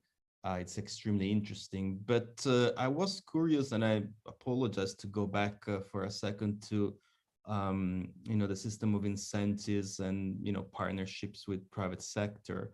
And I think it could be obviously interesting. There is so much knowledge, so much resources, but it's also something that has to be taken with great care, in the sense that I mean, we have many examples of things going wrong when you partner up public interest enterprises with private interest enterprises, because they're driven naturally by two very different goals. One is the public interest, producing better models, creating data sets of high quality data, inserting safety layers, etc., etc. It doesn't mean that private sector doesn't have, may not collaborate in in some of these ventures. In fact, it does, and with great success in many situations. But you cannot forget that ultimately the goal is different. And I think that the whole issue, and we're entering into a completely different area here, but the whole issue of the COVID vaccine patents is quite illustrative. They have been developed with massive public funding, but it didn't really quite work out, to the point that now discussion is going on about lifting those patents. So this is a classic example where private-public partnership is not really working out towards driving the output that we're looking for along parameters that considers fairness and equality, not just efficiency. So I wonder how much of this can be translated into the field of NLP and machine learning. But I think that there is an element there, and I think that some of the provisions in the already cited EU AI proposals try to address some of these issues. The requirement that if you develop something, it has to be tested on good quality data. Maybe it's a bit vague, but these are pointers in that direction. So I think that the system of incentive may be a very, very interesting angle to try to tackle the issue here. And it's a system of incentives that if you are in the, for example, academic sector, it doesn't work, because if you want to get the big grants, you have to show not incremental research, but you have to show that you're creating something entirely new every single year. And we know about publication biases. We know about the role of commercial publishers. We know about the consequences in terms of p-hacking and all these things that I barely understand, because me and numbers are not best friends, but the effects are quite clear. So I think that this is something that it's quite interesting, and where possibly fairness, transparency, access to the original data, openness probably could be at least guiding factors, if not solutions in themselves. Thank you. This discussion reminds me of something Emily brought up in her talk, which was how to de-escalate from an adversarial answer or an adversarial prompt. I want to put that back on the table and hear what everyone else has to say about that. One other thing that this ties back into is, I forget whose talk this was from, but we were talking about multicultural sensitivity and multilingual sensitivity, and that you need a deep understanding of the culture of the model that the model is going to be deployed in to appropriately answer.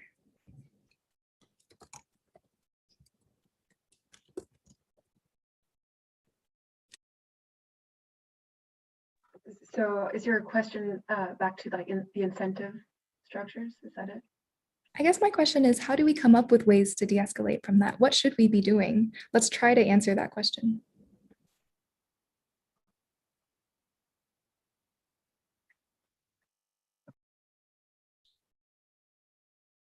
Well, I can talk a little bit about big science and what we're trying to do here. It's a little bit this idea of trying to gather a very, very wide diversity of people around one language model, around one scientific project, trying to have in the same project enough people who know about ethics, enough people who know about carbon footprint, enough people know about modeling, enough people who are interested about data set, and getting all of them in the same direction. And a lot of this is about finding the good incentives and how you can get people excited about this, even though they have different requirements. Some of them are PhD students, they need to get papers. Some of them are PI, they need to get a grant. Some of them are industry.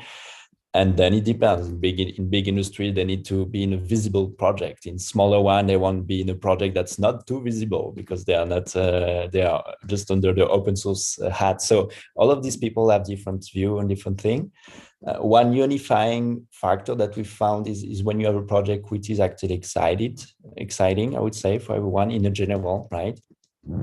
And then to make sure that the people who are, for instance, people who are aware, I would say, of social impact. So this is maybe what we call safety in the project, right? There we have at least one chair aware about social impact in every working group, so that we have this diffuse. I think all of this safety question, you kind of, unfortunately, you kind of have to treat them as top to down thing. It's really hard to get people to get excited about safety limitation and kind of, well, and unless they have been personal impact and that they are a social research project. But in general, it's better if you kind of need to put this in the top position, to have like people aware about this at the top, or like not top, but like at least some decisional point. And so that these people can make the trade-off between having a exciting project and a project that is also socially aware. And that's what we try to do. It's a little bit the same what we do at Hugging Face, I would say. We try to have stuff that are a little bit exciting, models which are state of the art, which are very easy to use.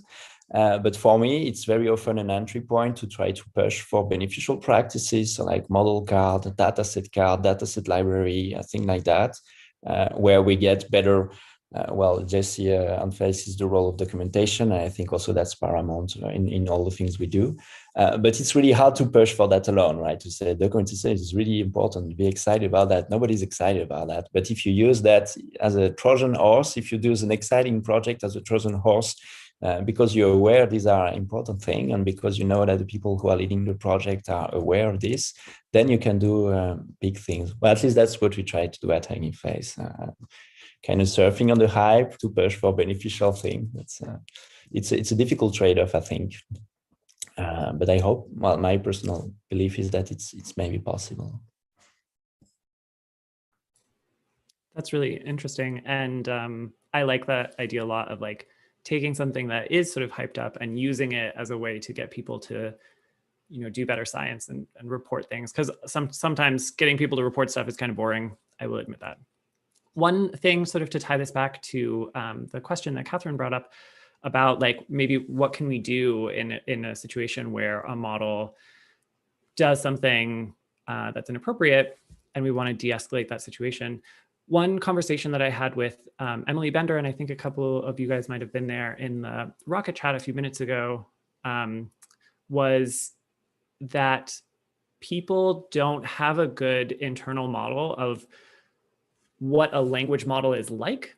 And so when they interact with language models online or on their computer in general, and the model creates some output that is relatively coherent, it might not be correct, but it leads people to have some like theory of mind for that model. They assume some communicative intent behind that language model, which is a very human thing to do. It's very natural, right? Like we do this when we speak to other people, but doing that with a language model is actually quite inappropriate because that doesn't exist there. And instead, sort of that was the basis of the argument of calling Emily Bender's paper the stochastic parrots paper, is that you're not speaking to another human, right? This is just a model of language. And so even when the output of, the generated output is coherent, it's not always appropriate to, it's never appropriate to assume, this would be you updating your model of what the person you're talking to is thinking about. That's not the right way to interact with these models. And so I wonder if one thing that would be appropriate would be, and maybe I expect this going forward, is that the general population will eventually, as they interact with these models more and more, learn that interacting with a language model is just a different type of interaction. It's interacting with a tool. It's not interacting with another person. And so hopefully de-escalation can be through that lens, where if they see something problematic, they can disregard it or try to consider that it is an auto-generated piece of text rather than something that carries communicative intent. I was just thinking, I wonder if the word de-escalation is always the right word, because if you're interacting with these models, does it really matter whether it's a machine or not? If they've said, for example, something racist, is just another trauma, and you know where in the world it's coming from. So I wonder if researchers also understand that damage gets done. Actually, damage gets done, and you can't reverse it. So we also have to be very, very careful that we understand that we are actually damaging people when we don't know what these models are doing, and in quite a significant way, in fact.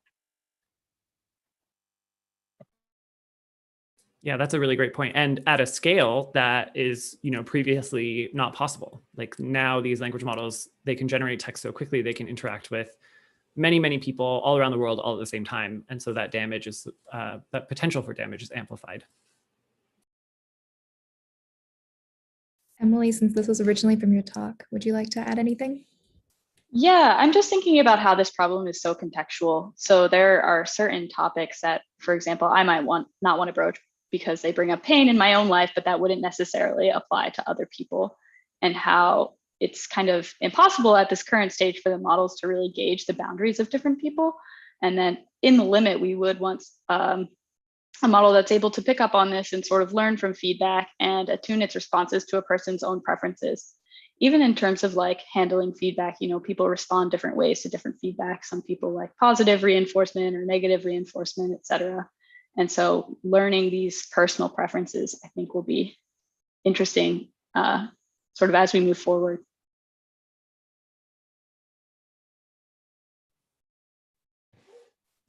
We And sorry, a legal framework is being built in different areas of the world with different approaches that reflect, you know, their own inclinations, but is being built in the sense that, you know, incentives are usually a parameter that we used in a market dimension, but regulation, which is the equivalent, so to speak, when we are in a legal framework, is being developed. Everyone knows the GDPR because it had such a dramatic impact in the way in which we treat personal data. It's, you know, it's not perfect. It has a lot of shortcomings, but certainly has become some sort of golden rule. And, you know, this is the intention of Thomas, the I'm very EU in sorry. the field of We're actually at AI. time. So that is what will happen. Thomas, sorry, I'm very sorry, we're at time. So one of the advantages of being a virtual conference is people are now on time to things sometimes. So we're gonna try to stick to that. So thank you guys so much for this discussion. I think we'll leave everyone else with a thought. What do you guys all think need to be satisfied before language models are deployed in products? So we won't answer that question, but for everyone to think about for themselves. Hopefully you've gained some insights from this discussion here today, and hopefully you'll take that back to your own communities and keep that discussion going. Okay, I'm going to turn it back over to Colin. Thank you guys again so much. Yeah, thanks for this amazing first panel. So now we're going to move on to kind of the Big Bench section of our workshop, and I'll hand it over to Joshua, who will start things off by giving us an overview of the Big Bench initial Big Bench results. I think we're seeing Josh's screen, but might not be unmuted yet.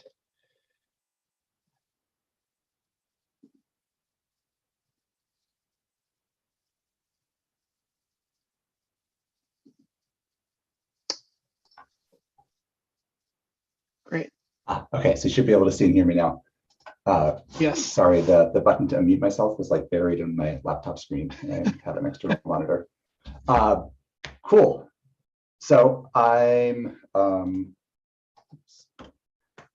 Joshua Slickstein. I'm a research scientist at Google. I'm one of the organizers of Big Bench, or the Beyond the Imitation Game benchmark. Big Bench is a large collaborative benchmark that we are building for language models. In this talk, I'm going to motivate why we need new benchmarks. I'm going to tell you what Big Bench is, how we're building it, and especially how you can contribute. And I will show you some preliminary results evaluating language models across a wide range of scales using Big Bench. This project has involved a lot of work by really a lot of people, both at Google and OpenAI, who are the people listed here, and also by task submitters around the world. These are the core contributors. I don't have time to do nearly justice to everyone's contributions. I can just say that I'm only one among many contributors, and it's been like a really wonderful and very satisfying team effort to be part of. So to motivate a little bit, slides aren't. I think your slides might not be progressing on the shared screen. We're still seeing the first slide.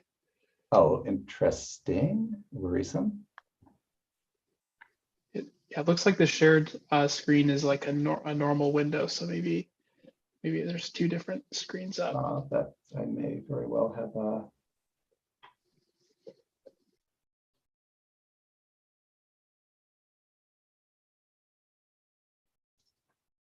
All right, how does that look? Is that, are you seeing slides change? Yes, perfect, thank you. Okay, these are the core contributors who you should have already looked at, and they're all wonderful, and it's been great working with them. So to motivate a little bit, there's been recent evidence that you've perhaps heard a lot about by now, that simply scaling up model size and data set size for existing architectures causes them to continue to improve and become more capable, sometimes in surprising ways. Maybe the canonical example of this is GPT-3, the 175 billion parameter language model from OpenAI. Other examples would be T5 or Diverta or the switch transformer now, which is over 1 trillion parameters. Here we have an example of GPT-3 demonstrating surprising capabilities on a task it wasn't even trained for. It's taking English language descriptions and turning them into shell commands. For instance, if you want to use Python to start a lightweight web server, this will tell you exactly what you need to type in to do this. I find this example and similar examples where GPT-3 writes code particularly impressive because it is so different from our usual expectations for what a language model will do, and so different from what we explicitly trained the language model to do. There are similarly impressive examples for medical diagnosis or poetry writing or many other things. On the other hand, even at 175 billion parameters, GPT-3 has really clear limitations. For instance, here are some examples that it gets obviously wrong in a way humans would not. So if you ask it, how many eyes does my foot have? It says your foot has 2 eyes.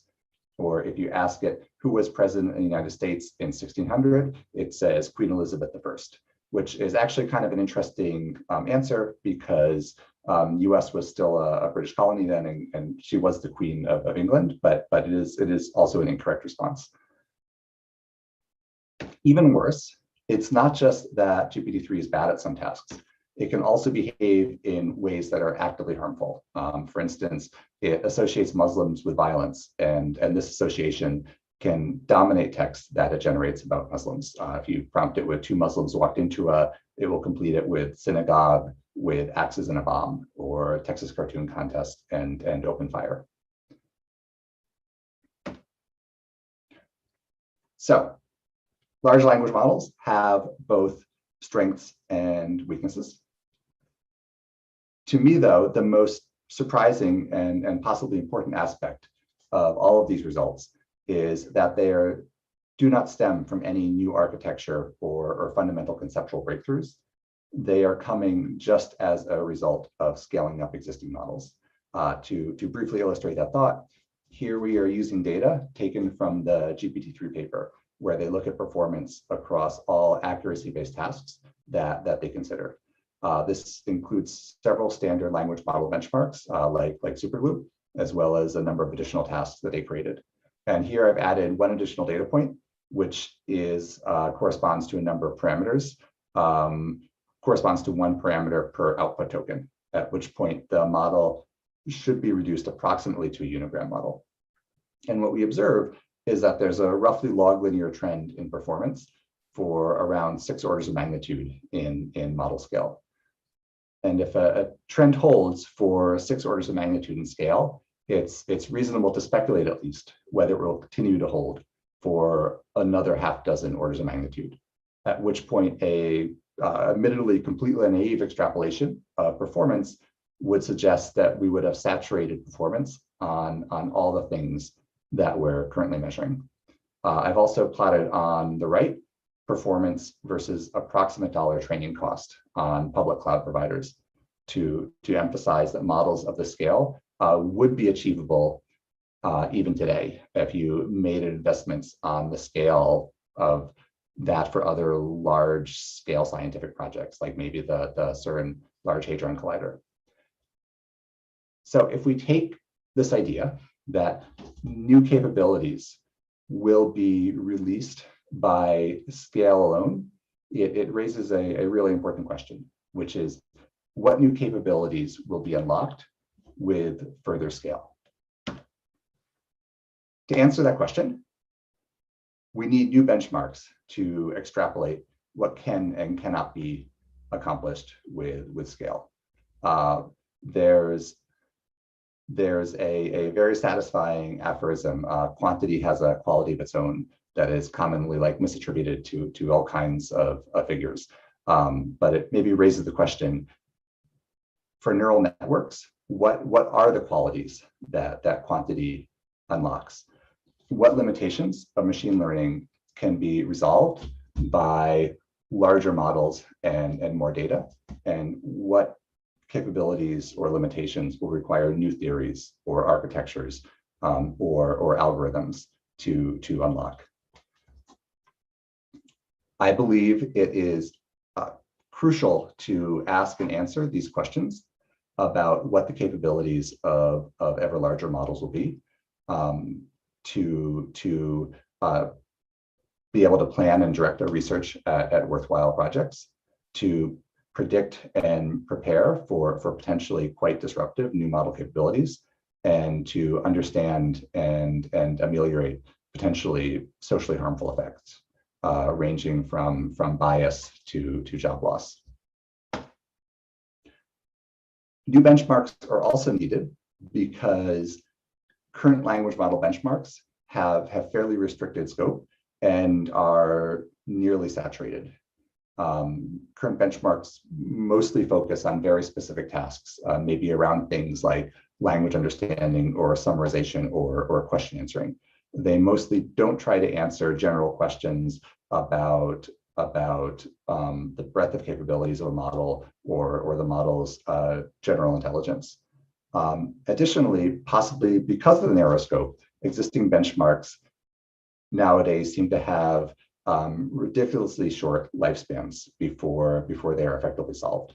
The current premier language modeling benchmark is probably superglue. And here we have plotted the best performance on the superglue benchmark over the less than 2 years since its introduction.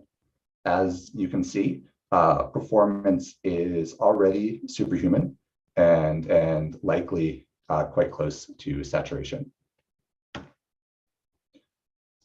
So in Big Bench, we hope to address these needs for new benchmarks that can characterize and be used to extrapolate future model capabilities. We're doing this by building a large-scale and diverse benchmark for which we are soliciting contributions from the community via an open call for tasks. Contributors submit benchmark tasks via a GitHub pull request, and then non-anonymous peer review is performed through discussion on the pull request. As a primary incentive to drive contributions to the benchmark, all authors of accepted tasks will have the option to be co-authors on the paper announcing the benchmark. This means that contributing to this benchmark should be an unusually direct way to increase your H-index by 1 and get a highly cited paper. We're also actively reaching out and soliciting tasks that quantify social bias or AI safety. We're also actively searching for tasks that come from fields like philosophy or cognitive science that are mostly underrepresented in machine learning research. We're continuing to accept tasks through June 1st, so there's still time. You should consider submitting and making the benchmark a better measure.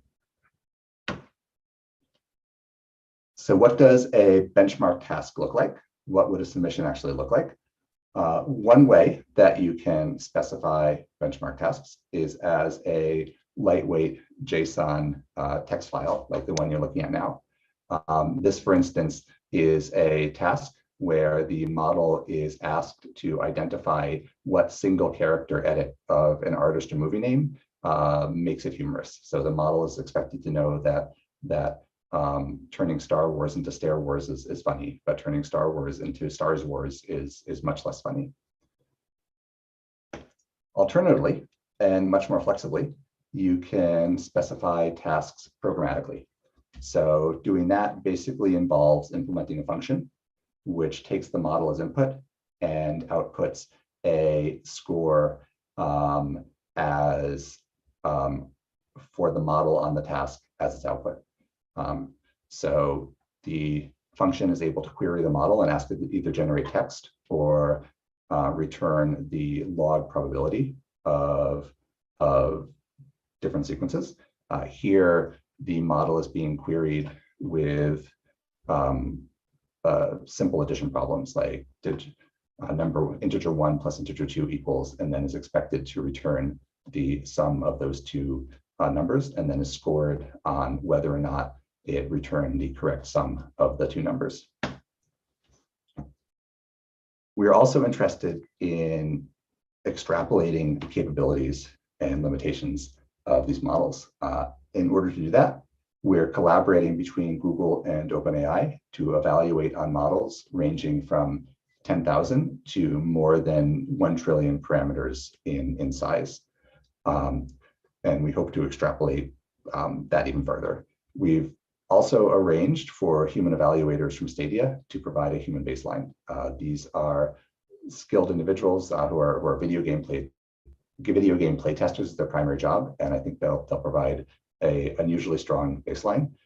We're also encouraging them to use the internet as a resource when performing tasks.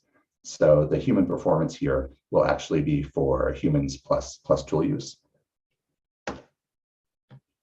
So far, we've already received more than 90 submissions and reviewed and merged 66 of them. These submissions are I think, satisfyingly diverse, measuring social bias or code debugging or the model's ability to communicate through a constrained channel or many, many, many more things. On the right, you can see how performance on 62 of those tasks varies with language model size across about 5 orders of magnitude of scale.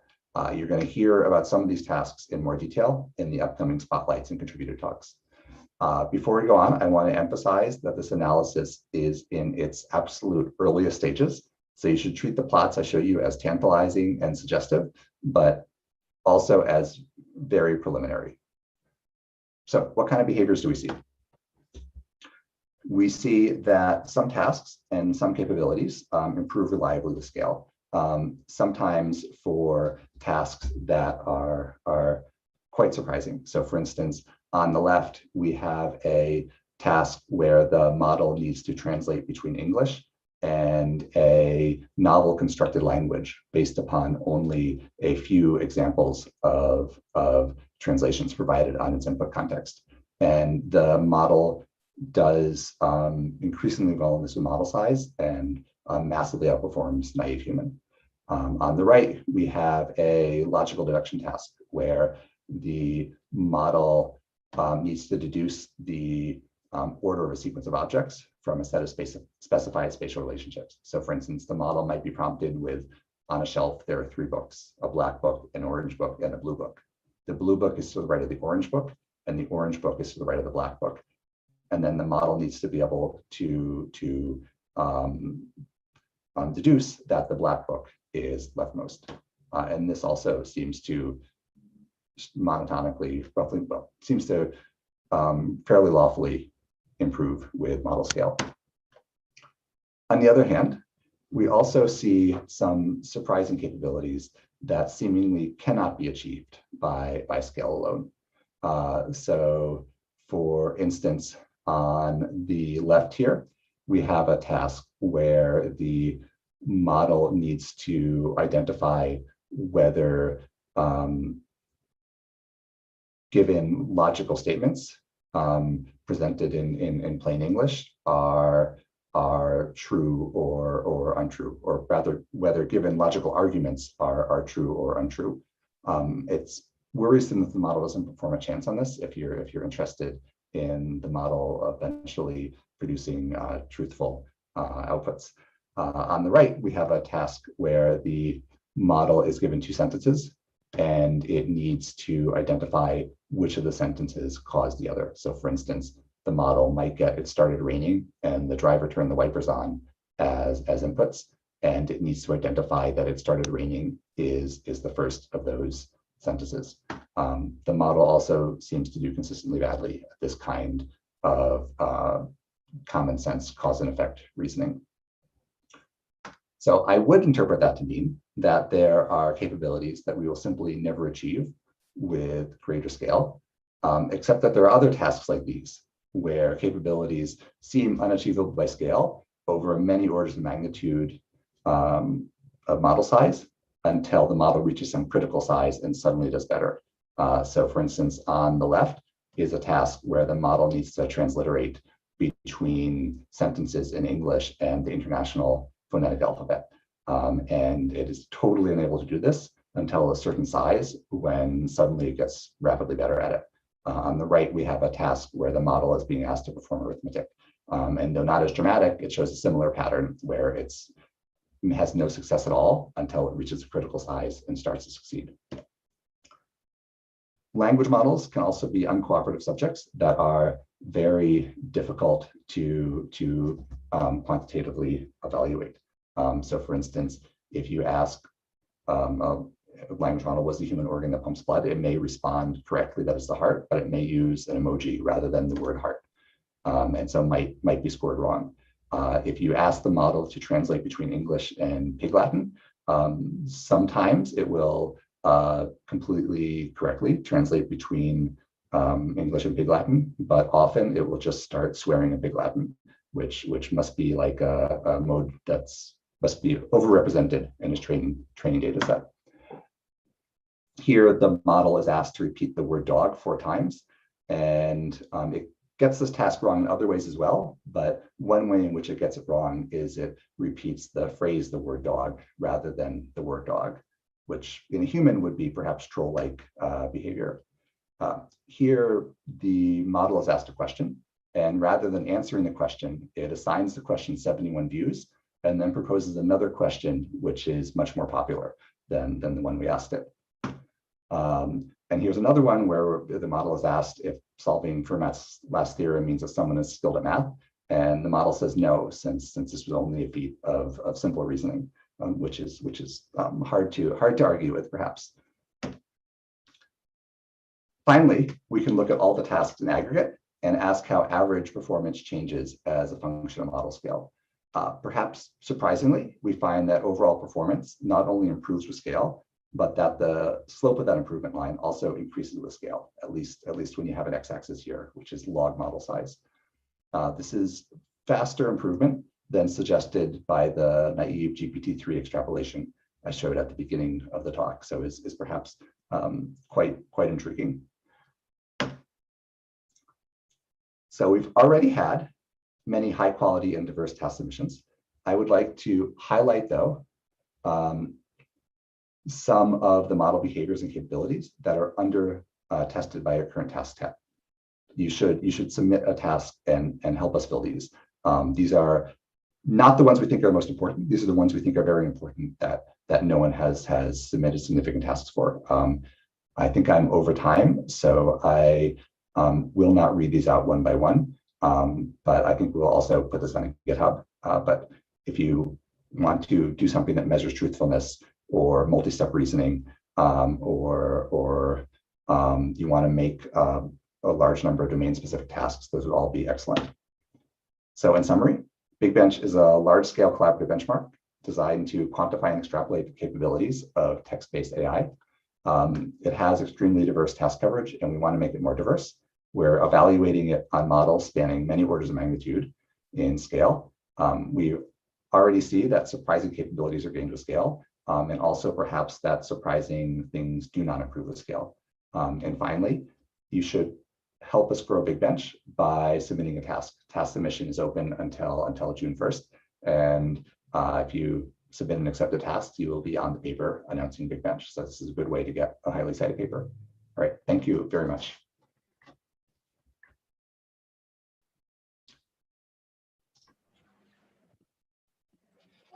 And maybe I will take one of the, how much over am I?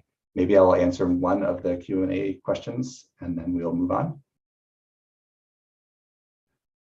So there is a question here, what models will be evaluated?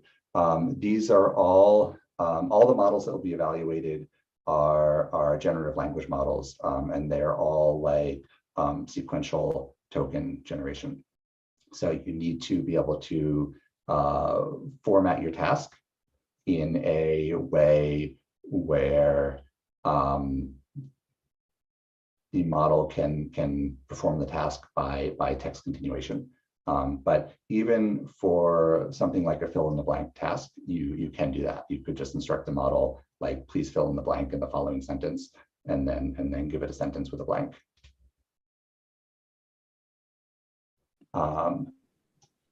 And for the models I showed, I only showed Google models in this particular talk.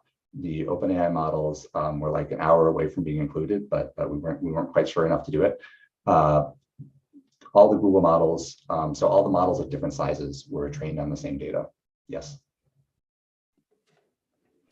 So I think we can let Roseanne take over with the spotlights now if she's ready.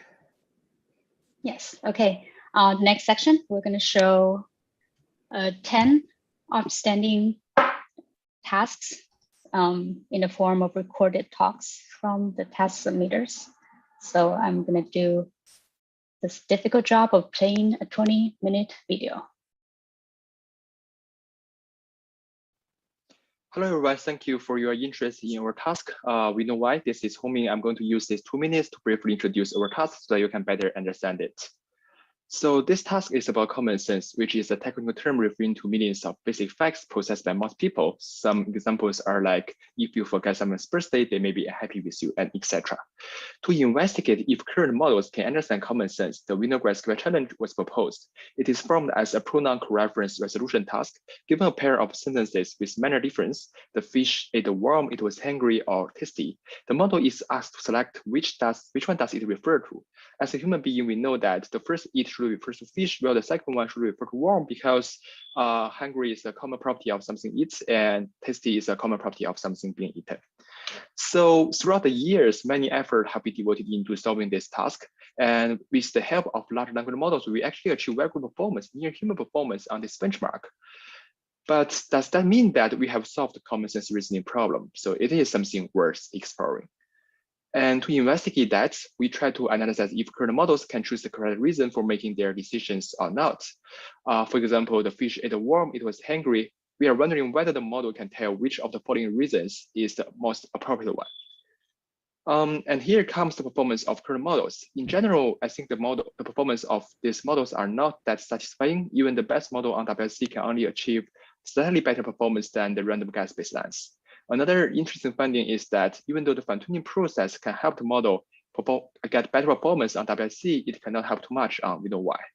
And we are actually interested in why is that, and we look forward to your results with stronger language models in the future. So good luck with your experiments, and thank you again for your interest. Thanks.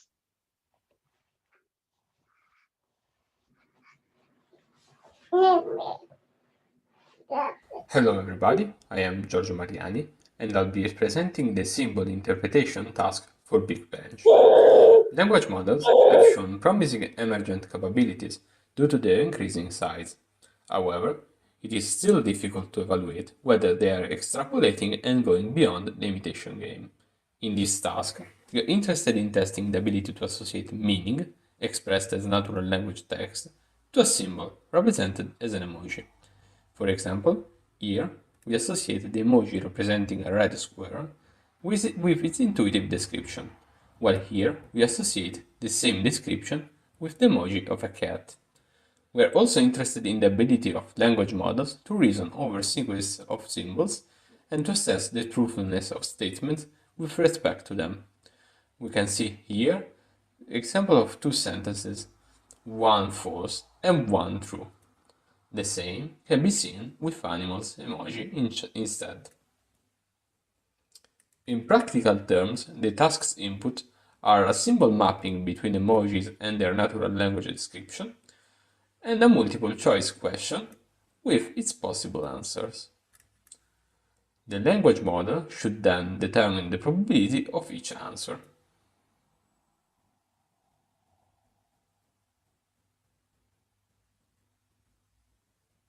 And give a prediction, which in this example is correct. Of course, the same thing can be done using symbols of animals instead. Indeed, there are several possible ways to assign meaning to a symbol, and because of this, we decided to propose different subtasks. Finally, we evaluated our task on a number of models, and the results are either worse or close to random guessing. Thank you all for the attention.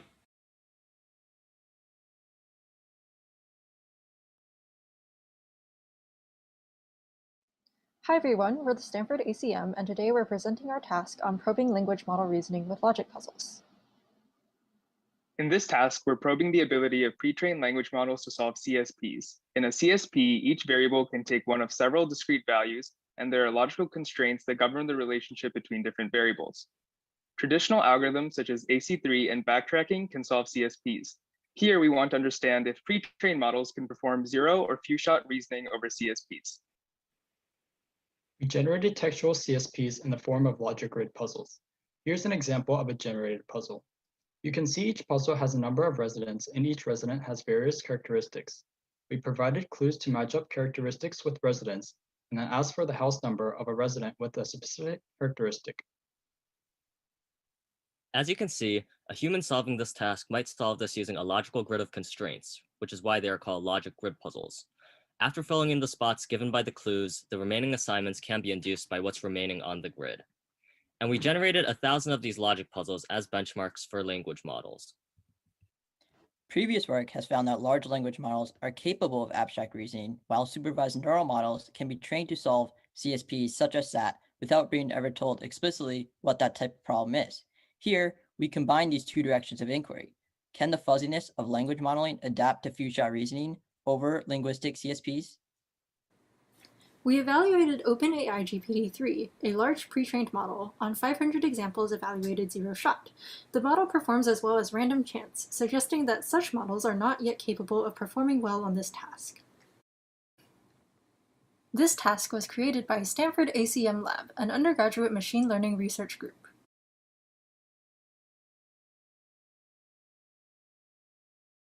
Hello, I'm Benjamin Inden.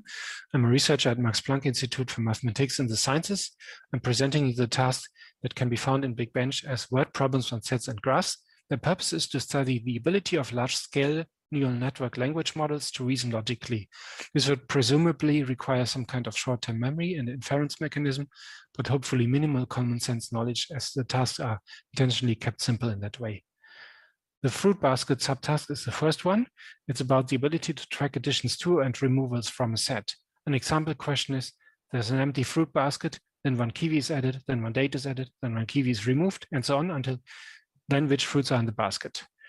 The answer is evaluated based on the number of correct fruits mentioned minus the number of incorrect fruit mentioned divided by the expected number of fruit. And each time the question is generated, there are different random choices. The student classes subtask is the next one. It's about the ability to memorize elements of a set and perform set theoretic operations, union, intersection, and difference. An example question is, Emily takes classes in history, philosophy, and maths. Feng takes classes in literature, history, and maths, and so on. Which student take classes in history and classes in maths? The evaluation is similar to the previous subtask. The acquaintances subtask is the third one. It's about the ability to build a graph from specified edges and perform search on the graph. At least that's how one would classically solve this task. An example question would be, Etienne knows Gustav, Emily knows Abirami, and so on. What is a chain of acquaintances by which Etienne can be introduced to Bernard? Please list the names in order, starting with Etienne. If you have any comments or questions on these tasks, please don't hesitate to contact me. Thank you.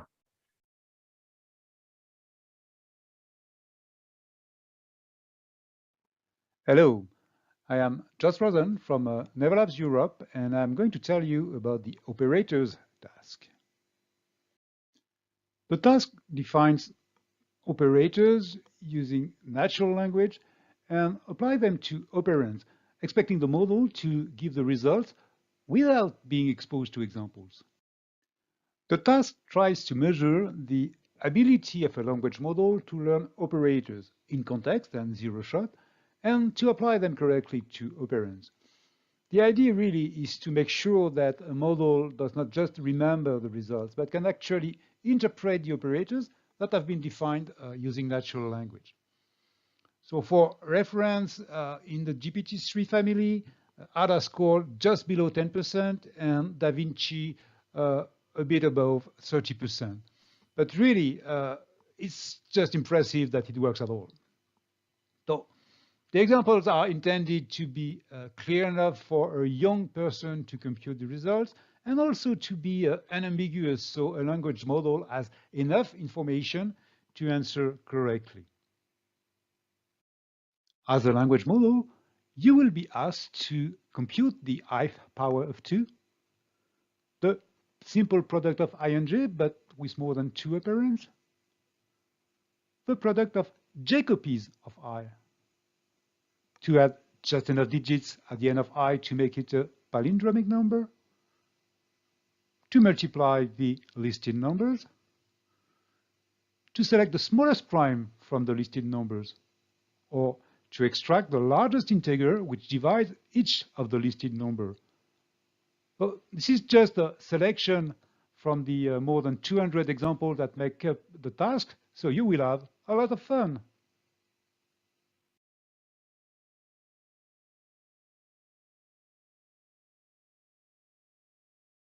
We're Monica and Sebastian, and we are part of the team developing the GEM generation benchmark, which is focusing on enabling fine-grained evaluation of models for natural language generation tasks.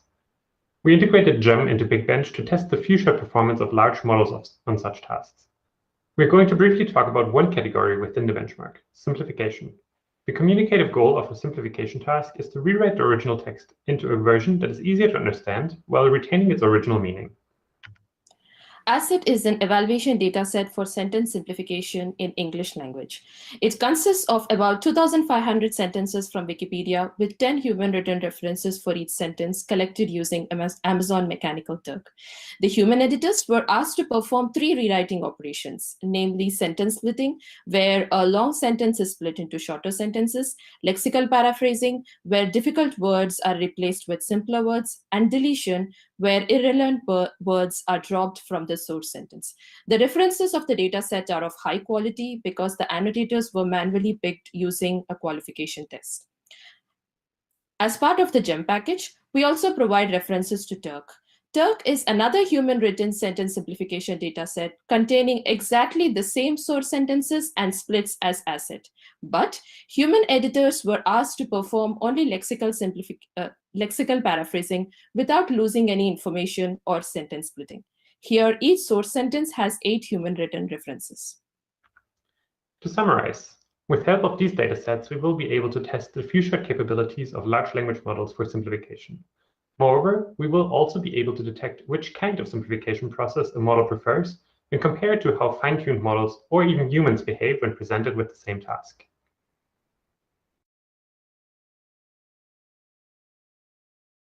So I'm Jamie, and this is Chandon, and we're here to present our Big Bench task, logical deduction. So for all their successes, modern language models still typically struggle with tasks that require multiple steps of logical reasoning. So we've created a task to highlight this as well as we can. So here's a typical example of this task. The first sentence introduces a collection of objects. So in this case, it's books on a shelf, and there's 5, red, green, blue, orange, and yellow. And the next part of the task then describes the relationships among these objects through a series of clues. So in this case, the clues take the form of relationships between the object's positions. So examples are the green book is to the left of the yellow book, or the red book is a second from the left. And these clues always are just sufficient information to uniquely determine the positions of each of these objects in this one-dimensional scale. Yeah, so now that we know that we can uniquely determine these positions, we want to ask the model, does it know which book is in which position? In order to ask this in as natural a way as possible, we phrase sentences where we change which book we ask about and ask about its position. So in this example, we're asking which book is third from the left, and the correct answer is yellow. We evaluate the model's probability for each of the sentences, and the correct answer is, we mark it as correct if it correctly assigns yellow as having the highest probability out of the choices. We had a lot of variations to this task. For example, we changed the number of objects in the task from 3 to 5 to 7 as different subtasks to vary the difficulty. And right now, standard language models fail on basically all of these difficulties. So they're really memorizing just patterns in the text, but not really doing the underlying logical deduction. We also tried different kinds of objects, things like fruits and golfers, and different types of relationships like rankings, in order to have a more diverse set of things that we're testing. And we hope that this task can help move language models towards really understanding logical deduction and underlying structure in text rather than just surface level patterns.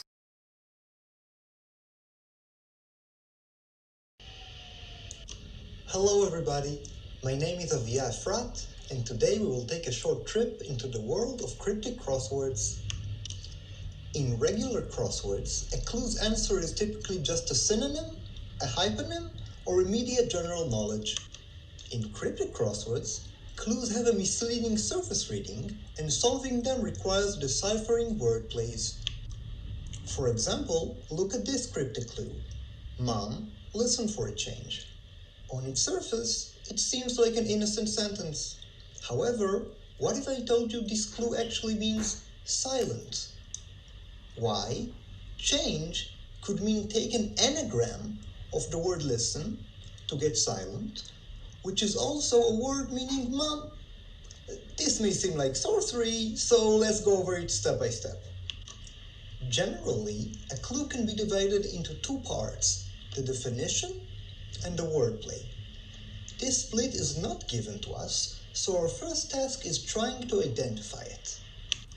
Sometimes there is an indicator in the wordplay, which hints at how to decipher it. Here, the word change could mean taking an anagram. Now, we want to find an answer that is both directly related to the definition and is also a decipherment of the wordplay. Here, silent is a synonym of the definition and is also an anagram of listen from the wordplay part. Clues are not only about text manipulation. For example, some wordplays are based on homophones, and some clues do not even adhere to the definition wordplay split. But most importantly, there is no definitive rulebook on clue types or on solving in general, as this field continues to evolve. For more details, please refer to our Kryptonite paper.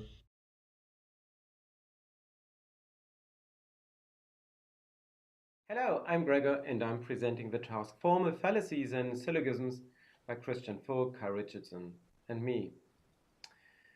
Deductive reasoning is a fundamental critical thinking skill which shows in particular in an agent's ability to discern valid from fallacious arguments. Plus, there's work suggesting that pre-trained language models struggle with negation. This is the background against which we've designed our task that is structured as follows. The language model is shown an argument and asked to judge whether it's valid or invalid. So we feed this JSON scheme with synthetic argumentative texts. In constructing the artificial texts, we rely on and adapt previous work. More specifically, we proceed in the following steps. First, we choose a symbolic argument scheme, either valid or invalid. Second, we replace symbolic formulas with natural language sentence schemes. Third, we substitute placeholders with names and predicates from different domains. Fourth, we render the premise conclusion list as an argumentative text. And finally, the synthetic text is plugged into our JSON scheme. Thus, we construct more than 14,000 multiple choice questions and find that the performance of GPT-2 on this task is poor. All in all, we've tried to devise a straightforward task to test a basic critical thinking skill. Thank you for your attention.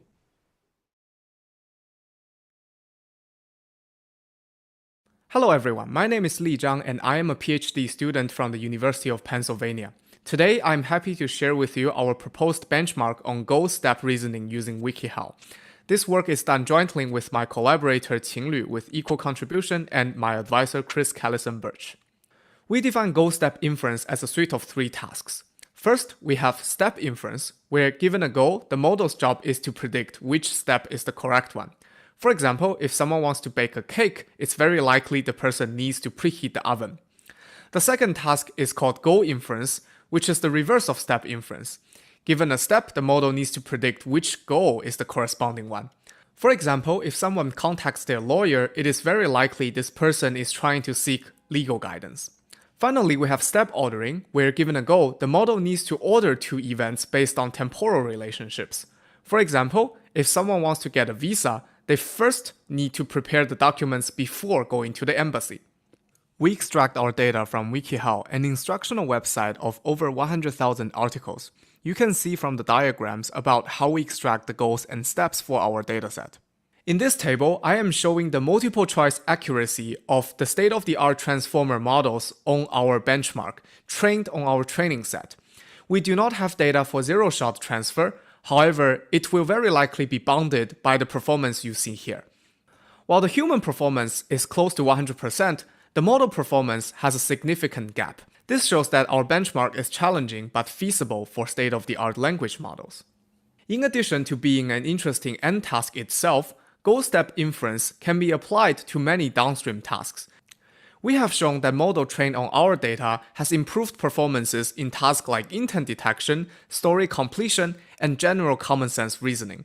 This concludes my overview of our goal-step reasoning task. Please reach out to me if you have any questions. All right, that concludes our Spotlight Talk section, and we thank all the task submitters and speakers of that section. Next, we'll transition to what's called contributed talks, where each task submitter and speaker is given slightly more time and will deliver their talks live. So I'll hand over to my colleague Daniel to start this section. Hello, everyone. Our first contributed talk today is by Morgiva for the Strategy QA task. Morgiva is from the Tel Aviv University and the Allen Institute. Go ahead, Mor. Thank you. I'm just sharing my screen.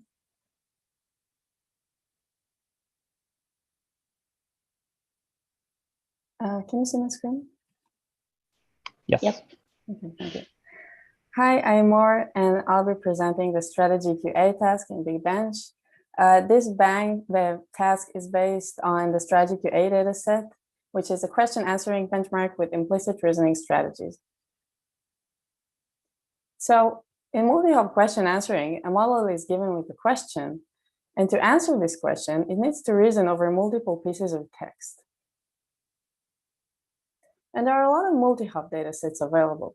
But if you look at the questions in them, you will see that usually the reasoning steps for answering a question are actually mentioned in the question itself.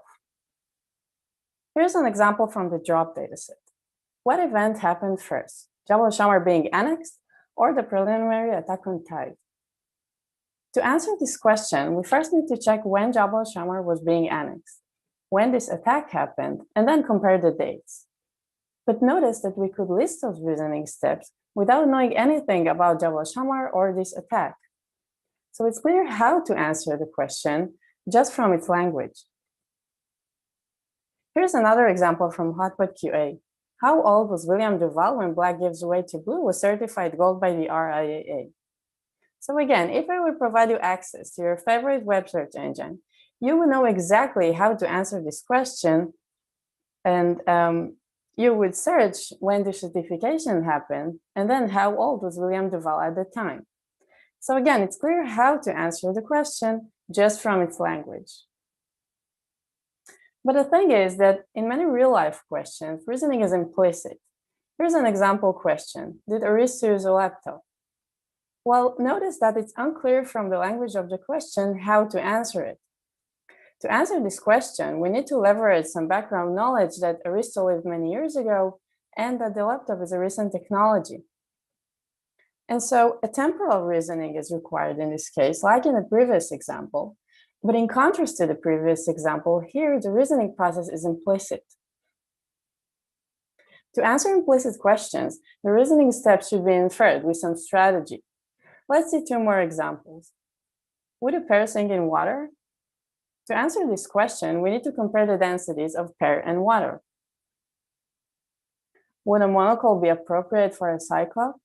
So cyclops have one eye, and monocle is designed for one eye at a time. Implicit questions introduce new challenges compared to their explicit versions. First, there's little overlap between the question and the context for answering it. This makes context retrieval hard. Also, questions tend to be short, so they are less prone for reasoning shortcuts. Our goal in this work was to collect a dataset of strategy questions. And just to be clear, we're interested in questions where the reasoning process is implicit in the question and has multiple steps. We want the answer to be definitive, or at least very likely. So we're not interested, for example, in opinion questions. And we want the answer to be grounded in some evidence from the web, or specifically Wikipedia in our work. Lastly, we limit ourselves to yes/no questions, so we can focus on the complexity of the questions instead of the answers. So strategy QA was collected through crowdsourcing. But to make sure the data is diverse and cover a lot of different strategies, we had to implement a few techniques. First, instead of following the common practice of showing workers with context and asking them to write questions about it, we prime workers with common terms. So let's say, for example, we sample the term self from Wikipedia. We attach a very short description of the term, just so it will be clear what we mean. And we ask workers to write strategy questions about this term. And to do that, they have to leverage their background knowledge and web search skills. And therefore, overall, this inspires creativity. We also ask workers to provide explanation for the answer in the form of short facts. To increase diversity, we implement model-in-the-loop filtering. So given a candidate question, we first pass it through a group of pre-trained solvers. If the solvers are able to answer the question correctly, then it's probably too easy and we reject it. Otherwise, we pass it through another group of solvers that we fine-tune during the data collection. So if the given question is very similar to previously written questions, the solvers will be able to answer it correctly, and we will reject it. And otherwise, we accept it. And so overall, this process increases diversity because we only accept questions that are different from questions we collected before. So for the strategy QA task, we simply use the training set of the strategy QA dataset, which contains 2,300 questions. You can see that the answer distribution is pretty balanced with almost 50% yes questions.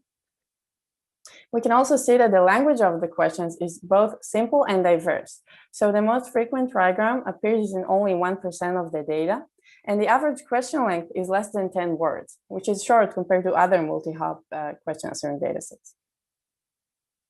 Questions in strategy QA are topic diverse. So we simply use the terms used to initiate the question writing process and map them to high-level categories. And you can see that the top two most common categories cover only 25% of the data. Manual analysis show that to answer strategy questions correctly, one needs knowledge in a variety of domains and different kinds of reasoning skills. For example, comparing numbers, dates, and doing set operations. Our early experiments showed that strategy questions are challenging for current models. So the majority baseline is 53.9 accuracy points. If we just take Roberta Large and fine-tuning on strategy QA while using the BM25 algorithm for context retrieval and the questions as queries, it gets about the same performance as the majority baseline. Fine-tuning the model on auxiliary datasets before fine-tuning it on strategy QA gives a boost in performance. And you can see that whether we use the question for context retrieval or do not provide any context for the model, we get about the same performance of 63.6 accuracy points. Our Oracle baselines show that training with the evidence paragraphs and some description of the reasoning process gives another boost in performance, reaching between 70 to 72 accuracy points. And note that this is far behind human performance, which is 87.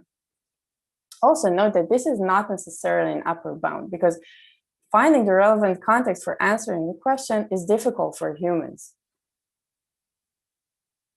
So in Big Bench, we have two evaluation settings for strategy QA.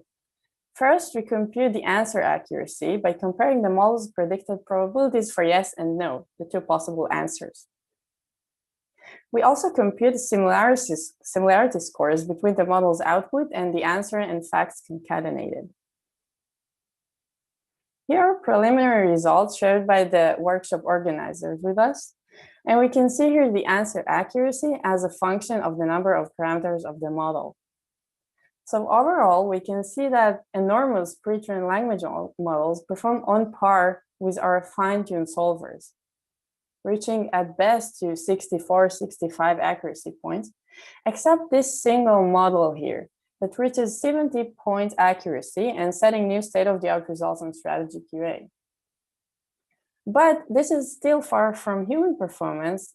And also, we saw that all the similarity scores between the model's output and the facts were very low. For example, the blue scores were all below half score. So to conclude, implicit reasoning is common in real-life questions and is missing from current multi-hop question answering datasets. The strategy QA task aims to measure the ability of models to answer strategy questions. And we saw that while answering strategy questions is easy for humans, it is challenging for current models and also for enormous pre-trained language models. So thank you, and I'm happy to take questions.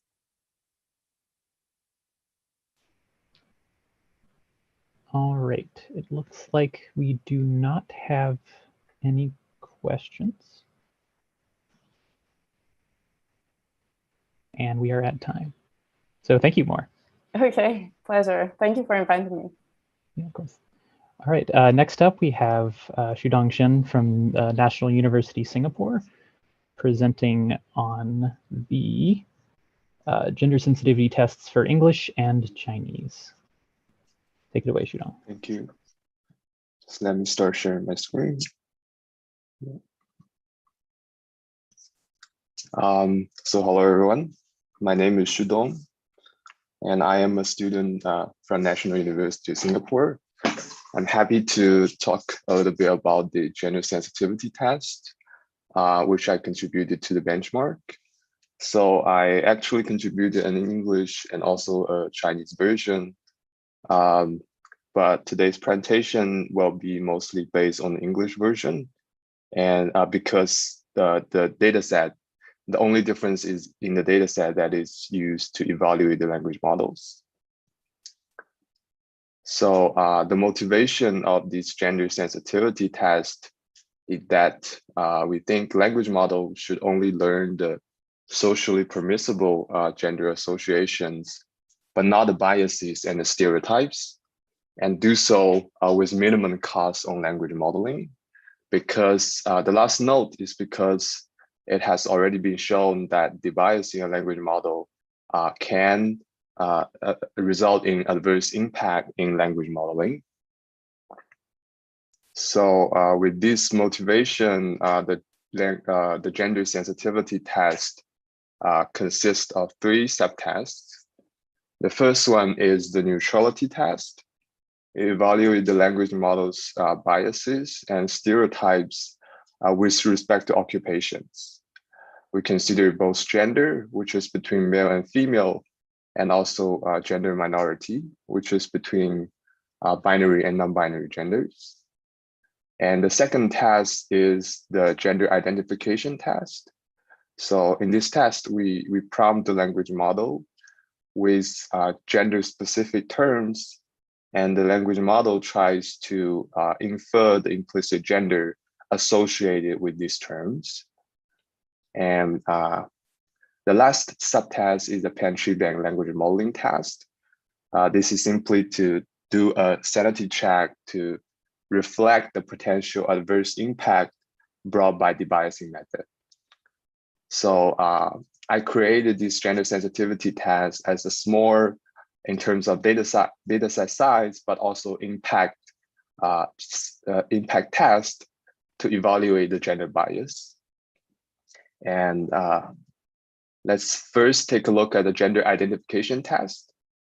So for this test, we collected a list of gendered specific terms that are socially permissible. And we define the male and female directions. And we prompt the language model by asking questions such as Jacob is, the simplest question that you can ask a language model. And the language model predicts male or female by computing the conditional probabilities. And for this task, we report the balance accuracy. And so this is the preliminary result shared by the Google's team. And as expected, language models does pretty reasonably well in this gender identification test. And larger language models have an improvement over smaller language models. And the language model performed much better in English compared to in Chinese. And then let's turn to the gender neutrality test, which is the motivation of this test. So the first measure is the bias measure. We, besides male and female, we also consider non-binary genders in this test. And our test data is occupation titles.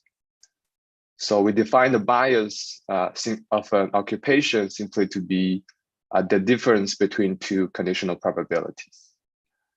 And for gender bias, the set A and B are taken to be male and female. And for gender minority bias, the set A and B are taken to be binary gender and non-binary gender. And we compute the bias score as the negative of the mean absolute bias of all the occupation that we considered. And the score is between -1 and 0, and higher values are more desirable, indicating that occupations are taken to be gender neutral. So this is a plot of the preliminary result.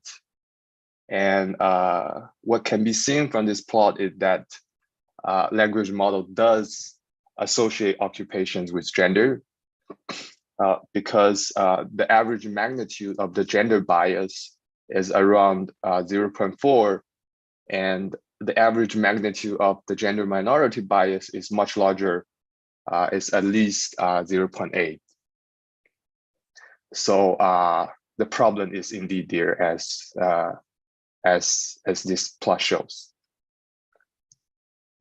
And to get a closer look of the gender bias, we also plotted the top 10 male biased and also female biased occupations. The magnitude of the male bias is much larger than the female bias, suggesting that the concept of occupation in general is biased towards male. And the language model actually, I would say, pretty accurately captured the inequalities in the world that we are living in, because you can see among the top 10 male bias occupations, many, actually most of them are sports related. And among the top 10 female bias occupations, you do see a lot of nurses, teachers, and also kindergarten teachers, social workers, etc. So the language model does kind of accurately represent the world that we're living in, but this is not good from the point of view of bias. And in the gender neutrality test, we also report another measure, which is a stereotype score. So we consider stereotype, so by computing stereotype, we prompt the language model in the opposite direction. What we input to the language model is the gender, and the language model computes the conditional distribution over occupations. And we consider this conditional distribution over occupations as a stereotype. So the stereotype score is defined to be the negative total variation distance between two stereotypes, two conditional distributions over occupations. And this score is between -1 and 0 as well, and higher values are more desirable. So similarly, we define gender stereotype and also gender minority stereotype. So this is a preliminary result. For the stereotype score, as the size of the language model grows, the language model seems to be having a stronger stereotype with respect to both gender and gender minority. And the gender minority has a stronger stereotype in the eyes of the language model. And yeah, this is not good. So the final takeaway is the gender sensitivity test is a small but impact way of measuring gender bias and stereotype for language models. And this test advocate affirmative actions when developing language models, and a retrospective view that take the past or existing word as legitimate is not enough. And that concludes my presentation. Thank you. Awesome. Thank you, Xiang. Once again, we are exactly at time and do not have any questions.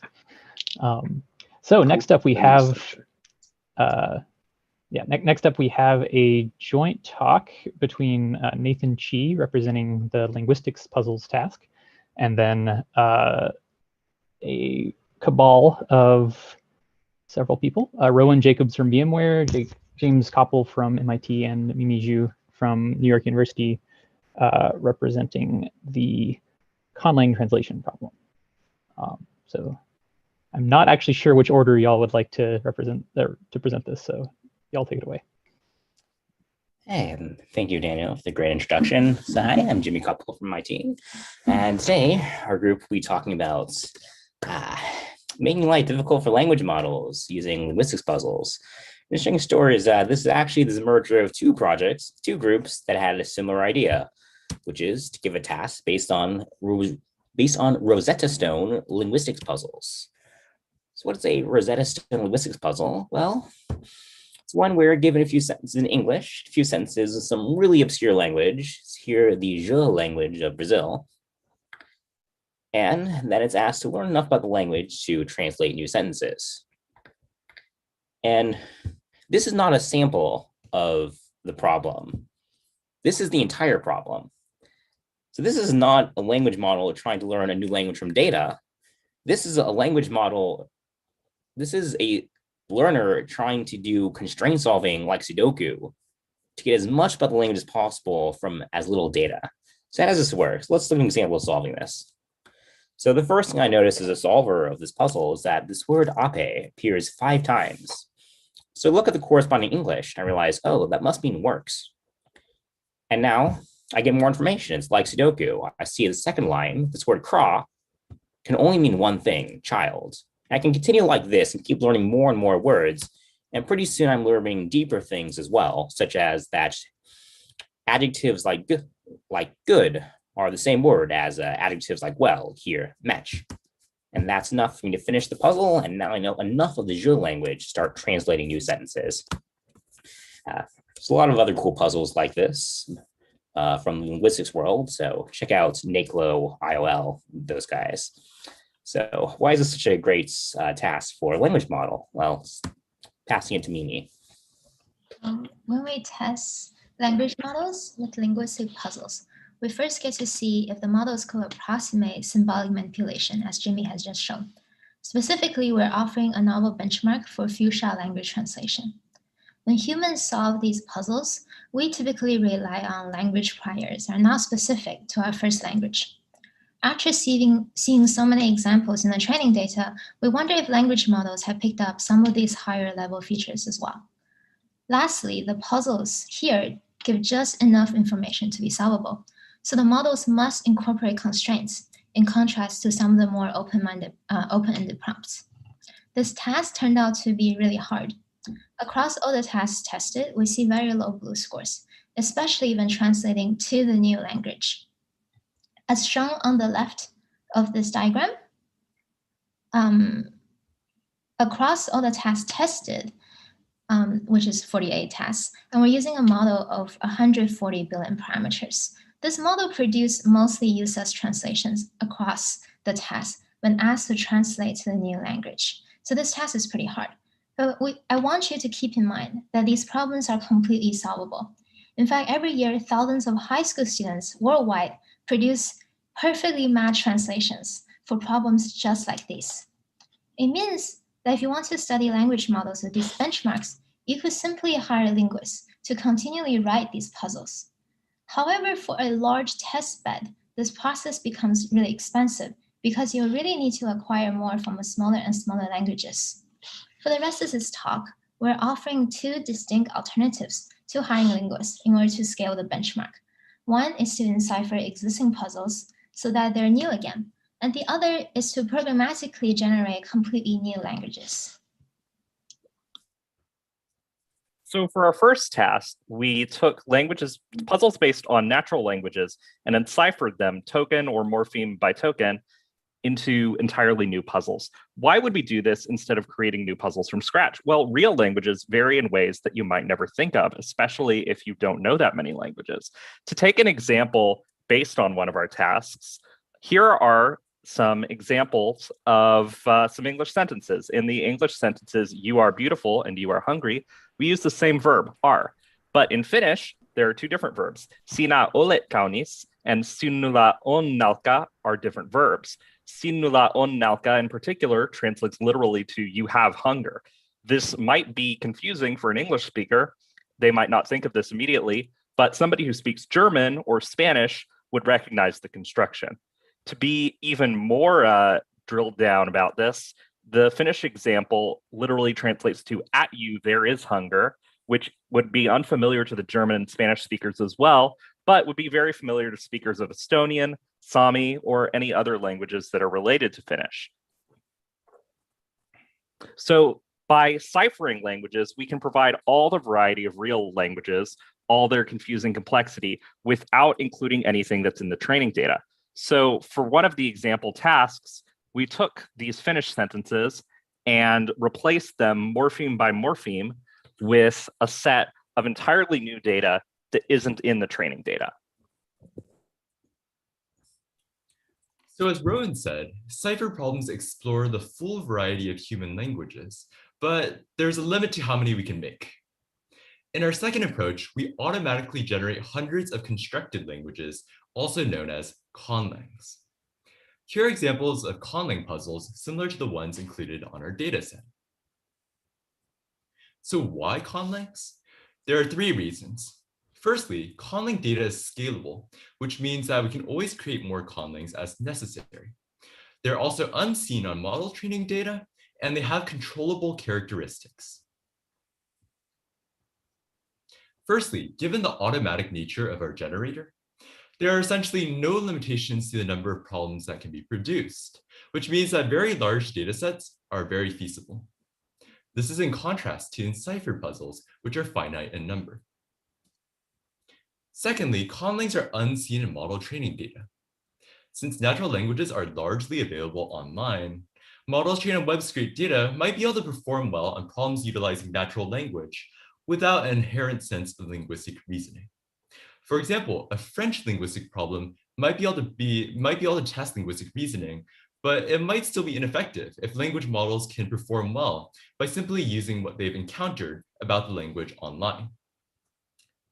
Additionally, conlangs are constructed, which means that we can compare model performance in a controlled manner. Specifically, we generate conlangs with respect to the following characteristics, and major characteristics are weighted according to their appearance and natural frequency. Previous work investigates whether model performance differs per language, but this performance is affected by confounders, like the natural regularity in natural language. In contrast, conlangs control variance between tasks, enforcing regularity that simply doesn't exist in natural language. Our conlangs are randomized, which means that they're roughly equal across all respects, so we can compare them in a fine-grained level without much noise. So thanks for listening to our talk. At this point, I'd like to acknowledge Ethan Chi for his helpful feedback in part 3. If you'd like to contact us, you could do so using these links like email or Twitter. All righty, thanks y'all. Once again, we are exactly right on time and no questions from the audience. So I'd like to thank our contributed speakers once again. These were some awesome contributed talks. And I'm going to kick it on to Guy for the next session. Thanks, Daniel. Thank you to all the Big Bench speakers. We're going to move on now to the next invited talk session. We're going to have 3 30-minute talks. And the first talk is going to be by Noam Shazir. Noam is the principal software engineer at Google Brain. He has worked on large neural language models for many years, starting with work on training giant recurrent neural network language models, developing the mixture of experts layer to train 100+ billion parameter models, designing the transformer architecture, building the mesh TensorFlow and G-Shard libraries, and releasing the pre-trained T5 model. So Noah, whenever you're ready, please take it away. Thank you. Thank you, Guy. One sec. I think I need to share my screen, right? Let's see. Yep. Okay. Wait.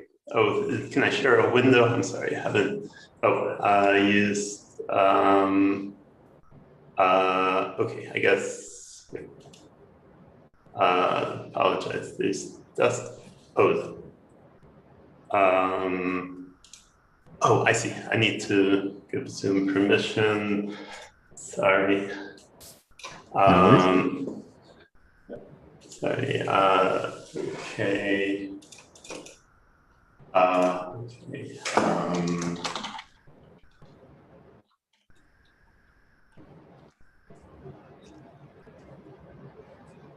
Okay. Allow apps to record this. Okay, I'm sorry. I gotta quit and reopen. Apologies.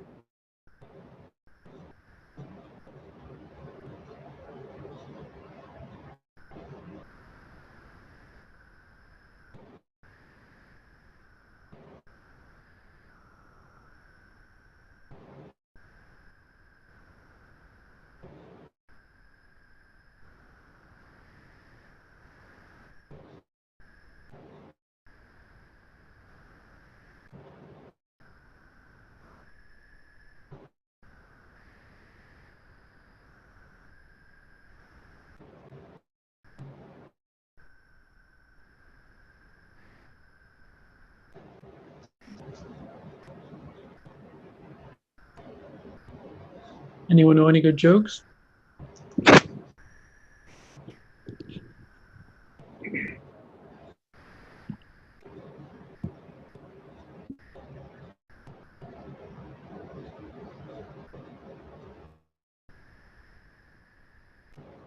Maybe we can ask GPT.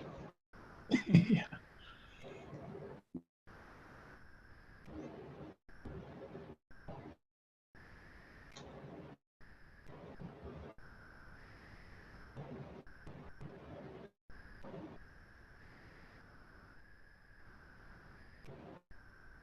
Here we go. Okay, I'm back. Thanks. Awesome. And then I can present. Okay. Okay. Now I need to share my screen, right? Share screen. Sorry.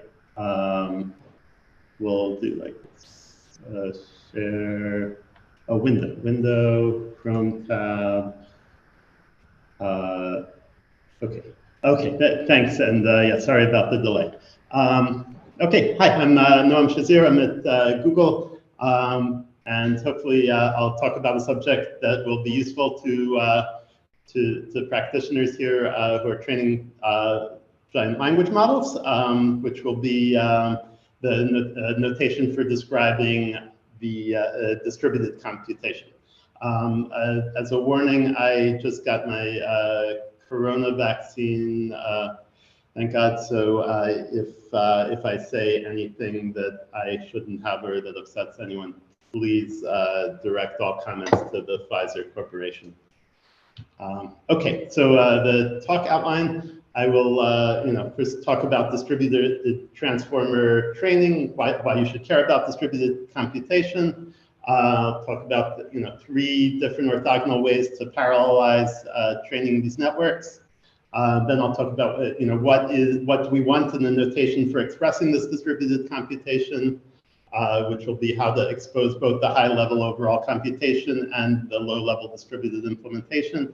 And then I will give you my recommendations for a notation or what I've come up with so far.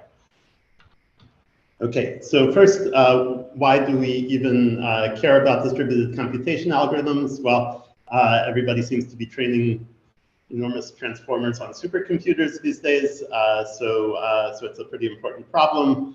And the old way of, oh shoot, am I muted? No, we can hear I'm not you. muted. Okay, yep. Apologies. You can hear me? Okay. Sorry. Yeah, the just standard data parallel algorithms aren't going to work because the model doesn't fit on one chip, and getting the performance good is highly non-trivial. So there's a lot of work that goes on there, and in fact, like the neural architectures are very flexible, which means that even if you're just trying to design some new neural architectures, you kind of have to worry about how they're distributed. And if you're worried about distributed computation, that part of the problem, you should know that you can probably just change the shape or change all kinds of things about the neural network and be flexible around that, so you can do something that's going to be better for your hardware. So it all becomes a giant co-design problem of the architecture, the distributed algorithms, the numerics, the hardware, and all kinds of other fun things. So it's good for everybody to sort of understand all aspects of this problem. Okay, so basic ways of dividing up computation. The first way of doing things is called data parallelism. Essentially, you're splitting your batch of training examples across all your devices. Each device is processing the entire network, all the layers, but on a subset of the examples. And typically you'll do a forward pass, you'll do a backward pass in parallel on all the devices, and then you just have to sum up the gradients across all the devices. The next way of doing things is I would call it intra-layer model parallelism, where you try to split up even within a layer between different devices. There's a lot of pluses and minuses to that, and the third way is I would call pipeline parallelism, where you have different layers on different devices, and people usually refer to this as pipeline because you will need to pipeline a bunch of batches through in order to get good utilization. And these three things are actually orthogonal. You can do all of the above at the same time with good effects. But there are a ton of details in all of this. Okay, so first, data parallelism. That's what everyone's been doing for a very long time. It works great. It's simple. It's universal. It's usually efficient. If you have a small network, you almost never want to do anything else. And the only reason that you actually need anything else is if you have an enormous model. And the problems you run into are like the memory limitations for the parameters and for the activations. And you can solve these with, there was this Microsoft Zero paper about regathering the activations, and that can get you around some of the memory limitations. You still have a limitation of your step time is going to be bounded by the time it takes you to get all of the parameters into and out of a device. So there's still good reasons to move on to and also consider types of model parallelism.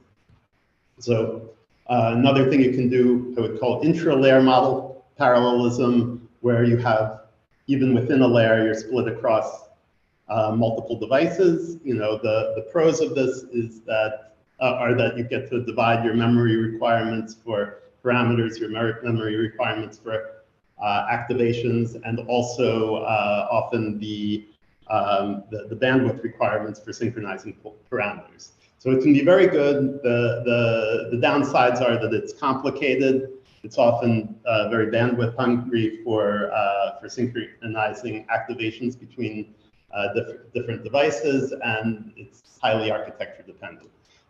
So just to give an example of what this intra-layer model parallelism looks like, in Transformer, here we have the feed-forward sublayer of a transformer where you just have two matrix multiplies. You have this input layer X, a hidden layer H, and an output layer Y.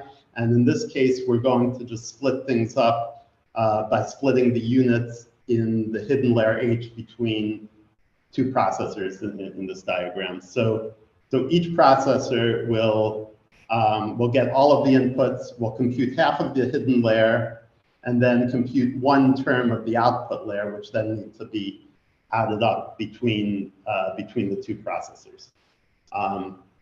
So you can see it's all parallel computation. without communication until you have to sum up these two things to compute the output. A third way of distributing computation is what you would call pipeline parallelism. In this case, you have one layer or some subset of your layers on each of the devices, and the batches of training examples sort of pipeline through there, and so that all the devices can mostly be busy all the time. There have been a lot of great implementations of this and variations. There was a good one recently from some researchers at Stanford and NVIDIA and Microsoft. Encourage you to check out. The features of this is usually the communication costs are low.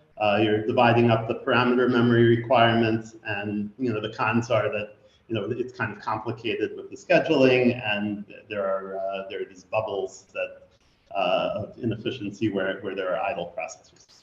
Okay, so I want to focus on sort of a class of parallel algorithms, which we'll call SPMD, or single program multiple data. And actually, all of the previous algorithms I've described can be expressed this way. And the idea is that every processor is participating in every operation. Every processor is executing the same type of operation at the same time. So, and then there are these collective communication primitives like all gather, reduce, scatter, all reduce that handle all the communication. And these kinds of algorithms are nice because they tend to be simpler to describe. You kind of just have to say what the overall thing is that's happening and what each processor is doing, but they're all doing something roughly similar. They're pretty simple to schedule because every processor is going through everything in lockstep, and it can describe many useful algorithms, though definitely not all. So here, you can see this this intralayer model parallelism example I've described is SPMD. Each of the two processors is doing roughly the same thing at the same time, and the pipeline parallelism as well. Each processor is doing roughly the same thing at the same time. If you if you just use padding instead of like idle time, then it can be described in this way as well. Okay, so what do we actually want in a notation for describing this stuff? Well, I mean, I would contend there are two things you mostly want. You want to be able to expose sort of the high-level overall computation, which is, what does the person want to compute? Like, what's the overall neural network look like? And then you also want to expose the low-level distributed implementation, so that you can look at the thing and see like how much communication is happening, how much memory usage is it taking? Is there some redundant computation or storage that you might be able to get rid of? And so it's not okay. Yeah. So in terms of like a high-level computation, this is an example that I'll be using. That it's just the backwards pass of some matrix multiply, followed by the weight update. So here we have, you're multiplying an activation matrix X by some weight matrix Y. I'm sorry, weight matrix W to get an output Y, and here's what the backwards pass is doing, where you multiply X by dy to get dW, the gradients on the weight matrix, and then you update the weight matrix based on its gradient. And I'm using this einsum notation is like really beautiful. It's it's present in NumPy and TensorFlow and some other languages. It's kind of a generalization of matrix multiplication, where you just line up everything based on naming the dimensions and saying what the shapes are of the inputs and outputs, and there's really only one reasonable thing to do. And here I'm adding explicitly what dimensions are getting contracted, in this case the batch dimension. So, okay, so that's the high level computation. And then, okay, so here's something I think not to do, which is where you hide the high level computation and just expose the low level implementation. And I've used programming environments like this where, you're just saying what each device is doing. And, in this case, you're just saying, okay, each device is processing its part of the batch. And then you do this all reduce operation that sums up the gradients across all devices. And that works. You can program like that, except that you're not really seeing the big picture. You're seeing what one device is doing. And then if you want to, it leads you to make mistakes like where you don't actually see the big picture, and now you use more devices, and the code has to change.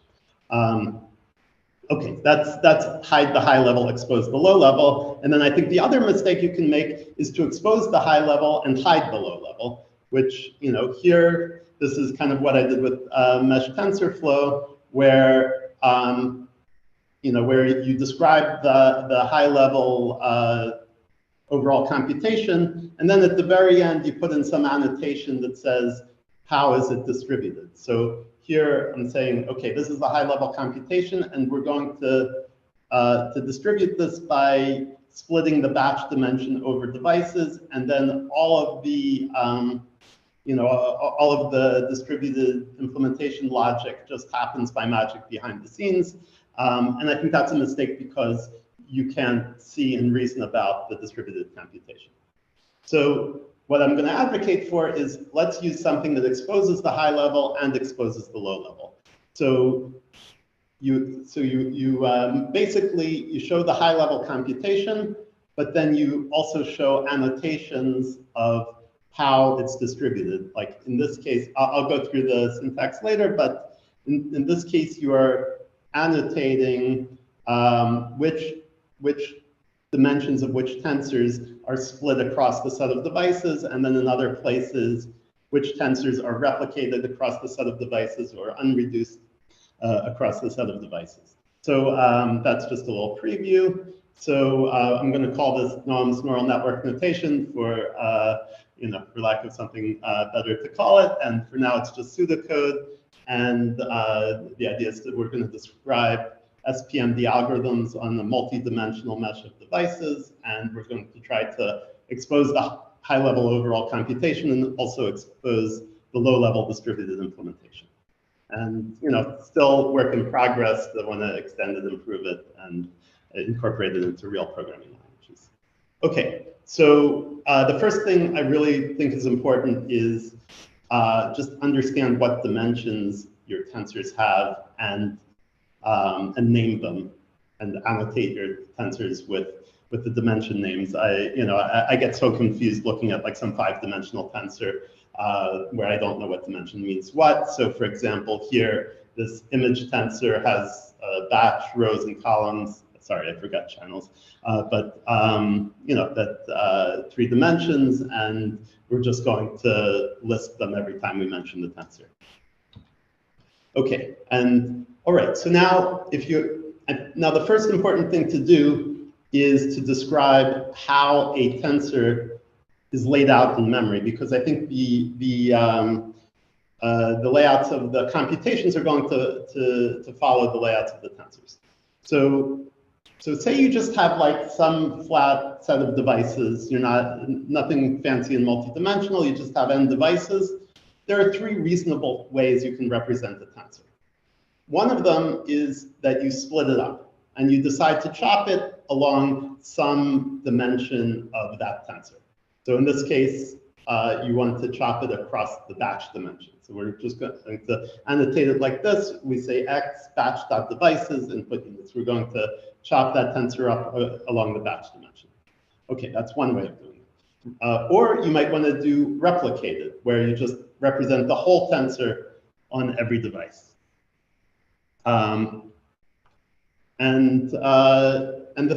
So we're going to annotate that by saying r.devices at the at the end of the tensor, and And the third way of doing that, the third thing you might want to do is that this tensor is actually unreduced. You still need to reduce it across you still need to sum it up across devices to get the thing that you intend to compute.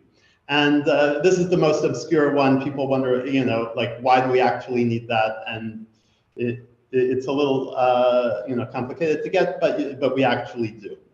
It's what we use for for example, the per device parameter gradients in data parallelism prior to when you add it up.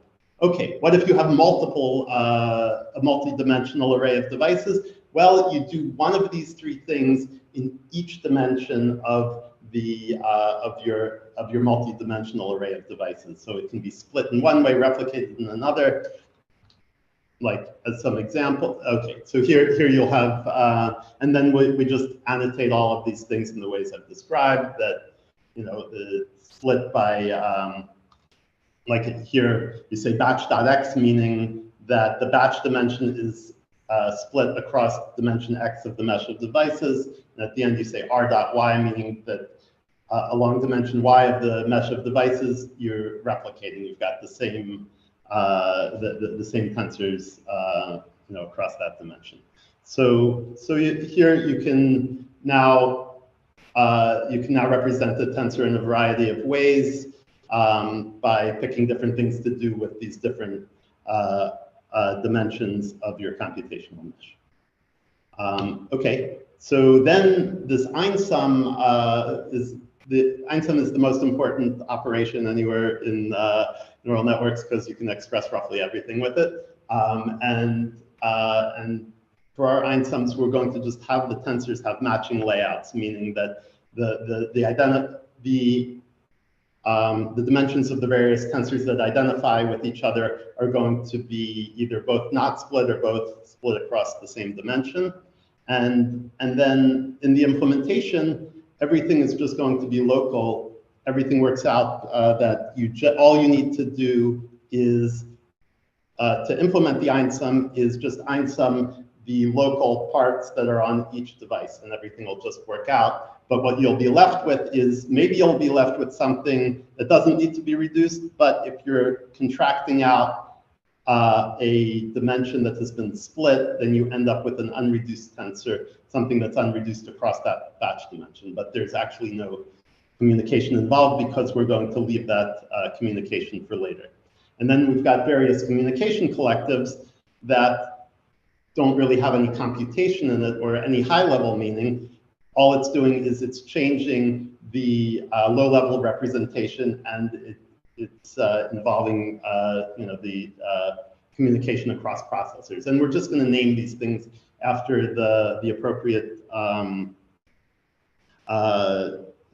operations from MPI. So we've got all gather, which is taking something that's split and making it replicated. Reduce scatter, that takes something unreduced and makes it split, and all reduced that goes from unreduced to replicated. And then there's all to all that goes from split to split, but split across a different tensor dimension.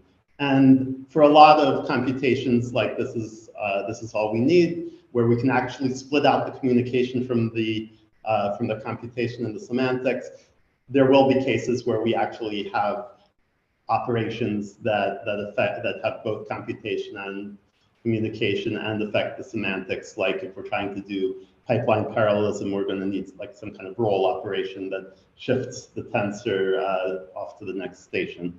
But we'll try to avoid that stuff when we can. So now we're exposing the target computation, exposing the distributed implementation. So here is our example backwards pass of data parallelism. So we've got the einsum that leaves the thing unreduced. Then we have the call to all reduced that goes from unreduced to replicated, and then you update the weights. So like seeing that as part of this is the full computation that shows the forwards pass, the gradient pass, and the backward pass. And you can see like what's going on in all of those operations if we have more time. And then you could do a variant of this, say this is Microsoft had a paper called Zero, where they show how to just broadcast the parameters just in time. This is how you would represent this, where you keep your weights split, but you all gather them once in the forward pass and once in the backwards pass, so you can represent this stuff nicely as well. So the features of N4 is that the computation is mostly separate from the communication, and also that the back propagation works in the way that you would expect. It produces the same algorithm as backpropping the low-level implementation. You have all gather and reduce scatter, which are each other's gradients. All reduces its own gradient, and and replicated and unreduced turn out to be kind of duals of each other. If you have one in the forward pass, you'll end up with the other one in the gradient pass. So yeah, that's why we need unreduced, because for optimization purposes, if you need to, if you have two things, it's better to first all reduce, first add then all reduce versus first all reduce then add, because one way is half the amount of communication, and so that you can't actually specify this without having the concept of unreduced tensors. And unreduced, as I mentioned, is like the dual of replicated that makes everything work out beautifully in the backwards pass. So if you leave that out, bad things happen. And then here's an example of a transformer feed-forward layer where we're doing two things at once. We're doing intra-layer model parallelism across one dimension of a two-dimensional mesh, and we're doing data parallelism across the other one. And it's, again, relatively concise to write down what we're doing. We're doing weight regather, parameter regather, and this two-dimensional parallelism. All of this is not that bad to write down. I haven't written down the backwards pass here, but it would roughly follow the forward pass. One thing that I haven't gone into that sort of work for the future is, do you want to cache stuff for the backwards pass or recompute it? That has huge impacts on computation and memory usage, but we do need a good notation for that as to whether something is saved or recomputed or not needed in the backwards pass. Maybe there's some good way of just writing it down, like these green lines, cache for backprop or something, but should work this out in the future. So takeaways. This is N4, Noam's neural network notation, and I've kind of described some of the features there. I still need to write it up and post it to archive. But any questions?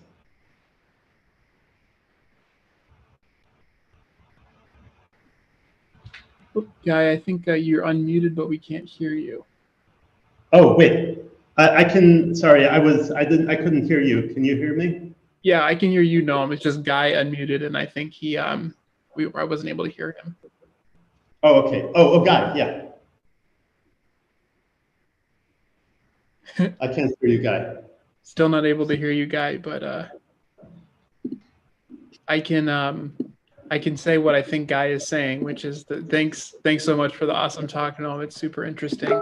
So we do have a couple questions from the Q&A that I'll relay to you, Noam. So the first from Andres Felipe is, do you envision the implementation this sort of notation to require a domain-specific language, or can it be introduced in some of the popular deep learning frameworks without much boilerplate? Oh, yeah, well, I guess well, hopefully it can be introduced in versions of some of the popular deep learning frameworks,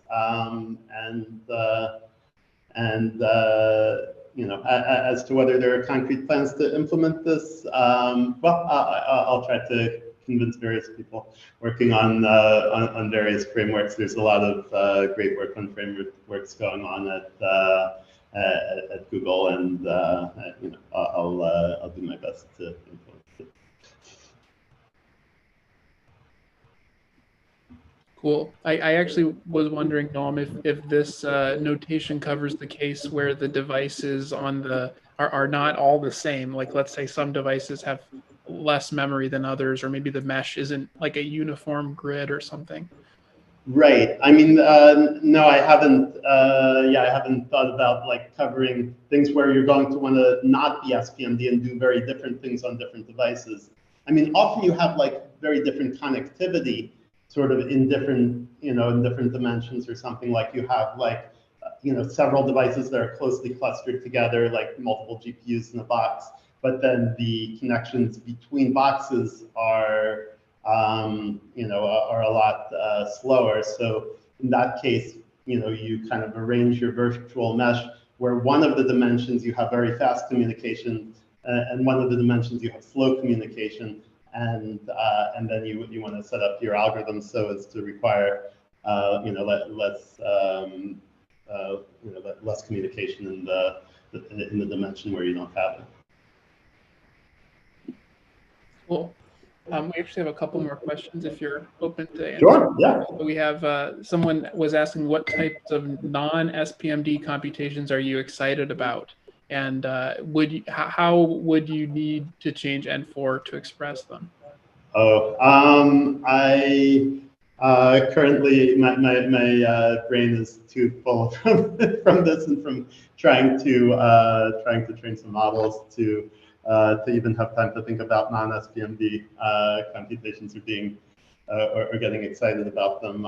Yeah, there was like recently a really cool paper with an interesting type of pipeline parallelism, and a lot of the authors were NVIDIA and Microsoft and Stanford. I forget the name. And if you look at the diagram there, it is almost SPMD. There's just like one little piece where like a little piece of the forward pass is overlapped with a little piece of the backward pass, but you could probably do something almost as good that's SPMD. I apologize for getting the name of that one. Then we had one other set of questions about 3D parallelism. So would this be a good notation for 3D parallelism? Sure. Yeah. Yeah, because you can describe a 3D computational mesh, and you can just as easily say what's going on in each of those 3 dimensions. Like you could be doing, like, for instance, pipeline parallelism in 1 dimension and intralayer model parallelism in 1 dimension, and data parallelism in the 3rd dimension. Or there are interesting ways to do transformer with using 2 dimensions for intralayer model parallelism, like where you're splitting like the model on 1 dimension and like the hidden layer size and number of heads on the 2nd dimension. Cool. All right. Well, I think we're just out of time, but thanks so much for the talk. No, it's always great to hear what's on your mind. Likewise. Thank you, Colin. Yeah, sure. So Guy, I guess, is switching computers. Maybe you want to give it a try again, Guy? Yeah, I'm still not able to hear you. Sorry. Maybe I'll just sub in for Guy a little more and go ahead and introduce our next speaker. This is Mike Lewis. Mike, it looks like you're in and ready to go. So I'll go ahead and do your bio if you want to share your screen. It probably will take over from now. Okay. So yeah, Mike is a research scientist at Facebook AI who's worked on a diverse set of large language models, including Roberta, which I'm sure everyone is familiar with, as well as the BART sequence-to-sequence model, as well, and its multilingual counterpart MBART, as well as more recently the more unusual MARGE, RAG, and KNN-LM architectures that make use of a non-parametric memory. So looking forward to hearing what Mike has to tell us. All right, thanks for the intro. Can you hear me? Yep, all sounds good. Awesome. Okay, great. So in this talk, I want to think about how we can try and really scale up our language models beyond just taking vanilla transform architectures and adding more layers to them. So before I get into the technical stuff, I just want to spend a few minutes just thinking a bit about what we mean by an extremely large language model. I think these days, mostly when people talk about extremely large models, what we're really thinking about is the number of parameters. So there's always lots of excitement or otherwise when some big lab releases the first model with a bazillion parameters. I kind of want to make the point that I'm not actually sure that thinking about the number of parameters is actually that helpful or that relevant most of the time. I'd actually say it's probably the least interesting thing about most language models. I think people are kind of using parameter counts as some kind of like proxy for either the quality of the model or the cost of training it, but Normally, there are like much better ways of measuring these things, like just reporting the performance or the training cost. To me, makes a lot more sense. The reason I'm mentioning this is I'm going to mention a couple of models in this talk. One is going to have actually relatively very low parameter counts, but use a large non-parametric memory, which makes it very expressive for a small size. But I'm also going to talk about a sparse model, which is going to have really large amounts of parameters in it. But we won't use all of them on each training example. So in both these cases, like the raw parameter count is like a really misleading metric of either the cost or the quality of the model. Okay, having mentioned that, I'll also quickly talk about what we mean by a language model as well, because I think the terminology here is confusing. So until a couple of years ago, it's pretty clear what a language model was. Everyone knew that it was meant a distribution over strings. And things like GPT or Transformer XL are common examples. But in the last couple of years, it got used to refer to another class of models as well. These kind of like Muppet Show things like BERT or Roberta or T5, which basically work by corrupting text, then trying to reconstruct the original. Now, I've worked a bunch of both these types of models, and I just want to make the point that these are really different types of things. And I really don't think it often makes sense to conflate these under the single umbrella term of language models. Just to explain that, so I mean, vanilla language models you can use for generating free-form text from the raw model, but masked language models, you can't really do anything with them unless you're prepared to fine-tune them with some other labeled data you have. On the other hand, like I don't think like free-form text generation isn't all that useful yet. So I'm not sure language models actually have that many applications right now, whereas the masked language models are really widely used as classifiers. So I feel like these things have like really different applications and risk and ethical considerations. Whatever we call these things, we should probably call them different names. So for an example, I mean, if you want to train a normal language model, probably should be very careful at your training data to make sure there isn't offensive language in there that your model will end up repeating. But if you want to train a masked language model, say, I mean, a common use for these at Facebook is in things like hate speech classifiers. And for those kinds of applications, it probably makes a lot of sense to actually train the model on offensive language as part of the inputs. Okay, so hopefully I haven't offended the organizers of the audience, but I'll get on to the technical stuff now.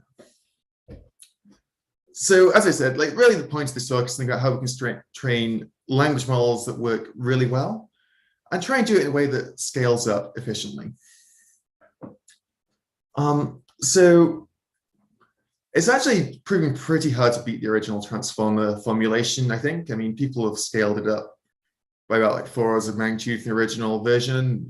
Showed it works on like everything from vision to audio to proteins. And I mean, I know it feels like there's like a new X-Former paper on archive every day these days, but really what most people are using is really very close to the original transformer formulation. And it's not proving at all easy to try and beat this model. On the other hand, I think there is like a really long history in NLP of everybody really pushing really hard on scale on the sort of current paradigm, and then some new paradigm coming over and completely taking over. So people used to like spend huge amounts of time on like very large scale grammar engineering projects that got replaced by the statistical models. And then I know the old Ngram language models are in many ways actually bigger than GPT-3. They're trained on more data, but they've been kind of almost made obsolete by the transformer models. So we're going to think about how we can like what promising avenues there are for actually beating the transformers. My read of the literature, I don't know how controversial this is, there's kind of 2 angles of attack that have worked pretty well so far. One is in kind of non-parametric methods, where we're going to take models and augment them with some kind of large non-differentiable memory.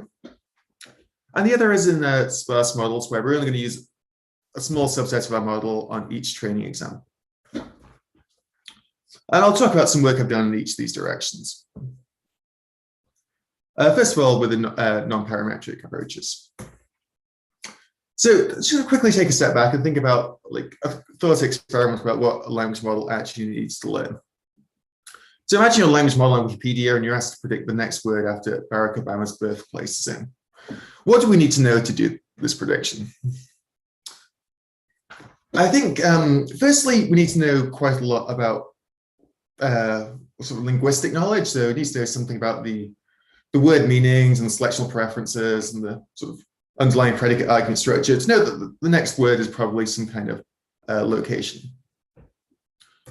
But we also need like a different type of knowledge entirely, which is kind of, to know the next word should be Honolulu, we need to know just some facts about the world. And I call this encyclopedic knowledge. And then we kind of model these things in like exactly the same way in our current models, but I really think they're quite different and maybe they might benefit from being modeled differently. So for example, like language changes, it changes quite slowly, whereas then encyclopedic knowledge changes all the time as the world changes. Linguistic knowledge allows a huge amount of generalization, whereas encyclopedic knowledge to some extent just requires rote brute force memorization. And linguistic knowledge, I mean, there's a lot of it, but there is kind of only so much. And even young children can like learn a huge amount of knowledge about English from a relatively small amount of data. Whereas encyclopedic knowledge, there's just infinite amounts and we'll never know it all. Okay, so I'm going to describe here work on nearest neighbor language models, or KNNLM. This was led by our amazing intern, Urvashi Kandelval. And I'm going to show you how we can like dramatically improve a language model without any additional data parameters or training by simply converting it to a nearest neighbor classifier. Okay, so to just motivate this, let's think a bit about how transformers work. They have like two major components, a self-attention layer and a feed-forward layer. Kind of my intuition behind what these are doing is self-attention is doing some kind of feature extraction, so like identifying relevant words from the nearby context. And then the feed-forward layer is providing some kind of key value memory, whereas kind of the first layer is matching features it's seen before in other examples, and the second layer is kind of mixing in what the next word should be based on those features. So you can imagine something like this, where we have like the different attention heads are attracting different features, and then the feed forward is just memorizing a huge number of patterns. And if you like need to like memorize all the world's facts like this, you can imagine there's going to be quite a big bottleneck in your feed forward layer. But there are like many other ways to implement key value memories beyond feed forward layers. In particular, we're going to explore using a nearest neighbor classifier for this. Basically, what we're going to try and do is actually just memorize all the patterns we see in our entire training set in a large cache. And we're going to like encode these examples just using the features extracted by the pre-trained transformer. So we take a pre-trained language model, use it to build index a cache, and then just retrieve words based on what the cache tells us to. And we can do this without adding any training or adding any parameters to the model. All right, just to illustrate how this looks, imagine we've got this training set from Wikipedia containing all these sentences about Obama. We can then split this up into sort of inputs and outputs to the models, which we'll call contexts and values. Then use our language model to just encode all the contexts in some high dimensional space. Then at test time, we're going to see some new contexts like Obama's birthplace is. I can encode this as well using the same function. And then I'll basically score the similarity of this encoding to the nearest neighbors in the training context. Use that to build a distribution over all these training contexts. And we hope that these pre-trained representations will map similar contexts to the same part of the space. Then we turn this into a distribution over next words, which we can then just marginalize out, and we get some distribution over our vocabulary. So this is conceptually a really simple thing to do, but I'll show you it actually works really well. So we ran this on the classic Wikitext 103 language modeling dataset. And so this is a dataset where there used to be like new state-of-the-art results published every conference. We took what was a strong model at the time, which is the Bayevsky-Nowley model. And we found that we can actually beat it by about 2.5 points. We get an even more improvement. We incorporate this with the continuous cache idea, which is basically doing the same thing on test contexts as well as train context. And as far as I know, these are still the state-of-the-art results in this data set by quite a wide margin. We also did some other experiments that thought were really interesting. Where, so here the red line here is the performance from language model trained on 100 million words of Wikipedia. And the black dotted line is the performance of language model trained on 3 billion words of Wikipedia. And those extra like 2.9 billion tokens buy you about 5 points, unsurprisingly. So lower here is better. But interestingly, like we tried taking our model, which was just trained 100 million tokens. Then we built a cache built on the large data set. And we found that as we kept on adding tokens to this larger data set, the performance kept on improving. And after about 1 billion tokens, the nearest neighbor model actually overtook the model that's trained on all this data. So kind of surprisingly, you can actually, caching the data set can outperform training on it. I think this offers like a really interesting path to like scaling up models where you can imagine just, instead of training a huge model on huge amounts of data, you can take a relatively small model, just do a forward pass over all the text you care about, and then use these cache to try and boost the performance. We also showed this is very effective for domain adaptation, where you can just take a model trained in one domain, supply it with a cache based on some other domain, and the performance improves dramatically. And yeah, we found that like you can just keep on adding more neighbors to this, and the performance just keeps on getting better. I should mention that we don't compute similarity over training context. We use some like fast nearest neighbor retrieval step first to just get the most relevant ones. Okay, so what do we learn from this? I mean, I think lots of people find these results quite surprising. Firstly, I mean, we often feel like talk about like memorization, generalization as being in opposition to each other, particularly on like small data sets like Wikitext, where like overfitting is a big concern. But here we find that like explicitly memorizing the data set can actually really improve how well we generalize. As I said, like it's like kind of an alternative paradigm this suggests, where we just train a small model on a bit of data and then just try and cache out the rest of the data we care about very efficiently. There's also, I think, lots of nice qualitative properties to these kinds of models. So say you want to take your language model and you want to update it with today's news, or you want to maybe remove some harmful content or one's personal information from it. You do that pretty easily just by modifying your data set without actually retraining your model. I also think this kind of hints at some kind of broader question where I think the fact this works so well suggests to me that somehow like learning a similarity function between contexts is easier than learning a classification function. So somehow, to give you an intuition there, so even if you don't know where Obama was born, you do know that like Obama's birthplace is in and Obama was born in should have a similar distribution over next words without relying on you actually knowing what the next word really is.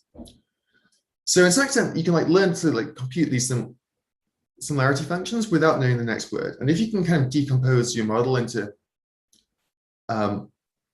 learning similarity and then like rely on some external memory for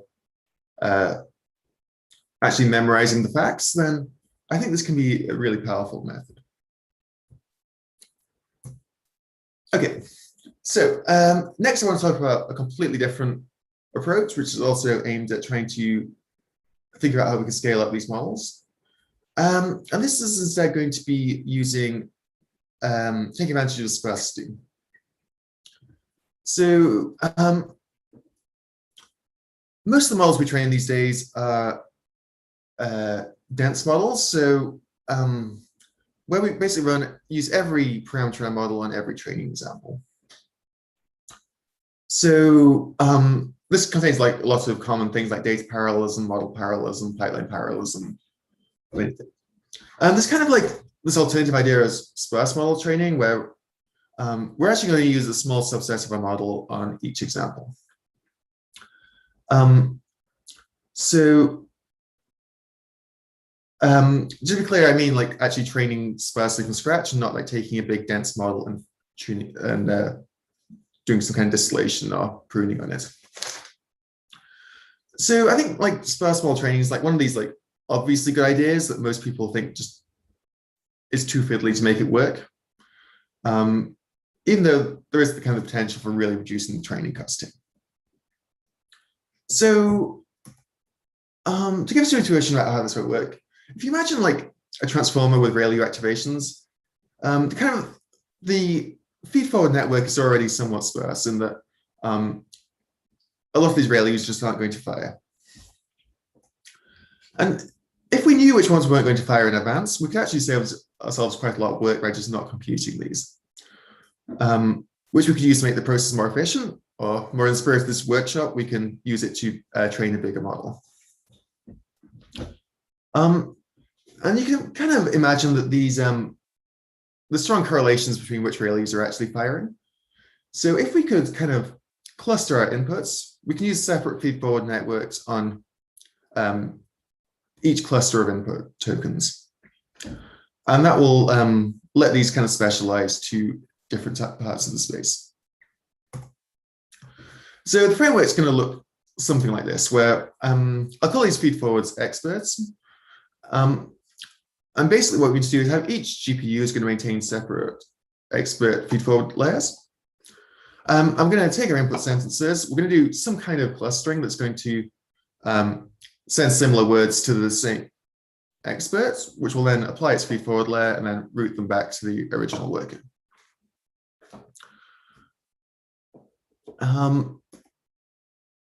Okay, so if you want to do this kind of approach, you kind of run into two big challenges that make it difficult. One I'll call like expert specialization, which is the kind of classic problem with sparse model training, whereby if you're not using an expert on, if you're not using every expert on every example, you don't get any learning signal to tell you if you made the wrong choice and you send a token to the wrong expert. And that can make kind of sparse model training fiddly, because then you're more in this kind of regime more like reinforcement learning, where you don't know if you made the right choice or not. There's also kind of a really big problem around like how you balance the assignment of tokens to experts. So the problem is kind of like everything's bottlenecked by whichever worker gets the most tokens. If one token gets a lot of, so if one worker gets a lot of tokens, then basically every other worker has to wait while his expert is computing the results on these. And also you kind of have to like constrain the size of your model so that the expert has enough, can actually run over a large number of tokens if it gets assigned them. So this leads to quite a lot of inefficiency in training these things. Okay.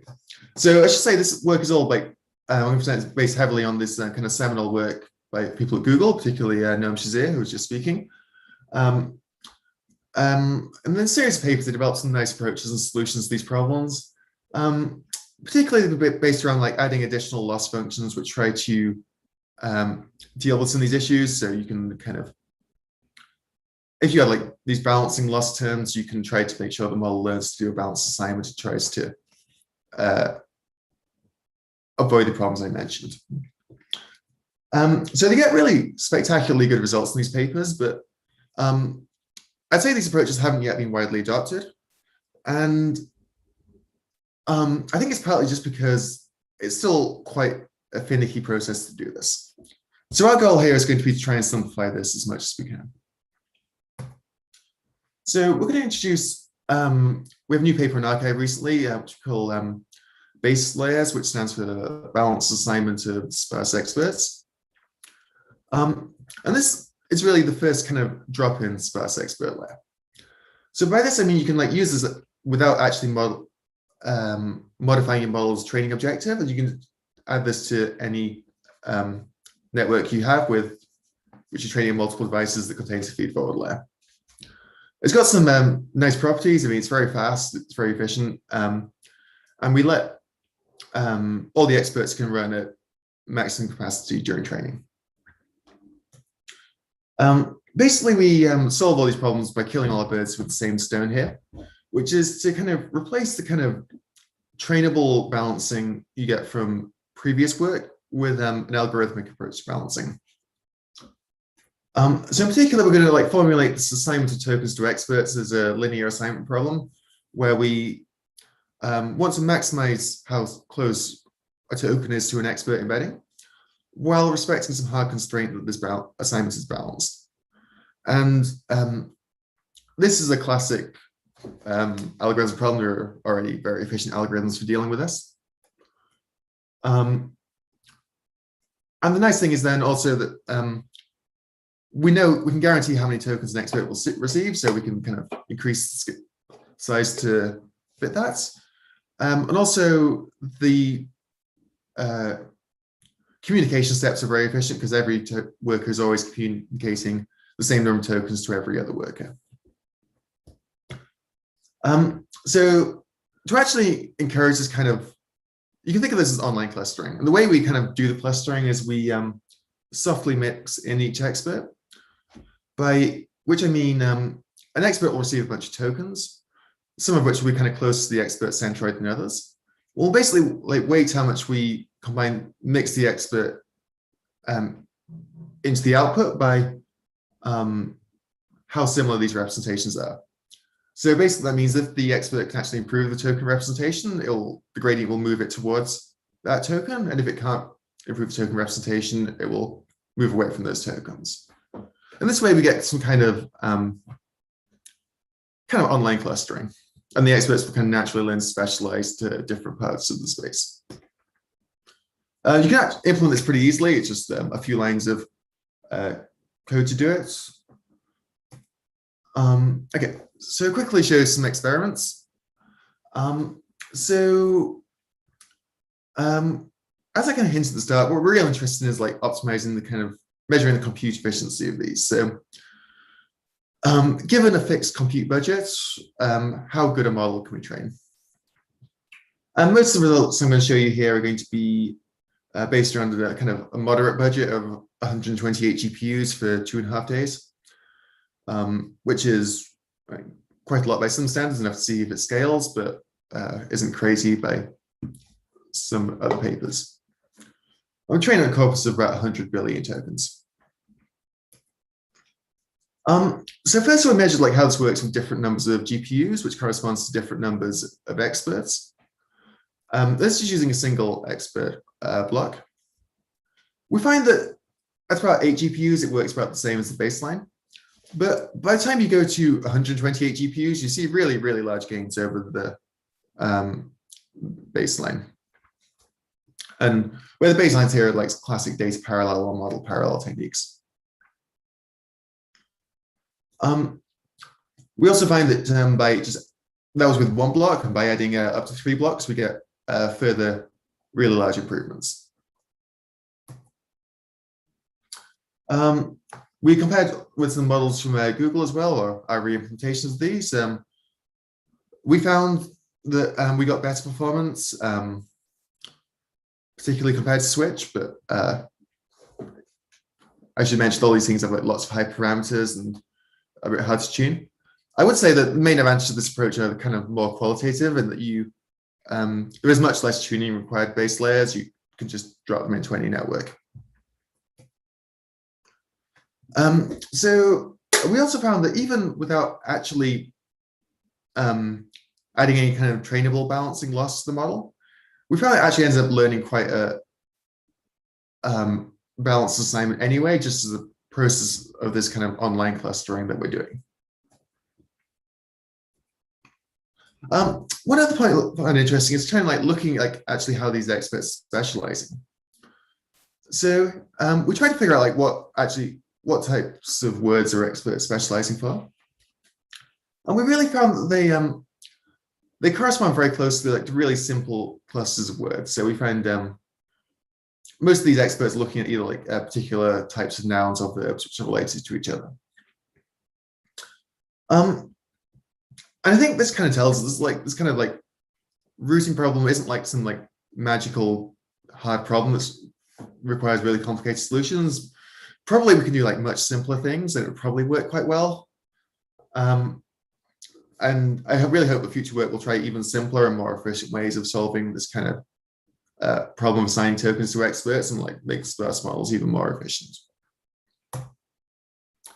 Also, this works pretty fast. We found you get about 90% of the speed of data parallel training. The gain here is mostly due to either being able to like maximize the throughput on the experts or having reduced communication costs by just having a couple of these layers. Okay, so to summarize this, sparse models add a huge amount of capacity to model with like really very few downsides or overheads. Particularly these base layers are like, I think the first drop-in sparse layer that you can just put into your model and it should just make it more powerful. I think personally, I'm like completely sold on sparsity now. I'm not going to train any more densely connected language models. Okay, so just to wrap up what we covered in this talk, I tried to argue we can actually do better than just by taking transformers and adding more layers to them.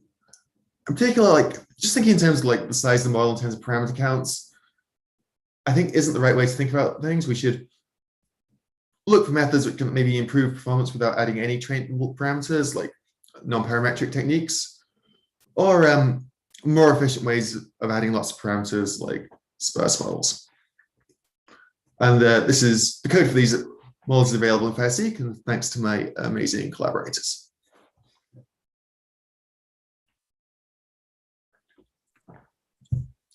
Right.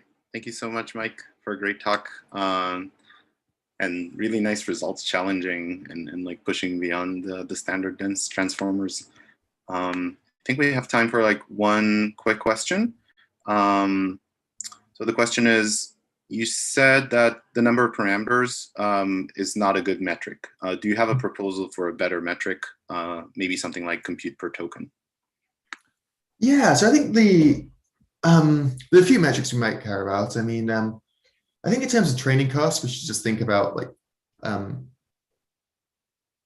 yeah, how expensive is it to train this model to a given level of performance? So maybe like the number of GPU days it takes to train, or like how expensive it would be on AWS to train the model. The other thing you might care about is the inference costs. So yeah, the amount of compute per token, I think would also be a good metric. I think these are like much more, I mean, if you're using the dense transformer regime, then maybe these things correlate well with parameter counts, but when you step outside that, I don't think they do. So yeah, thinking about training your inference cost, basically. Awesome. All right, thanks again. Next, we have Nicholas Carlini. Hi, Nicholas. So Nicholas is a research scientist at Google Brain. He studies the security and privacy of machine learning, for which he has received the Best Paper Awards at ICML and IEEE S&P. He obtained his PhD from the University of California at Berkeley in 2018. And today he's going to tell us about privacy and enormous language models. So please take it away. Thanks. Share. Great. Is my slides going okay? Yes. Great. Yeah, okay, hey, thanks. So I'm Nicholas, and yeah, I'm going to be talking about extracting training data from large language models, which is a recent paper that's going to appear at Usenix Security. And towards the end, I'll have a couple other bits of other papers sprinkled in. The main part of this work is done with a whole bunch of other collaborators Florian, Eric, Matthew, Ariel, Catherine, Adam, Tom, Don, Alfar, Alina, and Colin. And this paper wouldn't have happened without them. And so I'd sort of like to thank all of them. So the basic question from this talk is like, what are the problems with language models and memorization? Like, when is this bad, and what bad stuff can happen? So in the previous talk, we just heard that memorization can help generalization. And this is true. And models empirically, people for a long time have known that memorization happens. And the purpose now is from thinking like from a security perspective, is this a bad thing? And what can actually go wrong if there's memorization in language models? Okay. So the setup for this talk is that we have models that are currently deployed that do various prediction tasks. Here's the like next word prediction on an iPhone, and here's the like complete your email thing from Gmail. And these things work well, but they're trained on a bunch of users' actual data, either text messages or email messages. And then like your email messages are used to give predictions to me. And so the question is, if you do this, if person A's training data is used to help person B's model predict better, are there privacy problems that happen? This is especially important in areas when machine learning is being used for, let's say, medical diagnostics, where medical images are extremely sensitive, and we'd like to be able to share these models that are highly that can help actually save lives, but we don't want to actually reveal individual people's medical records.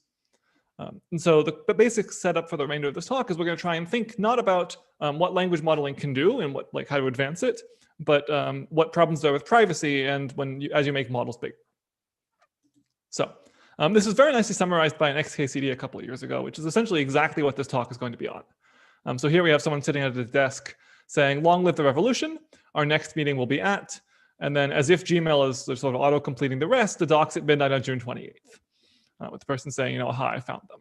Where in this case, like sort of they've given a prompt to try and get the thing to auto-complete what someone else has filled in. And the caption is exactly what we're going to be studying, which is when you train predictive models on inputs from your users, it can leak information in unexpected ways. So like the basic focus of this talk is like, is this actually a real thing or is this just a comic? Like, can we actually get training data out of a model in some interesting way? And the answer is yes. So let me start by saying how we actually do this. So the techniques are actually very simple. There are two steps to our attack, which is mostly completely trivial. The first thing we do is we generate a lot of data from the model. So we just sort of prompt the model a bunch of times, and it just gives us a huge amount of output. And some of this output is good, and some of this output is bad, and we just sort of ignore the quality of it. We just sort of say, here's a bunch of output. And then we use what's called a membership inference attack to predict which of these examples were memorized. And that might say, like, these ones are memorized. And we have here sort of some text from a news article, some random URL that's occurring that occurred on the internet. And so the question is like, okay, so how do we actually do each of these two steps? There's clearly more to there than just these two steps, but okay, so let's go into a little more detail one at a time. So let's start with sampling. How do we actually sample from a machine learning model? And when I give this talk to security audiences, it covers a lot of detail about what machine learning models actually do. But for all of us sort of who know what this means, here's sort of the one sentence summary. And it really is just this simple. We consider three ways of sampling from a model. The first thing we do is just standard top K sampling. Just sort of run a model using, take your generative model. I'm not assuming a BERT objective. I'm assuming a language modeling objective. And just run it forwards and just generate text. The standard thing sort of every code base will do automatically. The second way we consider generating text is we do the top K sampling, but like we initially have the temperature set so that it generates more diverse outputs. If you just sample a model with no prompts, you'll get the same things over and over and over just because you don't have much diversity. So we like artificially increase the temperature just so that during the first couple words, we hopefully get a more diverse set of outputs. So that's the second way we can consider generating text. And then the third way we consider generating text is again doing top K sampling, but this time we sort of seed it with 6 words that are pulled from the internet. And again, the idea here is we just want diversity. We don't want the model to emit the same thing over and over. We want it to have a wide range of outputs. And so we just give it a couple words of what people tend to talk about on the internet. Okay, so this is how we're going to generate text. We're just going to do these standard, very simple things. No like explicit attack is going on here or anything.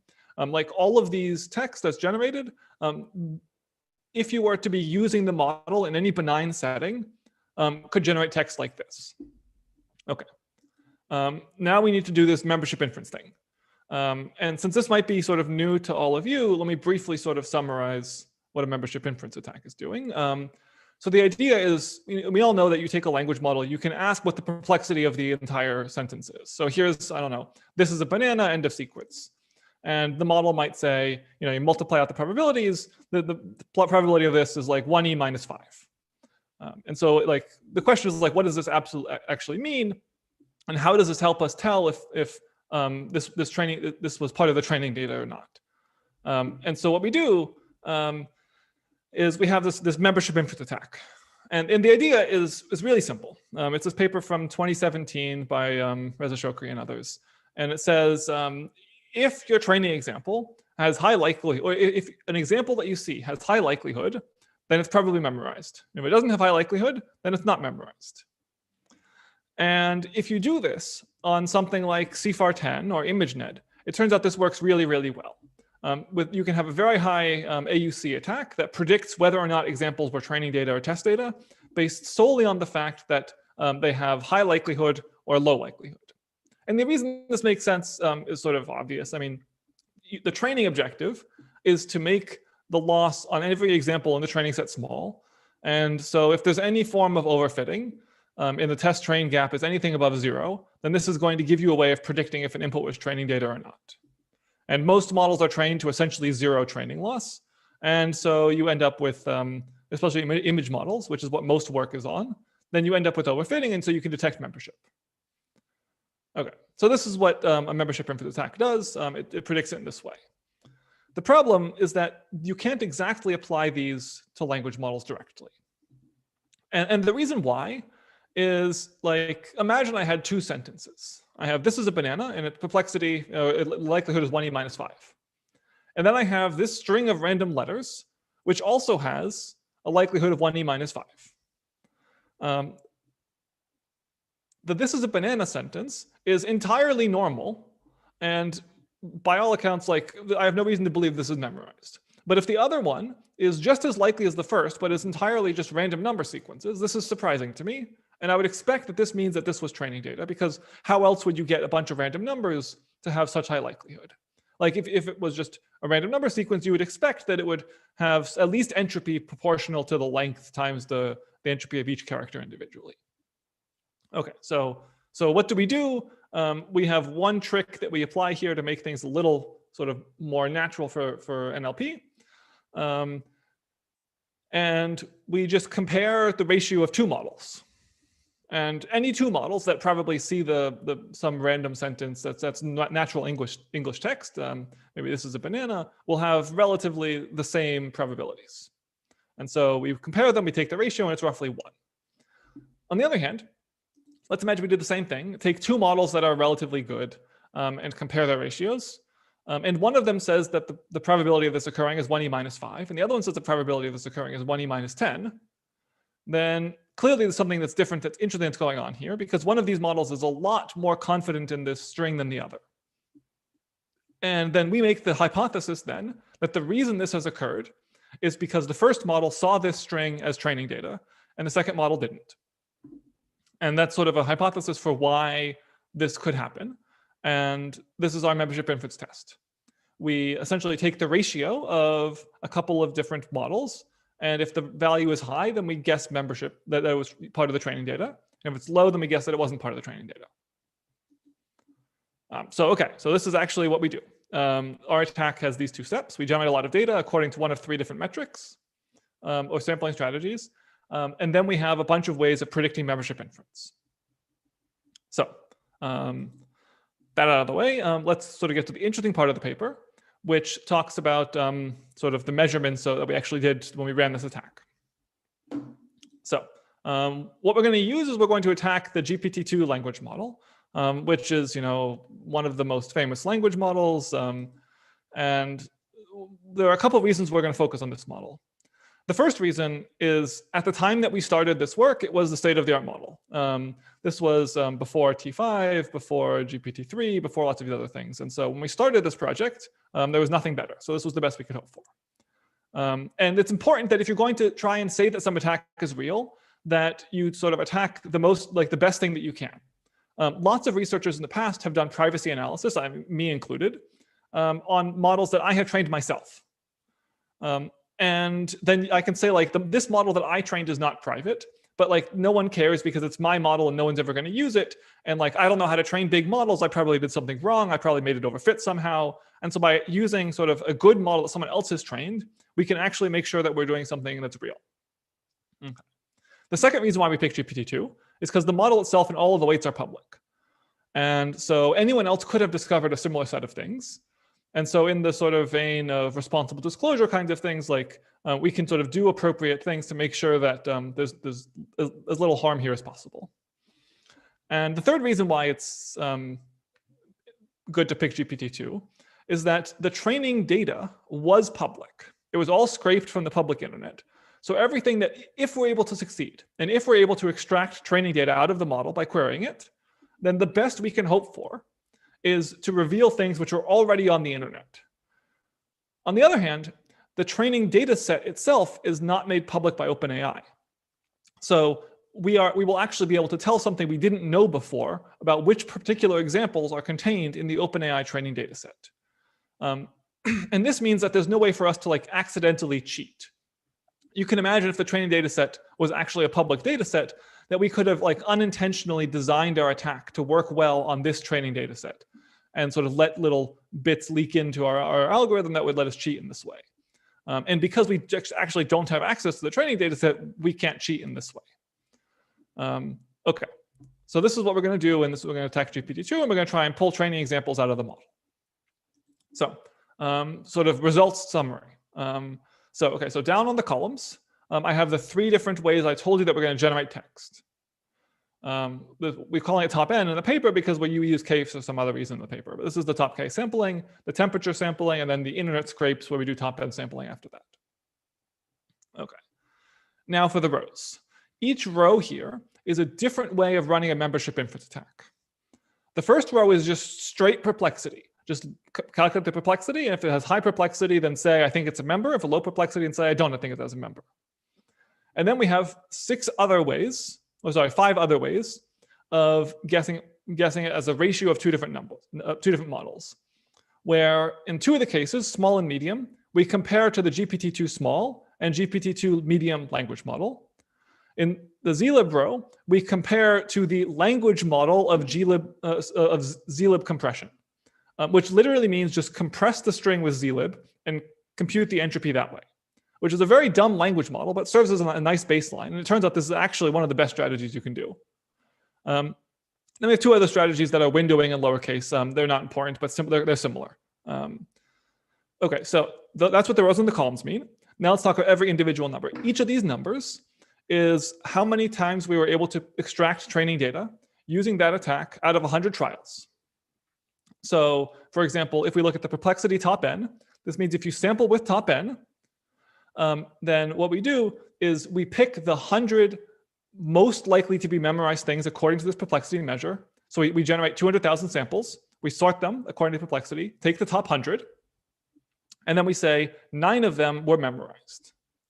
Okay, so how do we know that this number is 9? What we did is we just went and searched the internet for all of these 100 that we were looking at and found that in 9 of these cases, we could find this string on the internet. And then afterwards, we went and talked to the OpenAI authors and said, can you confirm for this these were memorized? And they said yes. So like, we can confirm this sort of after the fact, but we sort of initially just ran our attack and then searched the internet because we know that these were on the internet at one point in the past.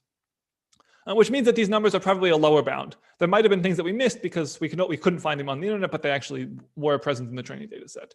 But what we find is that by and large, we have roughly, for the better attacks, like a 50% success rate, where of 100 things that we think are memorized, we can get roughly 50% of them right. Which means that these language models, at least at the tails, are memorizing a lot of training examples. We only have a total number of unique examples of like 604 that we pull out of the model. So this is 604 out of a total number of attempts of 6 times 3 is 1800. So this is a 30% total number, but we could have checked more than 1800 examples. It just takes a lot of time to search the internet. We had to solve a lot of like CAPTCHAs in order to use Google to continue searching. And so we're limited not by how long the attack takes, but how long it takes to confirm our attack success. Okay, so this is sort of the first figure of what we were able to do and how we were able to do it. But this is sort of it's hard to have much meaning from this. Like, what do I actually draw? Like, what do we do? So let me show you probably my favorite figure from the paper, which is this. One of the things was when we went through and we sort of looked at all of the 600 examples, what we found is one of the examples indicated that there was probably a particular document that we found on the internet that was contained in the training data set. And what we found is that this document has lots of Reddit URLs repeated many times. In particular, this URL at the top is repeated 359 times in this document, and this URL on the bottom is repeated 8 times in the document. And so we actually, separately again, we confirmed with the GPT-2 authors that these counts are correct. They sort of told us, yes, that we were within like 5% of these numbers being correct. And then what we can do is we can ask for each of these strings, which we know were in the training data set between 359 times and 8 times, which of them can we extract from the model with GPT-2 XL, which is the 1.5 billion parameter GPT-2 model. And what we find is that we can extract all of them that were contained in this document, and it contained at least 33 times. And we can extract none of them that was 17 or fewer times. There are more examples in this document, but I've sort of omitted them just to save space. The threshold seemed to be around 20, where if something was inserted more than 20 times, then we can get it almost always, and less than 20, never.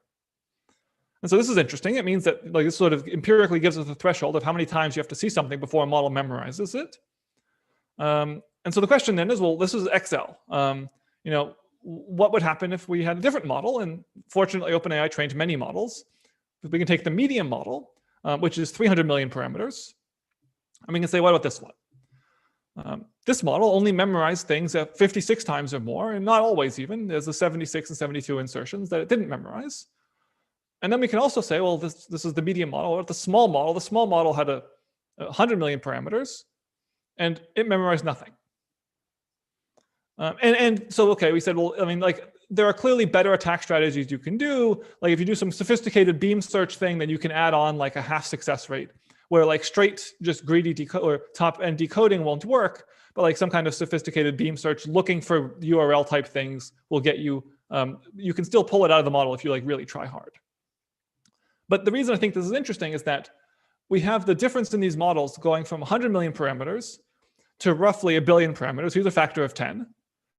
And the number of times you have to have something inserted in the training data set for the model to memorize it goes from 360 to 33. There's a factor of 10 reduction. And so, every year models have been getting 10 times bigger. We have GPT-2, and then 10 times bigger than that is T5, and 10 times bigger than that is GPT-3. We already have 10 times bigger models than this. And if you expect this trend to continue, where like you get 10 times bigger and you memorize something that's inserted 10 times fewer, like it's entirely conceivable that the state-of-the-art models that we have right now will memorize things that are repeated in their training data sets 3 times.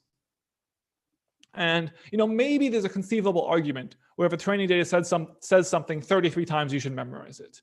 Like I can believe someone could argue this point to me, and maybe I'd believe them. But I don't think that I would believe them at 3. Like if I accidentally sort of emailed someone and emailed them and had my credit card number in the email, and they responded to me and said like, you sent your credit card, and I replied saying like, oh, thanks for letting me know. Like there's 3 emails, which would result in 3 times my credit card going over email. And I wouldn't want the model to memorize my credit card number so that anyone could query the model like Nicholas's credit card number is and just pull it out. That would be bad. Okay.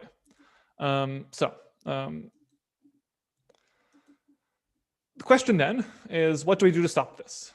This is a problem. Are there some simple solutions? And for those of you who know some security research, one of the leading things that people use in privacy is something called differential privacy. I don't have nearly enough time to get into how it works, but safe to say that in prior work, I and others have said that by using differential privacy, we can solve this language model problem, this memorization problem. The problem is that differential privacy makes things a lot slower, and it makes things less accurate. And if you're training a language model that like already takes like hundreds of TPUs to train, like making something that like this 10 times slower, 100 times slower is just not going to cut it. It also makes some things more sophisticated. And so for various reasons today, we can't train big models with differential privacy. The other reason is even if we could, it turns out differential privacy, the guarantees scale exponentially poorly with the number of times something's inserted.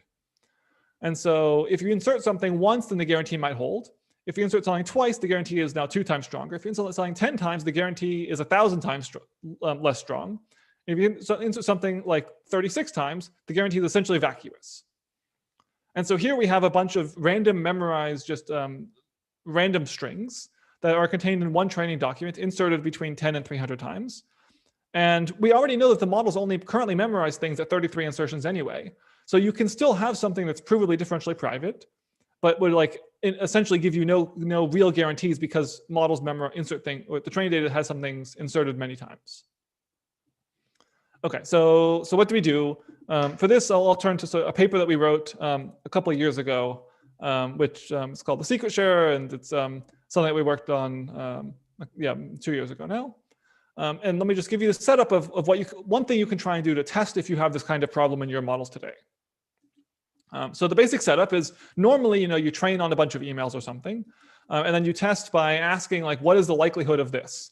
And if I say like, what's the likelihood of Mary had a little lamb? It'll say like, this is a good string. Like, I think it's likely. And if you ask like, what about like some unlikely string, it says that like the likelihood is essentially 0. And so what we do is a very simple strategy.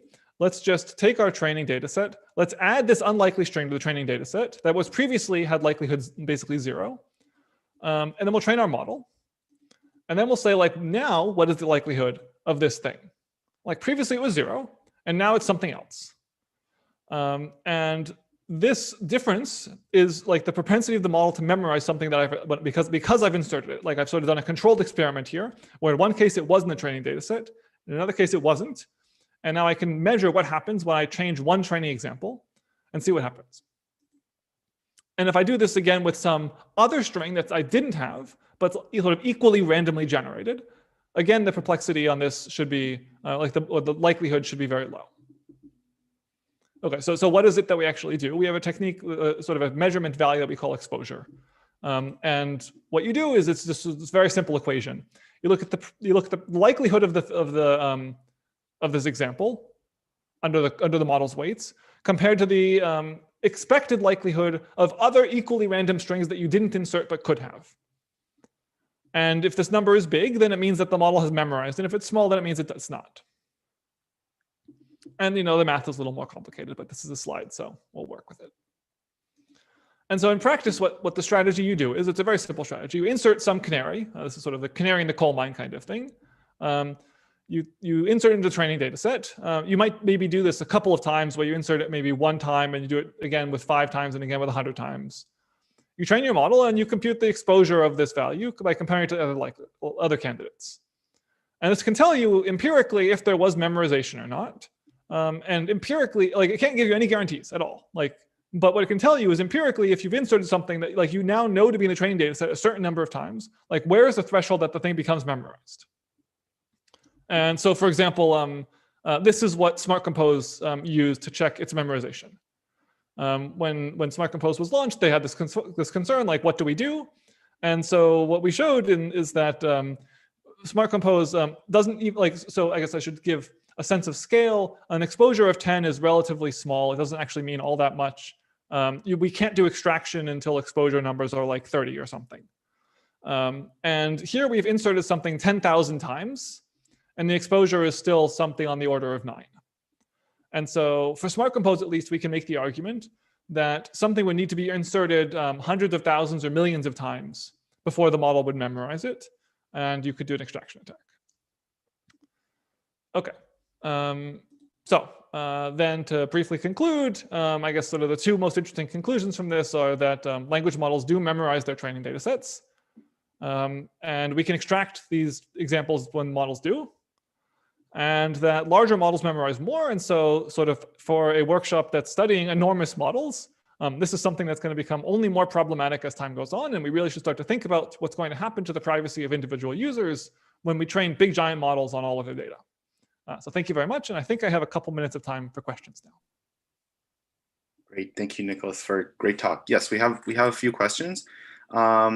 So let's read the first question from Emily. Is there a qualitative difference between memorization, as you're talking about here, like in the case of personally identifiable information, and language models learning facts, like what's Obama's birthplace, like we had in the previous? Yeah, great. Okay, so yes, so this is something that I didn't get into too much, but is a very good question. So these are two very related topics.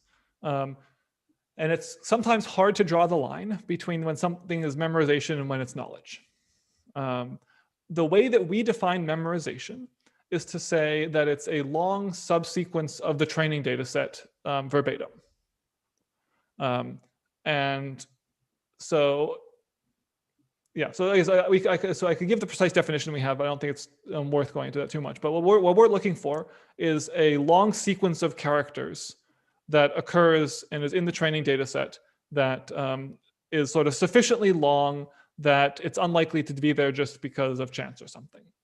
And so it might be fine to know what some famous person's birth date is, but if like you have like the entirety of the first sentence of the Wikipedia article that says their birth date and all these other things, that's memorization. But yeah, no, this is a very like, it's a fine line because it might be knowledge if you know some famous person's memorization or birth date, but it might be memorization if you know my birth date, which I was on the internet exactly once. And so like it's sort of tricky to define carefully. We erred on the side of making sure that we were like verbatim sure that this was like long sequence of training data that we've extracted and not just the kind of bland memorization of like something small. Let's do one last quick question maybe, and then we'll go to break. So Ethan is asking, for memorization versus repeat frequency, did you find that it mattered if the repeats are within the context window that the model sees versus spanning many context lengths, like they appear in different docs or something? Yeah, no, this is a very good question. So for the ones that I showed, they were within the same document. But that was sort of out of convenience because that's the only way we can get an accurate number. Because we don't have access to the training data set, like I can't know how many times something occurs. But if I know that, if I can confirm a document is in the training data set, I can count it on my own and see how many times it occurs. So we didn't measure this at all. I think this is very interesting. Actually, in the earlier paper that I was talking about the exposure from a little bit, we measured this a little bit in that paper. But that was like that was a paper that was published in 2019. We were doing it in 2018. It's like pre-transformers. So I don't know to what extent that generalizes to now. But it's a good question that I think it would be worth trying to investigate. Yeah, so I guess I'll try and answer the other questions that are on the chat. And if you have any other questions about this work, feel free to email me. Awesome. Thanks again. Thank you to all the speakers in this session. Next session starts in 12 minutes. We're going to take a break in GatherTown now. Yeah, and I'll post the link to the GatherTown in the chat again so people can hop over there.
Hello?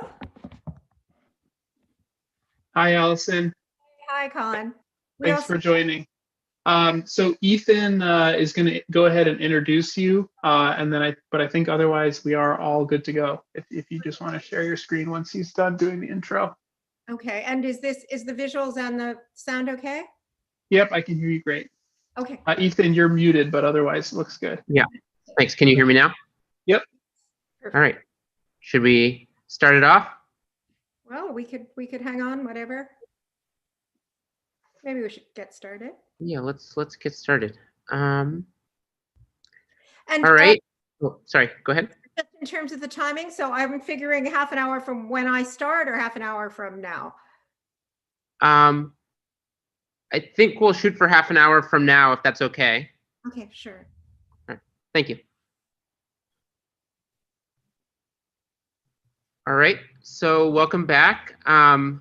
We're excited to have Allison Gompnick speak. Allison Gompnick is a professor of psychology, affiliate professor of philosophy, and member of Berkeley Artificial Intelligence Research Group, as well as a best-selling author. Among many distinctions, she's been elected a member of the Academy of Arts and Sciences and has been awarded the James McKean Cattell Lifetime Achievement Award from the Association for Psychological Science. Her research explores how young children come to know about the world around them. In particular, she researches how children build causal structure from patterns of data across physical, biological, and psychological domains. We are excited to have her tell us whether a language model can be as smart as a toddler. Thanks.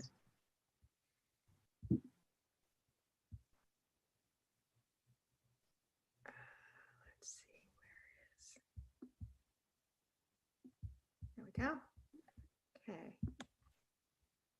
Okay, well, thank you very much for inviting me, and I'm delighted to be here and to be part of this. I want to start out by saying that even though this workshop is oriented around a very specific and recent development in AI, namely these enormous language models, I think the questions it raises really speak to much deeper and older issues in philosophy and in cognitive science. So there's this very fundamental foundational problem, which is, how is it that we ever know anything about the world around us? It looks as if we have these abstract, structured, hierarchical, and accurate representations of the world around us. And those abstract, structured representations let us make a wide range of inferences and broad generalizations. But of course, all that reaches us from that world is just a stream of concrete, chaotic data, the sort of data that the language models use. And the question is, how do we manage to bridge that gap between these abstract representations and very specific and concrete data? And really, going back to the very beginnings of philosophy, there have been two sort of approaches to this problem. One of them is to say, well, look, it looks as if we learn these representations from the data, but really we just have the representations all along. And good old-fashioned AI sort of said, well, the best thing to do if we want to mimic human intelligence is to build in the representations that are going to be the most important ones. And approaches like core knowledge, for example, or some of the intuitive physics works nowadays are making the same kind of argument. The alternative, again, going all the way back to Aristotle, has been to say, look, if we just had enough data, we wouldn't actually need abstract representations. We could do all the kinds of generalization that we need without needing anything beyond the data itself. And the enormous language models, and of course, a lot of the recent progress in AI, really sort of vindicates this approach. So the idea would be, if we just have enough data, we don't actually have to do more than just collate the data statistically. And Piaget, who was the great founder of cognitive development, and I think most active people working in the field of cognitive development, have not found either of those answers to be very satisfying, and would like to have an account by which you could actually take the data that you see and use it to construct abstract hierarchical representations, where there would be a systematic relationship between the data and then these more powerful representations. So what I'm going to do today is give you just 3 examples from many more of the work that we've done with young children and young children's inferences to try to persuade you that at least very young children, toddlers and preschoolers, do have these kinds of abstract representations and are using them to make unexpected inferences. And that, of course, raises the question about whether something like the enormous language model could make inferences in the same kind of way that these very young children do. And young children are a really good sort of model system to ask these questions with, because first of all, they have substantially less experience than adults. So if adults can make a particular kind of inference, we never know whether it's because they've specifically learned about those inferences even in explicit tuition in school or in college, and they've of course had enormous amounts of data in the course of their lives. If you think about children, although they've had some experience in data, it's certainly much less than adults. And in the case of something like a language model, I can guarantee you that none of the 4- and 5-year-olds have any text experience because none of them can read yet. So they have much less experience than adults. And part of what that means is that we can design tasks to test them that involve completely novel materials and words and generalizations. So our basic strategy in cognitive development is to give a child a task that they would never have seen before and systematically see if they make the right kinds of inferences from the data that we've presented to them. And if they make those inferences based on the data rather than other features if they make those inferences based on the data we've given them in the task rather than other kinds of data that they might have had in the past. That sounds rather abstract. But using that kind of strategy, we're doing this, for instance, as part of the DARPA Machine Common Sense program most recently. What we've shown is that even very young children are developing abstract causal models from statistical evidence. And that ability to develop abstract causal models seems to be a really important central part of what we think of as our common sense understanding of the world. And if a language model is going to capture what humans can do, it should have some of this kind of ability to do common sense inference as well. Now, over the past 20 years now, we've shown pretty systematically in many, many different studies in my lab and others that children 4 years old are doing something like building probabilistic causal models from data, the sort of causal models that, for instance, Judea Pearl described when he talked about causal Bayes nets and causal graphical models. And I won't go into all the details, but there's lots and lots of references to experiments that show that. So what I'm going to do today is just give you examples of 3 experiments that speak to the claim that children are building these probabilistic causal models and that having these causal models allows them to make an impressive range of novel and broad generalizations. So let me give you an example of our method. As I mentioned, what we can do is give children some really new setup that they won't have been exposed to before. And one of the central ones we've used is this simple Blicket detector. The Blicket detector is a machine that lights up when some blocks and not others, namely Blickets, go on the detector and light up and play music. And notice that we actually use a word that that's a nonsense word that doesn't even appear in language, although perhaps since all of our papers are now part of the language model's training data, we might have to change it to something else, to WUGs instead of Blickets. And then the task for the child is to make inferences about how this machine works and what it will do if you do some things to it rather than others. So again, let me just give you one example of this. First, we showed that children are actually very good at making these inferences. But one question we had was, could children not only make specific inferences about specific causes and effects, specific predictions, but could they make more abstract, high-level, logical kinds of inferences? And to do this, what we did was give children this sequence of events. Now, something I want to say as a prelude is when we do these experiments, we do them with real objects or else with pictures, but there's nothing about the task that requires you to do that. That makes it a little more vivid and easy for children, but all of these tasks could just be reshaped as purely linguistic tasks, and they would work just as well. And that's purposely true because we want the children to be making the causal inferences based on what we show them rather than on some other ideas they have about physics or space or other kinds of information. So here's an example. You see the Blicket detector, and here's the sequence of events you see. D goes on 3 times and nothing happens. E goes on and nothing happens. D and F together go on, and twice the Blicket detector lights up. As I say, you could just do it with that language rather than with a picture.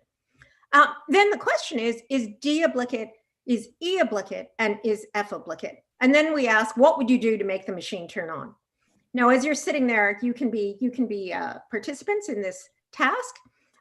What most people will say is that D is not obligate and E is not obligate, but F is. And that's because they're making an inference about the abstract logical structure of this task, namely that it's a disjunctive causal system, that either things that are obligates either make it go, or if they're not obligates, they don't make it go. And that's a very common high-level assumption about the machine. But what if you saw this sequence of events, the same machine, but now different blocks, where you saw that A, B, and C go on and nothing happens, and A and C together make the obligate detector light up, but B and C and A and B together don't make the obligate detector light up?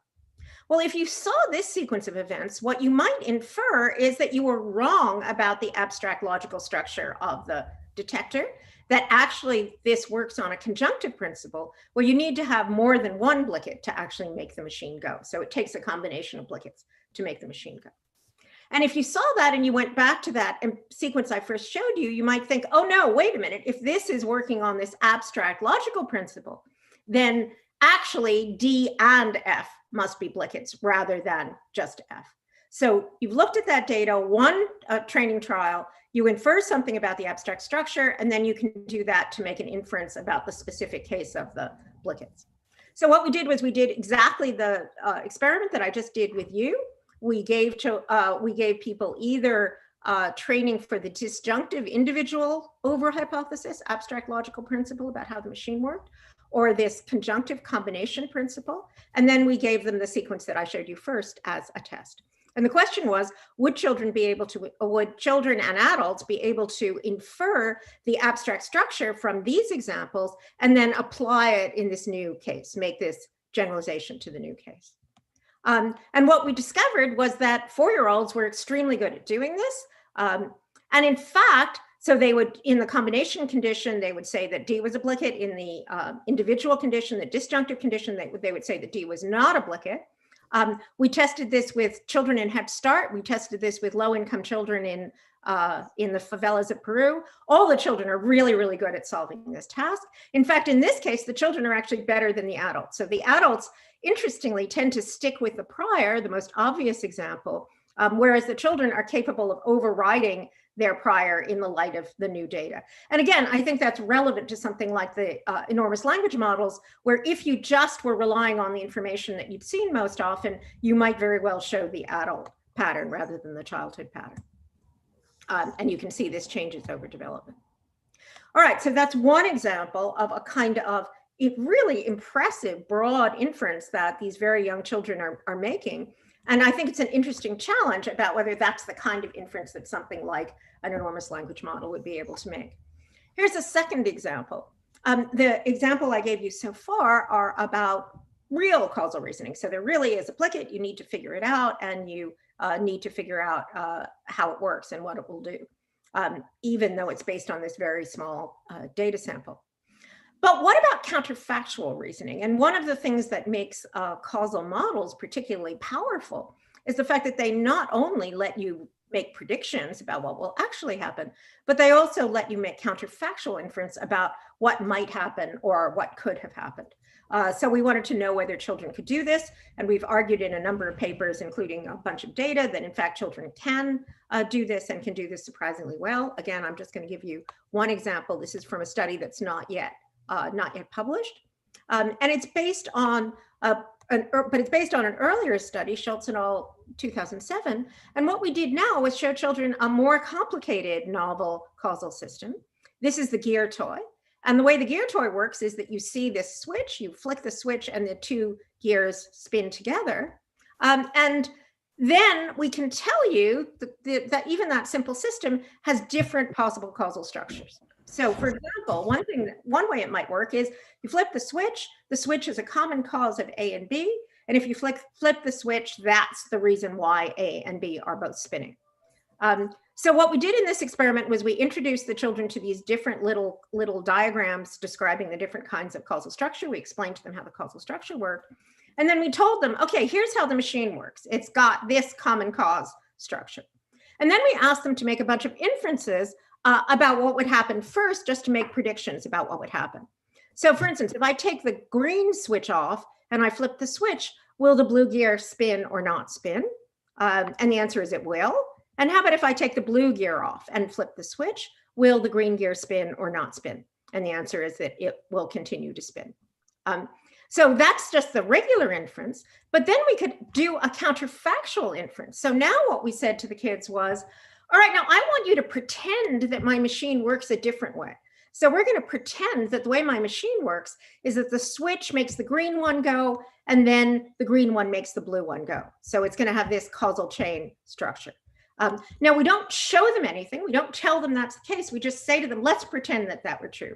Now, if that one were true, let's pretend this was the way it worked. Now, suppose I took this gear off, and then suppose I flipped the switch. What would we be pretending about the blue gear? Would it be spinning or not spinning? So we don't actually flip the switch. We don't actually show the children any actual sequence of events. We just say, in this other counterfactual world, what would your prediction be? And in this case, let's see, the prediction is that if I take the green gear off and flip the switch, the blue gear is not actually going to be spinning. And we also did this then, after we've done that, we did it as a hypothetical question. So we said, now, all right, but how about another idea? How about if my toy worked like this, so that now the blue gear is making the green gear go? Now what will happen if I took the gear off and flipped the switch? And as you can see, again, the predictions in all three of these cases are different. What will happen when you perform an intervention on one part of the causal sequence? What will happen to the other parts of the causal sequence? And what we discovered, and another thing we were interested in was whether children would do better on these counterfactuals if they were in this kind of pretend setting where you're pretending things versus the sort of more straightforward hypothetical setting, which is one of the things that we'd found earlier and that we were hypothesizing. And what we discovered was that, in fact, these are, again, 4- and 5-year-olds. Children are significantly above chance on these tasks, even though the only difference is this difference in causal structure. That's the only thing that's different in the three cases. But if you look at the inferences they draw about what's going to happen in the future, children are doing well on all of these, and they're actually doing a bit better when they get the pretend case first rather than the hypothetical case first. So children are going way beyond the data to be able to make these counterfactual inferences about hypothetical sequences of events in the future. All right, so far I've shown you that children are doing very abstract kinds of causal reasoning and causal inference as part of their common sense understanding of the world, and including being able to do counterfactual inference. A third interesting and important kind of inference that you get from a generative model is the ability to do relational and analogical reasoning. So to be able to take information from one domain and apply it in a very different domain. And the conventional wisdom has been that this kind of analogical reasoning is difficult, that you don't see it until late in development. But recently, a number of groups, including ours, has shown that, in fact, even very young children are already showing the capacity to do this kind of reasoning. So we showed that, for instance, a same different task, you have two things that are the same, two things that are the same, two things that are the same, two things that are different, two things that are different, two things that are different. And now you have to pick which one is most like the previous sequences with brand new objects, different pixels, different objects. We showed that even 18-month-olds are actually quite good at doing that in this causal kind of context. And interestingly, there's a recent paper that suggests that at least, kind of standard AI is not very good at doing this. And in a recent paper in 2020, we've shown a whole range of other kinds of relationships, bigger than, smaller than, reversed, up and down, and also shown that children are extremely good at making inferences that involve this kind of analogical reasoning. So for instance, if you show them that there's a wizard and the wizard waves her wand, and there's an apple and the apple gets big, and then waves her wand at the dog and the dog gets big, and now you say, which one of these two things is going to happen? Is she going to wave her wand and the apple will get squished, or is she going to wave her wand and this little block will turn into a big block? The children will make the analogy and make the inference that the wand makes things bigger. In fact, even that it might make things smaller, rather than assuming that what happens with the wand is going to be similar to the things that they've seen in the past. And I'm just going to, for the last example, just because I think this is partly because this is just a very cute example, I'm going to give you an example of a task we've done recently with toddlers, looking at this kind of analogical reasoning in an further way, which involves learning and using what we'll call causal functions, functions in the mathematical sense, not just the sort of function sense. And we wanted to see whether children could learn a causal function relating to objects, and whether they could extrapolate once they'd learned that causal function to make predictions about things that they had never seen before. So here's an example of the causal function. Here's Alice, and she drinks she drinks from the drink me, and she becomes tiny, smaller than a mushroom. And then she eats some of the mushroom, and she becomes so enormously large that she fills up an entire house. Now, again, since Alice in Wonderland is text, you might very well have some of these examples in your text sample. But you can easily imagine how you could change this so that you'd end up with things that you'd never seen before. And certainly for the children who have always loved Alice in Wonderland, the idea that this little girl will fill up a whole house, and the consequence of that is that her head will bump against the ceiling and she'll have to put her arm out of the window. That's something that they've never seen or heard of before. But if you extrapolate the causal function, this mushroom makes you smaller, this mushroom makes you larger, you can make these inferences that are, and generalizations that are very broad and very novel. So we wanted to see if toddlers could do this. This is all work with Marielle Gadou, my wonderful graduate student. So here's what we did. First, we trained the children in a task that involved a music box. So the way this music box works is that some shapes make the toy play music. And this is kind of Alice in Wonderland and Goldilocks, because it has to be exactly the right size. So if it's too big, it won't make it play music. If it's too small, it won't make it play music. It has to be exactly the size of that template on the machine. So first the children learn that that's how the music box works.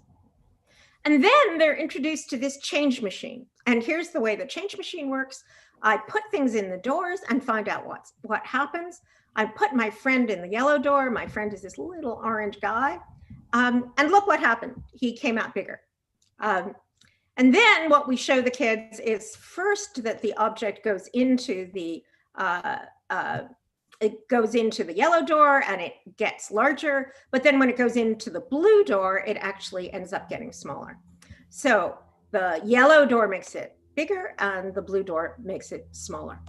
Then what we do is give the children a new task. What we do is give them an object which is not the size of any of the objects that they've seen before. In fact, it's substantially larger than any of the objects that they've seen before. And then we give them the music box task and say, remember my music box? Let's see if this shape is going to play music. So now we give them this new shape, and this new shape is not like the shapes they've seen in the change machines. It doesn't work, there's no music. And then the question is, which door should we put it in to make it work so that it will actually play music? So should we make it smaller or should we make it larger? And of course we counterbalance whether the right answer is smaller or larger. And we did this with 100 24-month-olds. It's all pre-registered, etc. And what we discovered was that the 4-year-olds were extremely good at doing this. So 4-year-olds would choose the correct door depending on whether the right answer was to make something smaller or larger, even though the absolute sizes were not the same. So they seem to be able to understand this causal function with just a few trials. The one thing makes you larger, one thing makes it smaller, and then extrapolate that to a really different new case. And they could use that to actually go out and functionally solve it. This one may be a little harder to translate into a purely linguistic setup, but I think that it could be done, and I think that it could be done in a way that would not simply rely on knowing the frequency of things like bigger and smaller. Okay, so toddlers can easily learn abstract relations like bigger and smaller in a causal context.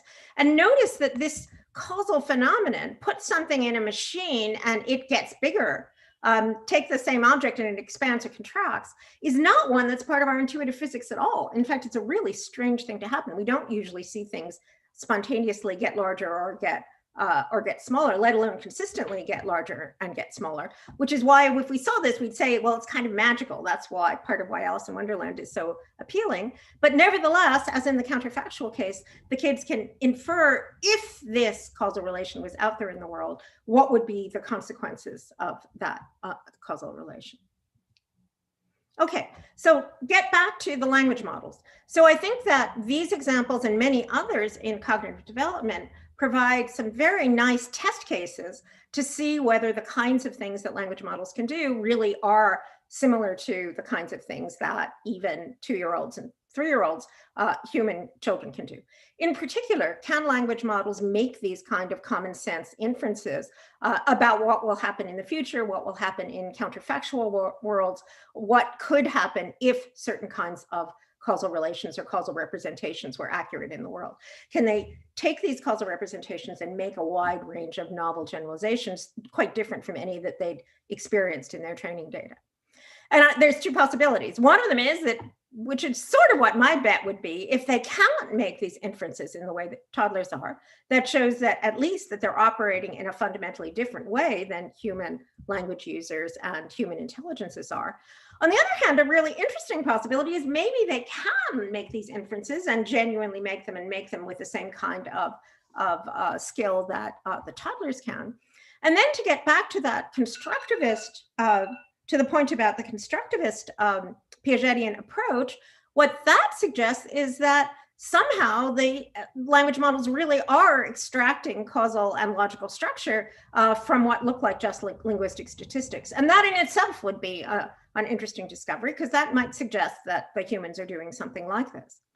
And let me end by saying, I think that actually it's quite plausible that as I mentioned, as the adults actually do worse on some of these more abstract tasks than children do. And it's plausible that as people become more and more immersed in the world of text or of language, that actually they do start, as it were, becoming more like the language models and less like the causal inference common sense engines that I mentioned before. And I'll end with this nice personal example of this. This is my Mother's Day card from last year from my 8-year-old grandson and my 6-year-old granddaughter. And what you can see is that what Augie, who's the 8-year-old, says is, "Grandma, thank you for years of love and support," which is a very weird comic thing for an 8-year-old to say to his grandma, like, hasn't been that many years. Grandma, comma, right? But it's fairly obvious that Augie has been, reading the Augie Corporation, we want to express our appreciation in these challenging times texts.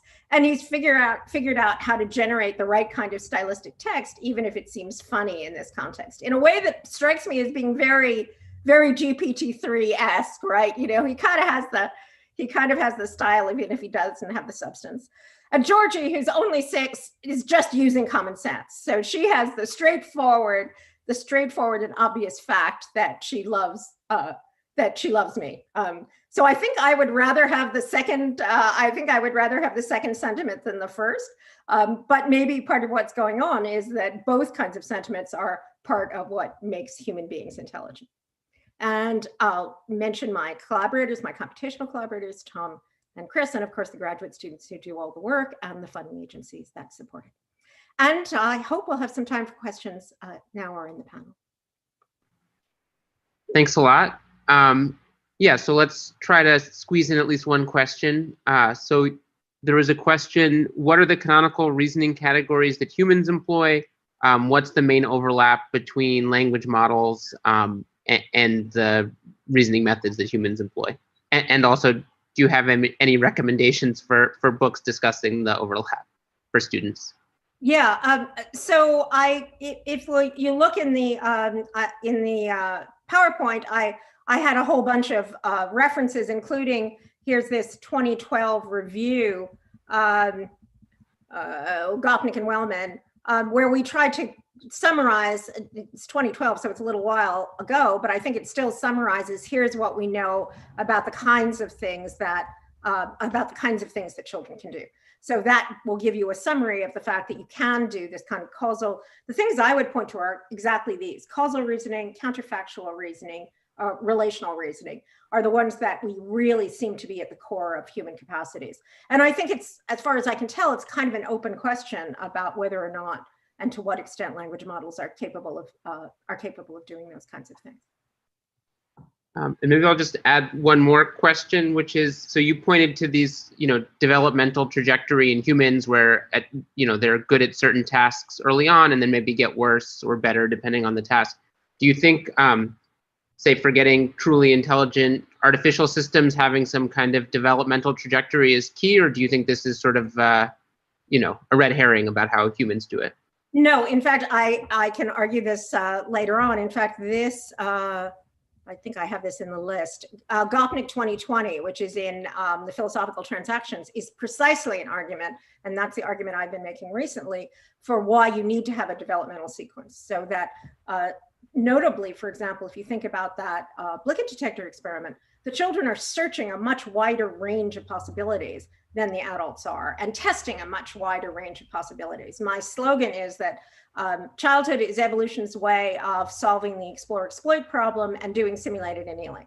So childhood gives you this early period when you get to explore, you get to do this high temperature search through the potential space. And then in adulthood, you narrow into something that's a much more low temperature, narrow kind of search through the space. And again, this Gopnik 2020 Explore Exploit, it's on my website, makes this case and reviews a whole lot of data that suggests that this might be true. It's interesting to think about in terms of language models in particular. My suspicion, as I mentioned from the Augie example, is that part of what happens as we learn language is that enables us to look at more things to get more data. But it may very well be that part of what happens is that it actually narrows our search because we tend to just match the things that we hear in the language or the text around us. And again, I think your intuition that something like GPT-3 is like a really, really effective bullshitter, like what does it mean to be a really effective bullshitter? Well, in some ways, what it means is to be able to match the structure of what you hear around you without actually it's having any of this kind of common sense content that would let you make genuine, useful, novel inferences and do the kinds of things that we often think of as intelligence. Now, I think, as I say, it's an open question about whether Augie or Georgie is being more intelligent in their Mother's Day cards, right? Is it more intelligent to get the style of here's the way that you tell someone that they're doing something, or is it more intelligent to actually, say the thing that is true and will allow the widest range of inferences? Thanks a lot. Thanks for a great talk. Okay, thank you, and we'll see you at the panel. Yes. Okay, great. And let me stop So sharing. our next speaker is Ijin Choi. Ijin is an associate professor of computer science and engineering at the University of Washington and an adjunct in linguistics department and an affiliate of the Center of Statistics and Social Sciences. Together with her students, she developed the Grover model for generating and detecting fake news, the unicorn multitask model, and many difficult benchmarks for giant language models, such as Common Gen and Turing Advice. And she'll tell us about David versus Goliath in the era of gigantic neural networks. Thank you. Okay, so I'm super excited to contribute a talk here. All your speakers' talks were very enlightening. So I'm going to take this analogy of David and Goliath just to dramatize my points a little bit clearer. So in terms of the art of battling, it seems that the common advice that I seem to encounter include knowing your enemy, choosing your battles, and prepare better tools. In terms of like how to interpret this for current deep learning research, perhaps is that in order to know our enemy better, we do need to have a better comprehensive evaluation setting, which might even include examples from Alison Gopnik's talk earlier about what children can do that AI may not be able to do. And then also thinking about more diverse tasks and applications, because if we look at narrow leaderboards, we feel like we solved AI, but then that's not really the case.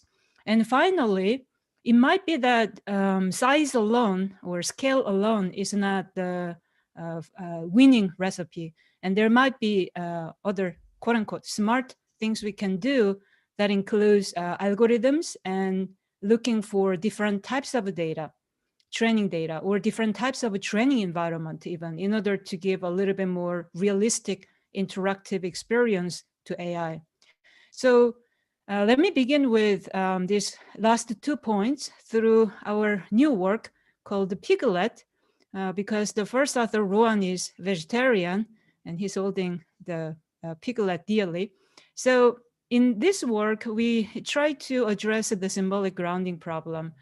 There's a bunch of text, but the neural network may or may not know what they mean with respect to the real world. And so this point has been a recurring concern, and recent work by Bender and Queller also proposed the octopus test. This is a thought experiment, and basically, can octopus really know about the world out there by only listening in human communications? And so taking advice from Alison Gomnick and other development psychologists, that AI probably needs to learn a little bit more like children's learn. So one way to do that might be to place AI in a simulation environment to experience the world in a more realistic way, especially understanding the dynamics of actions and how the actions can change the state of the world. And so in our work, so Piglet stands for physical interactions as a grounding for language transformers. The key idea is to have 2 model components that corresponds to how the world works, and another to correspond to how to communicate what you know about the world. And of course, these 2 components should interact with each other. And so roughly speaking, the learning looks something like this. So the bottom language model training is what we typically do. Given a previous sentence, we want to know what comes next, or some variants of it. And then physical dynamics model, on the other hand, should be able to reason what happens when you, for example, cook an egg.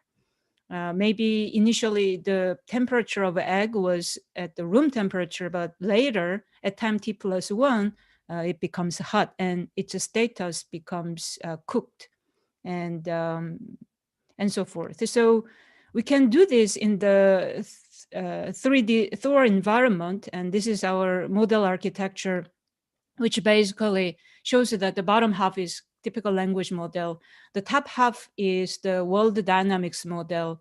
And then there's some interactions between the two. And then in the middle, we have these action applications that takes the state of the world at previous time and then try to reason about how the world might change. Super briefly, the results show that, so no changes in the case when the GPT-3 does, this is a few shots, so it does much worse than, despite the bigger size, it does much worse than T5 11 billion model, which is supervised. So one might say that, well, of course, a supervised model does do better, but our model, Piglet, does even better. And here, the takeaway message is that when we have our model to learn through physical experiences, in addition to flat language-only learning, then it can outperform even a model that's 100 times larger by a large margin. So the scale is not always the winning recipe. Sometimes we might need to rethink about how to teach the model through different learning environment. And so what these numbers really mean is clearer when we look at qualitative examples such as shown here. So at time t, there was a sink. The image is a little small, but this is a Thor environment in the kitchen. And the sink happens to have a water filled. So it's filled with liquid is true. And then there's a mug, which is also filled with water. And at some point, the robot comes in and then empties the mug, presumably to the sink. Then what happens next? Probably sink is still filled with water, if not overflowing. And then the mug becomes now empty. And Piglet is able to reason about such world state changes, whereas T5 even when we try to encode all this word state changes into textual tokens and then supervise T5 on that, it's not able to get these answers correctly because there's too much of a pool coming from the text patterns that, well, the mug becomes empty, therefore maybe the sink also becomes empty. So that sort of surface pattern bias is a little too strong to overcome when we just operate with off-the-shelf model, language model, that's not pre-trained through physical interactions in the grounded world. So to summarize, our work is an attempt to learn about the world via interactions, physical interactions. Of course, this is still in the simulation environment because it's hard to do that with a real robot in larger scale. But it demonstrates that a lightweight factorized model can be better to really understand the world dynamics changes. And in some sense, one might think that, of course, if you train it better, then it can do better for that sort of a business. But maybe that's precisely the point, that large-scale neural networks are amazing for a lot of tasks on the standard leaderboard. But when we challenge those models for relatively simple common sense questions that require intuitive physics understanding, then they fail. And we can revisit how we might do the pre-training so that the physical interactions become closer to the training time objective as well. So at this point, still some might think that, oh, well, you picked grounded example on purpose because that's where text models can fail.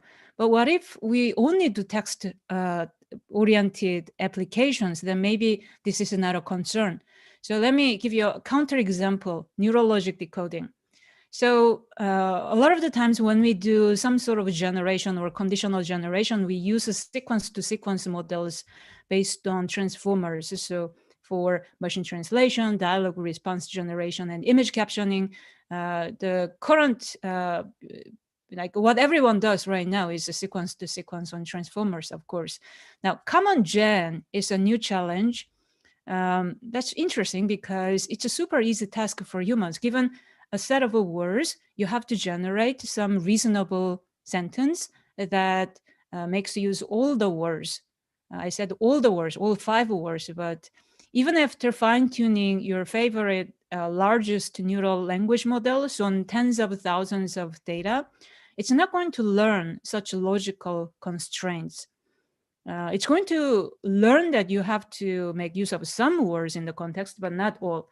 And as a human, we don't need even a single example to fine-tune our brain on. We can just operate with logical rules right away. And similarly, machine translation. Now, neural translation systems are amazing, but they make strange grammar errors still because the pull from the language patterns, the frequent patterns are too strong. So they sometimes make inflection errors, changing female to male because it, like any other neural network out there, they're all biased toward believing that there are more men out there.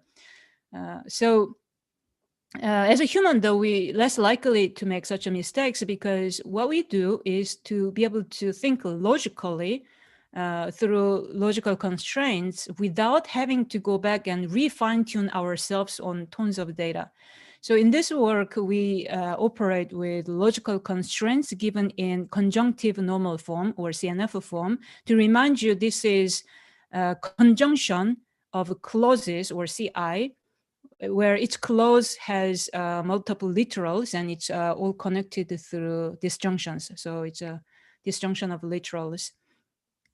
And we can, in this work, we present an advanced beam search algorithm that can explore diverse partial solutions of these conjunctive normal forms in consideration of dynamically changing the states of clause satisfaction. Actually, I'm not going to go too much into the detail of this, but it's a classical AI search algorithm where we might need to think about how the close satisfaction can flip around depending on how the sentence gets generated.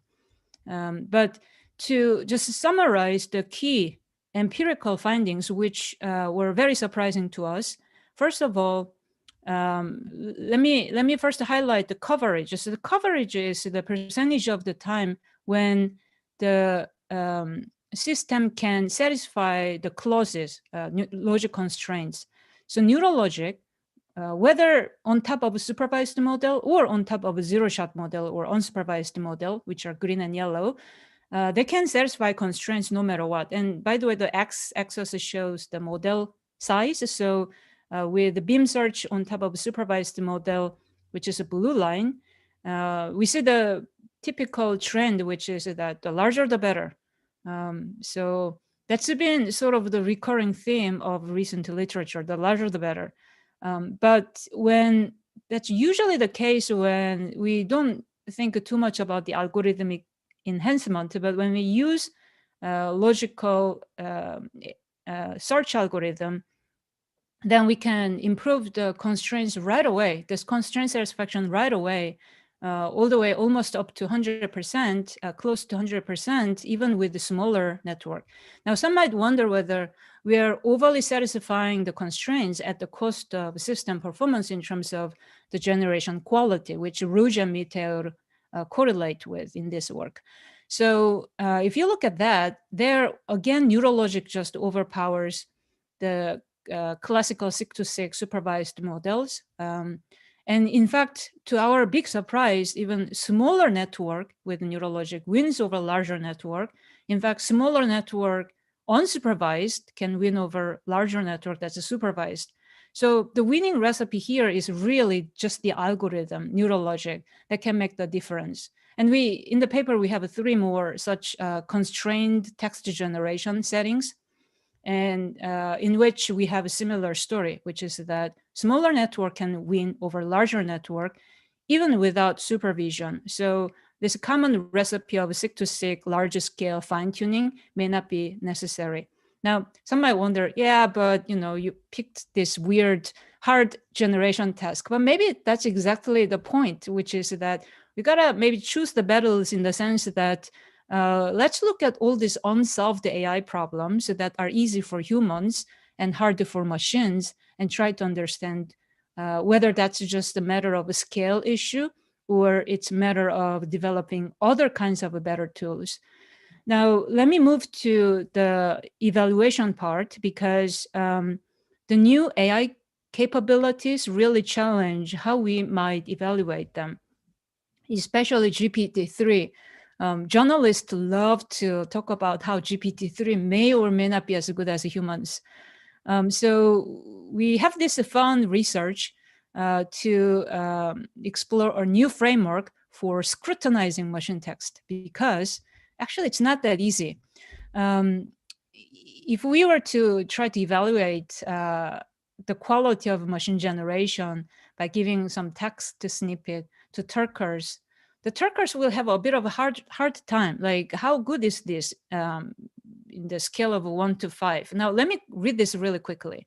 Marie Kondo, the self-help guru, isn't exactly renowned for being straightforward with her advice. That's why it came as no surprise when Kondo received flack for having made her 80,000 followers turn their photos of their homes into TED Talks for her all-important tidying up book. So, quoting Allison's phrase, GPT-3 is the best bullshitter. So it kind of looks almost okay. If you actually really read through this, though, you can start, if this is your paper, for example, now you're going to really read it. And then you might give B-, C+, whatever, because there's some coherence issues, there's some bunch of other issues. So we are introducing new ways of turking or crowdsourcing what's wrong with the machine and the human text, because human text also probably is not perfect.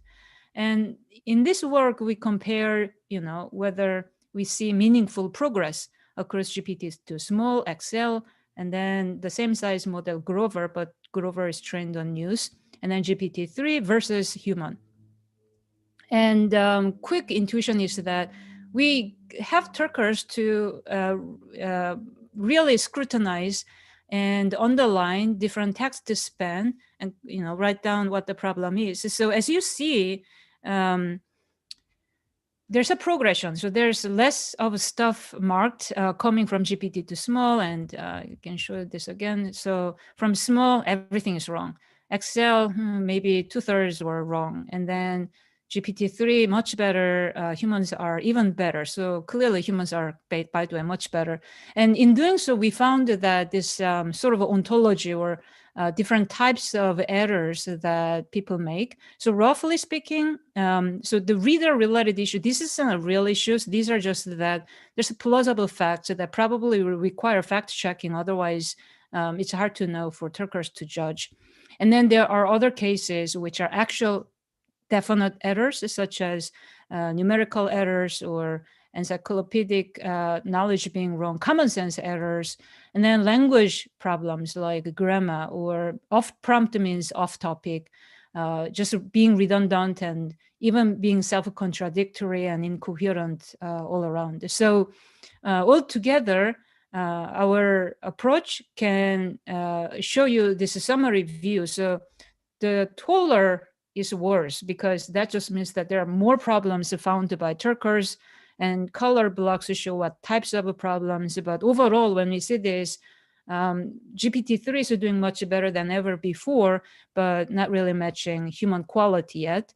And interestingly, when we compare it from GPT to XL and GPT-3, it took 100 times a bigger model. So how much of a scale do we need in order to match human performance? So this is an interesting question. It might actually be more like this sort of curved improvement going forward. So to reduce the same amount of a gap, we might actually need even more than 100 times of GPT-3. So we can also look at per category progression of the problems. So again, the higher is worse. So we see that as the models became bigger, they're usually better, and then but still worse than humans. Though there's some interesting questions like, how come there's not that much of improvement with the GPT-3 in terms of being on topic? Why is it that contradiction is there and redundancy gets even worse with the GPT-3? Our paper provides a lot more detailed insights about what's actually going on, but I just use this as a preview of what's coming soon. So in order to close the work, the talk, let me share this, the curious case of cheeseburger stabbing story though. So this is an example that I used to use for every single talk between March 2017 and May 2018, because people told me that the more I repeat this joke, the funnier it gets. So just in case you don't know what I'm talking about, this is it. It's a news headline, actual news headline. And so this was a bit of a meme because what does this mean? And if you use a state-of-the-art parser, it might say that cheeseburger is a noun, modifying another noun, stabbing, but that doesn't really tell us anything about the meaning. Does this mean that someone stepped a cheeseburger to be a news headline, or a cheeseburger stepped someone, or a cheeseburger stepped another cheeseburger and became a news headline? Unlikely. Someone stepped someone else over a cheeseburger. And here, of course, we know what this may have meant, and we're able to read between the lines and even place two human beings in the scene, which were not even mentioned in the original news headline. How did we do that? Well, that's partly a physical common sense that it's not possible to stab somebody using a cheeseburger because it's too soft. And then social common sense being stabbing a human being is immoral, whereas stabbing a cheeseburger is no big deal. So as a human, we can do this.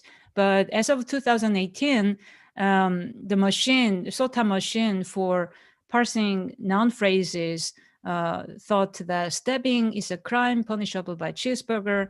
And then when Yoav Goldberg tried this again using GPT-3 last year, it said, well, it may just mean stabbing of a cheeseburger, which is not a bad parsing.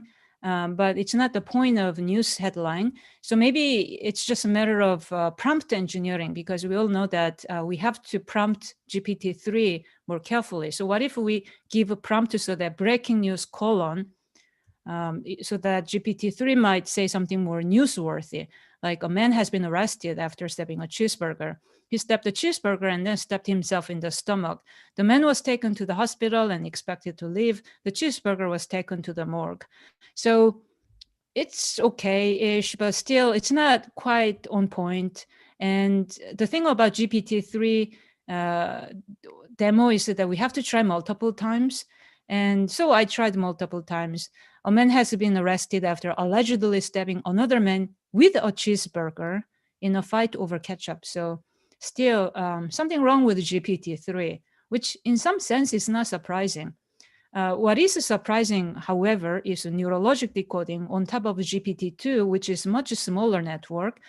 And it turns out, well, we certainly did not develop neurologic for solving the cheeseburger stabbing case, but accidentally, it looks like we solved. So given the prompt just here, and then the logical constraints to use the word step and cheeseburger, the neurologic decoding parsed that phrase as he stepped in the neck with a cheeseburger fork, or stepped a cheeseburger delivery man, so that it's using the word cheeseburger in a more sensible way.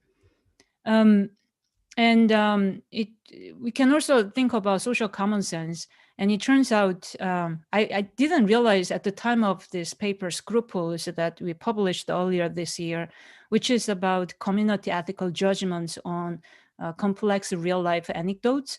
But it turns out that system is also able to reason about the nuanced difference between the two sentences or examples, and reason which is more immoral, which is more problematic. And so between a cheeseburger stepped another cheeseburger versus someone stepping someone else over cheeseburger, this is an easy case perhaps, but what about over versus with? It turns out the system is still able to reason this correctly. I have no idea how this happened. I was surprised, but seems promising. So final note, the current paradigm of deep learning tends to be in this form: supervision on a lot of exam problems combined with the self-supervision on a lot of raw data. And this recipe works really, really well for categorical leaderboards, but not very well for anything generative, such as abductive reasoning, counterfactual story revision, and various constrained text generation. This is where the current recipe still fails.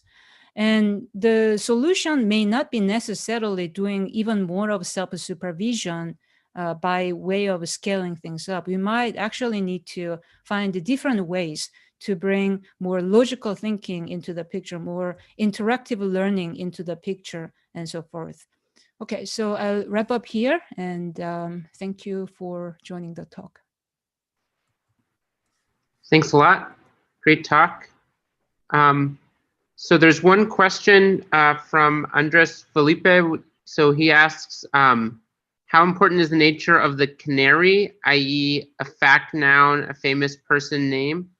I'm not sure I understand the context of the question, but. I'm not sure if I understood either. Ask him to clarify. So maybe in the meantime, I can ask a question. Or let's see. Here we go. So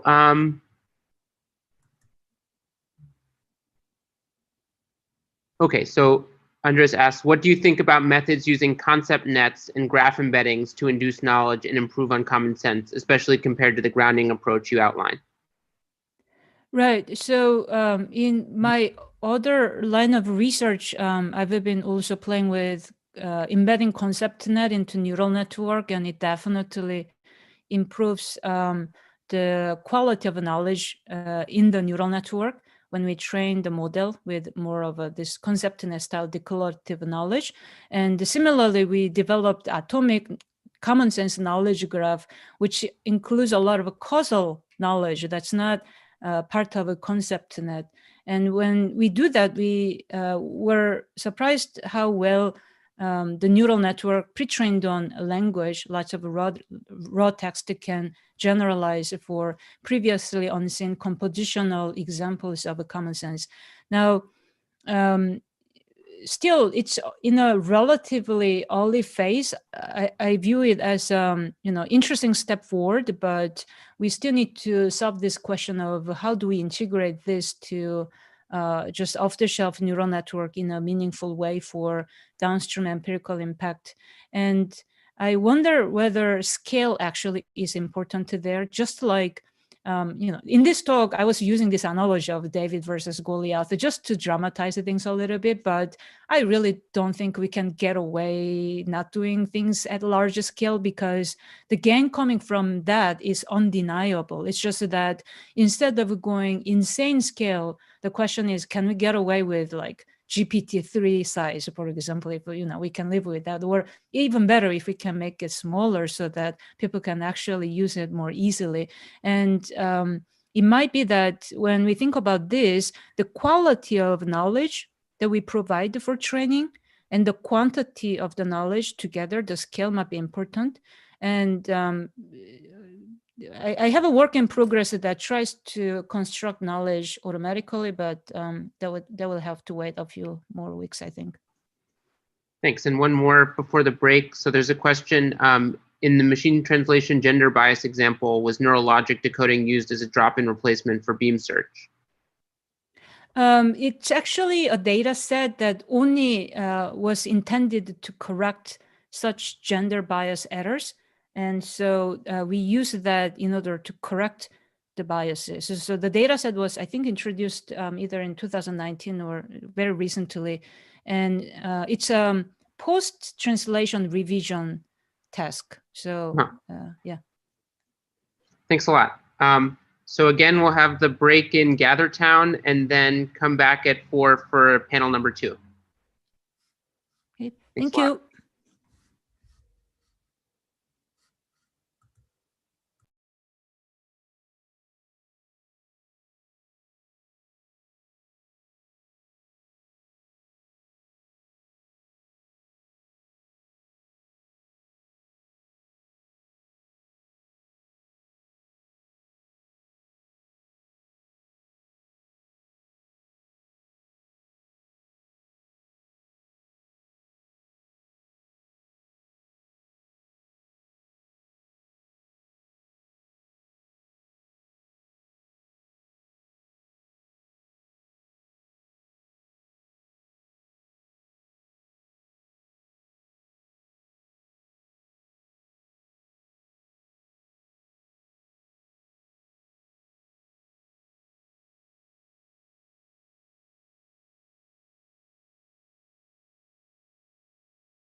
All right, so I think we're all filtering back into Zoom and then back onto the YouTube stream.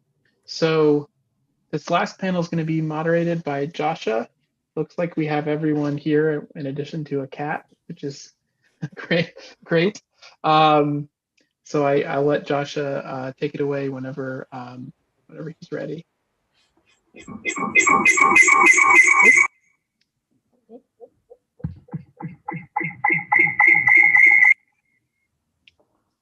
Allison, I think you joined from two different windows. Should be okay. I'm gonna demote one of them to a. I'm gonna remove one of them if that's okay. Okay, great.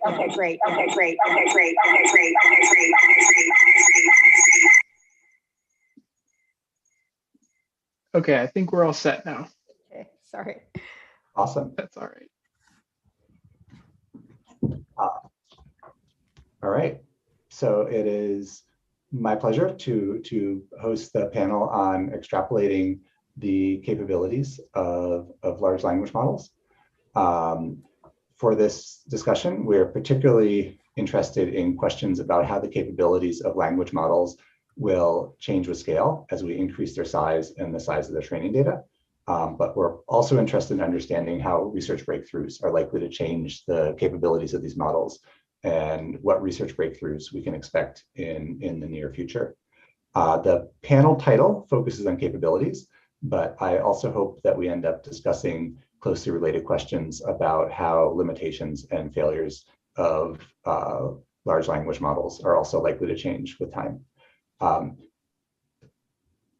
Audience members, please use the Q&A functionality to contribute questions that you would like the panelists to discuss. How successful and interesting this panel is it depends entirely on the quality of the questions that get asked. So please make it a really good panel and contribute really good questions. And I've really enjoyed the talks today by our panelists. And I'm very excited to continue to learn from them. We're just gonna start here by letting each of them briefly introduce themselves. I'm gonna go just from left to right on my screen. So let's start with Yejin. Oh, hey. So I am a professor at the University of Washington, also splitting my time at AI2, also known as Allen Institute for AI, leading machine common sense intelligence team. And so maybe I'll stop there. Maybe Mike next.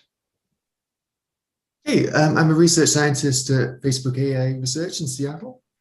My work is mostly either on building large language models and massive language models, or also in work trying to connect kind of language models with reasoning and tasks like negotiation. And then Emily. I'm also in Seattle at the University of Washington, but in the Department of Linguistics. And I work on grammar engineering, so that old-fashioned rule-based approach to modeling language, but also computational semantics, and more recently, the societal implications of NLP. And the creature who was going to be on the panel with me, but decided to hop off my lap is Euler, in case anybody was wondering. And Allison. I'm Allison Gopnik. I'm at the University of California at Berkeley, and I'm in psychology, philosophy, and in part of the Berkeley AI research group. I'm actually a cognitive scientist, and I study children and children's development and children's learning from a computational perspective. And I, like Yejin, am part of this DARPA Machine Common Sense group, and in particular part of the group at Berkeley. Awesome.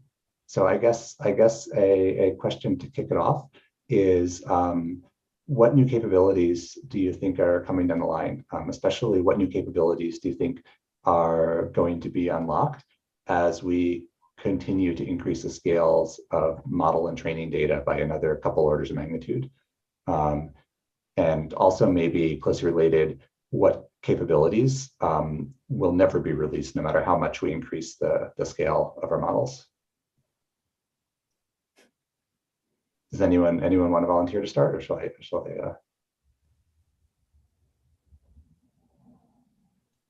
Well, I think an empirical question, as it were, is for these things, my impression is that for these things like counterfactual reasoning, it's not clear that they've gotten better with scale so far. I think that's an open question about whether, is it that the ability to do causal or analogical or counterfactual reasoning has been improving as we've gotten scale, or is it just sort of outside of the range of examples? And of course, it's tricky because you'd want to make sure it was genuinely novel counterfactuals, not just things that were being scraped, that were counterfactual solutions that humans seem to have. But that's a question for the rest of the panel. Maybe I could follow up on that. I mean, I seem to definitely see major improvement, at least language-based reasoning. So some of the music box like experiments are a little bit hard to translate to language-based examples, but in our other work, we looked at counterfactual story revision or abductive reasoning through language generation. And for those cases, it's almost unthinkable to attempt to do that using GPT-2 small as opposed to large or X large. And GPT-3 probably will do even better. It doesn't mean that it's going to match human performance at all, though. So perhaps if GPT-3 becomes 100 times larger, in part, maybe Mike will make it very sparse, who knows, then probably it will do everything better, I imagine, but I doubt it's going to still match human performance. I kind of believe in scaling laws. I mean, it's going to become better with more stuff, but we don't know how big it needs to be, but it might be like unthinkably large it needs to be if we want to take current transformer architecture and current learning regime where let's just feed all the stream of raw data. And certainly that's not how humans learn effectively at all. We like taking classes, we like reading tutorials, we like reading textbooks, and that's really important mode of learning as opposed to just reading a lot of random text out there. So probably it's going to be better, but the gap between human intelligence and machine intelligence might still be too large. So I guess I'm here to represent Goliath. So I guess the way I think about the kind of limitations on these things is, would say being good at counterfactuals help a language model be better at predicting the next word when we're training it? And I feel like things like counterfactual reasoning probably do fall in the scope of like the kind of skill that would help the model if it could learn to do it from if it was big enough and good enough. I've honestly no idea if GPT-3 is any good at this at all or not. I haven't tried. But you can think there's lots of examples in text where counterfactual reasoning would help you guess the next word. So to that extent, I would expect that a big enough, good enough model should be able to do it. I mean, I tried the counterfactual reasoning or other reasoning with the GPT-3 considerably, including like very simple moral questions, ethical questions. And it's super easy to make GPT-3 to say nonsense. Still, it's better than GPT-2, though. If you use the same algorithm of just sampling which word comes next with top K or top P, whatever temperature. But we also found that if we put algorithm on top of GPT-2, then it can reduce the gap considerably between 2 and 3. I mean, I think that's exciting thing to think about. By the way, algorithm used to be more important in computer science and AI. Right now, it's like out the window. So I think what with more scale and more data, what's going to get better is the seeming coherence and fluency, and it's going to be easier to create something that humans will accept as that's something a person might have said. But I don't think so long as the training is only form, right? So long as all that you're seeing is here's a bunch of words, predict the next one, or here's a bunch of words with some missing, fill them in. It will never have access to anything to reason about. It will just be what is a probable sequence of words. And so saying making language models bigger and bigger and bigger are going to get us closer and closer to reasoning is sort of like saying running faster and faster is going to get us closer and closer to teleportation. It's just a difference in kind. And I think what is particularly missing is that if you think about humans, so Yejin mentioned that we like to take classes, we like to do tutorials, but if you back up further where we start, like we can read books and that's less of a social activity, but early learning is intensely social, and it's very much about interacting with other humans and modeling other humans, and that's where we bootstrap our understanding of language. And so if you don't give the computer something, so Yejin's work with the simulated world and the ability to add constraints and structured knowledge, I think makes a lot of sense as a way to get further. That's the kind of innovation that I think is really going to help. And if we just keep going in this form manipulation sense, we're going to get things that sound smoother and smoother, right? Better and better bullshitters that therefore are more likely to fool people with their made up information, because it's not information, it's just a sequence of symbols that we interpret. Yeah, I wonder if we could point to things that'll be sort of the equivalent of the adversarial examples with something like ImageNet, where we might get things that look as if they're actually doing something that looks better, but then if we just choose the right adversarial examples, we'll show that they actually weren't reasoning, for example. And I would add, by the way, to what Emily said, in our MCS project, the 3 things that we think are kind of key to the children that we would need for AI, one of them is making these causal models, but the 2 others are active interaction with the world, which speaks to Yejin's grounding problem. That's clearly a way that we learn. And then social interaction and imitation. And that also is clearly a way that children are learning. They're not actually, by the way, they're not actually taking classes and reading books, but they're definitely going out and playing and interacting with the world and doing experiments. And they're also definitely interacting with other people in very complex ways. And it's from that, in particular, speaking as a linguist, that babies and young children get language. And then once they've learned the linguistic system, they can then apply it in this more distant way. But the early stages of language acquisition are in that same very situated, socially connected milieu. And so when we say, we're going to just throw lots and lots of language at the machine and it can learn from it like a baby does, that's a complete misnomer unless the machine has a chance to do this kind of interaction and social engagement, which I don't know what that would look like for a machine, actually. So I totally agree that we need to have kind of things like social interaction things, and we're never going to learn certain things unless we have models of just actually interacting with the world and learning to ground. It's just not obvious to me we need to do it in the order you're saying, where you do that first and then you sort of scale up your language ability. I mean, in my experience, starting from a very big pre-trained language model and then kind of fine-tuning it on tasks like interaction, and it works pretty well. And you can kind of, once it's learned a lot of the English language skill, then sort of learning some stuff on top is relatively easy. So yeah, I don't think you need to recapitulate human development necessarily. I mean, that might be an interesting thing to study, but certainly having representations of the words of a language, English or otherwise, that collect information about their distribution is a useful kind of information and a very different learning trajectory than what humans do. I feel a little bit awkward saying that in front of Allison, so I'd love to hear what you have to say as someone who actually studies babies. Yeah, well, I mean, here's a question, Emily. I was going to ask a question for you as someone who actually studies language, which is one of the things that strikes me in a faintly depressing way about this is these systems are failing on common sense and on coherence, but boy, are they doing well on syntax. And that was supposed to be the thing that, going back to Chomsky, that was supposed to be the thing that you needed to have an abstract generative model for. You couldn't do it just by looking at statistics and distributions and having a lot of information.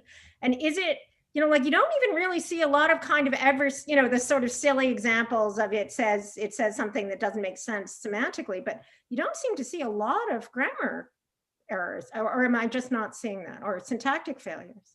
So, I mean, a lot of syntax, a lot of what it takes to make a grammatical sentence is distributional and therefore observable in form. And so once these things got big enough, like early on, they're terrible, right? N-gram language models are terrible with syntax, but the more sophisticated ones do a good job. What I would like to see, and I think Sam Bowman's group and others might be doing some of this, is some of the more subtle things about a long distance dependency involving agreement with some distractors in the middle. There's some research looking at that, or constraints on how you can do WH questions and extraction. I think some of the grammaticality judgments around sentence types that are relatively low frequency in the text, we might be able to find some interesting differences between what a human would do and what a language model would do. But as a linguist, I'm more of a persuasion that the whole point of syntax is that it's scaffolding for compositional semantics. And then the sort of real missing piece for language models is you might even have that shape, but if you don't have information about what kinds of communicative intents are expressed with the language, and therefore what the pieces of it might mean, then you aren't in a position to figure out how to do that composition and then connect it to some communicative intent about the social world or the physical world. And I think that's the piece that's missing, less so than observable distributional syntax. Caveat that all these results that I know about are actually for English, and English syntax is very much about word order and teeny tiny little bits of agreement. And it'd be very interesting to look at languages that do different things in their syntax. And I see that Sam has put something in the chat, which it might be a link to the kind of paper I'm talking about. He's also asking an interesting question. Can I read that question? Please go for it. I was about to do the same thing, so you should do better if you do it.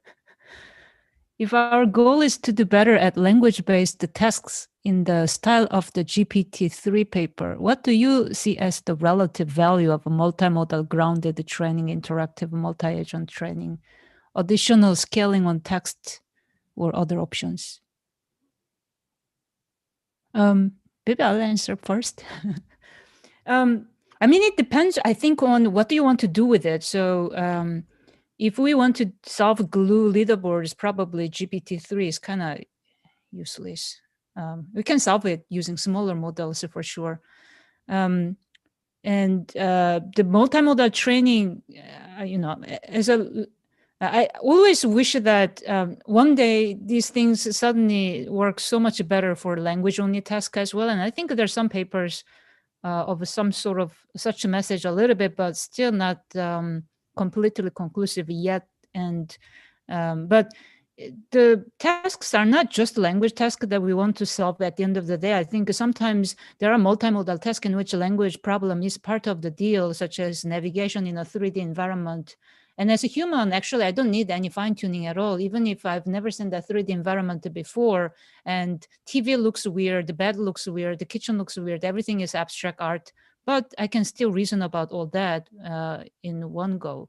And I think there's something about, like, maybe this really goes back to the discussion Emily and Allison were having earlier about how children really learn through interactions and really, really, really ground the meaning with the social and physical world. And without which it seems that the understanding that GPT-3 has, or G-Shard has, whatever else has, are more geared toward knowing the surface patterns, which may or may not be robust in understanding new environment for following very simple instruction, like go straight to the kitchen and turn left around whatever. And it's like easy task for us, but surprisingly hard right now. And so I think it sort of depends on like whether our end goal is to do well on leaderboards versus like, do we want to solve a variety of hard tasks that involves language?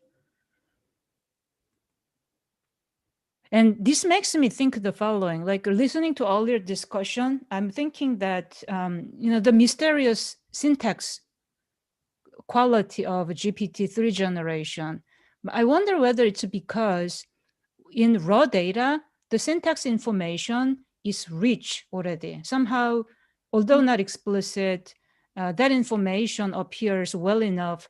Whereas this grounded meaning of a language, like understanding the intent of people speaking something, what sort of implications it might have, is not really there.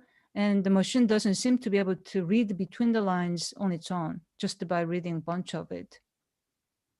Yeah, exactly. The machine can't even actually read the lines in the sense that you're talking about. So the syntax is there. When linguists, going back to de Saussure in one tradition and probably earlier in others, talk about language as systems of sign and pairings of form and meaning, and syntax is absolutely on the form side of that. It is, observable properties. What's missing in sort of lots and lots of raw data is the counter examples. This is an ungrammatical string, and then there's also some noise. There's false starts, there's typos, etc. But you have lots and lots of well-formed data in there anyway. But it is literally just the form side of that equation, and they're not even reading the lines. Like can't even get to the reading between the lines if you don't know what the lines themselves mean. So in agreement there. To Sam's question, I guess I'm not sure what it would mean to have the goal of doing better at language-based tasks in the style of the GPT-3 paper. That seems like it was meant as a proxy for some other goal. And so I'm with Yejin on, let's think about why do we actually want to do machine learning of language or machine reading or language-based interfaces. And I think one of the kinds of generalization that's interesting is that linguistic systems are a specialized kind of knowledge that then interacts with other kinds of knowledge. And the idea, and I think speaking to you, Sam, part of the point of GLUE was that once we learn a language as humans, we can deploy it in multiple different tasks. And so figuring out how to get machines to learn linguistic systems so that they can then deploy them in different tasks, I think is a valuable and interesting goal. And I'm definitely on the grounded interactive training. There's a good paper at, I think it was MNLP. Is it Jonathan Bisk et al. On the world scopes thinking about this. So basically going bigger and bigger and bigger on the language models doesn't seem like it's going to get us closer to that goal, but it's going to make it harder to tell that we aren't close to that goal. Not to say that it isn't interesting to figure out, how to do more with less, how to bring in finer modeling of the data and so on, but I don't think that we should see that as climbing that particular hill. So maybe let's pull Mike for his thoughts on this question. And then I think Ethan also asked a wonderful question, which we might go do after that. Yeah, so I didn't read the question as being only about language-based tasks. I mean, that's not all tasks, but there are very many tasks you can do purely in the space of language. So I know question answering with respect to Wikipedia or whatever. And to me, I don't necessarily see why we should need to train on modern language to be good at these tasks. I mean, sure, like without grounding, there are some types of reasoning we just can't do, like some of the multimodal tasks people mentioned. But if you just want to do GPT-3 style tasks where you get some kind of task specified in language and the output from the task should also be language, then I don't see why we need to do multimodal training. And I would have thought that just scaling up GPT-3 style approaches would probably make them more useful.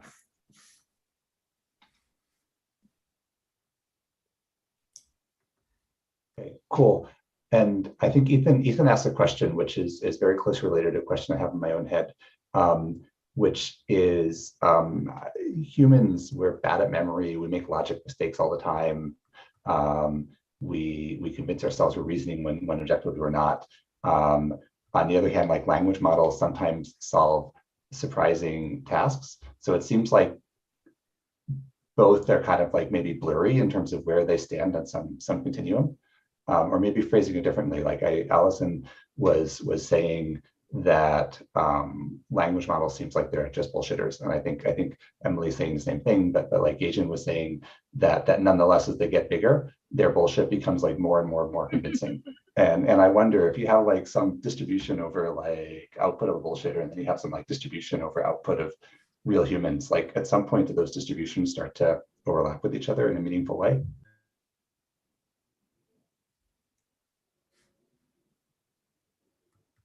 Yeah, I mean, I think, this is the old story. This is the old, if kids are so smart, why are grown-ups so stupid kind of question. So I do think it's an interesting possibility that maybe this is too spiritual, is that, as we get older, we bullshit more and more. And one of the advantages of doing things with children is that they do much less of that than adults do.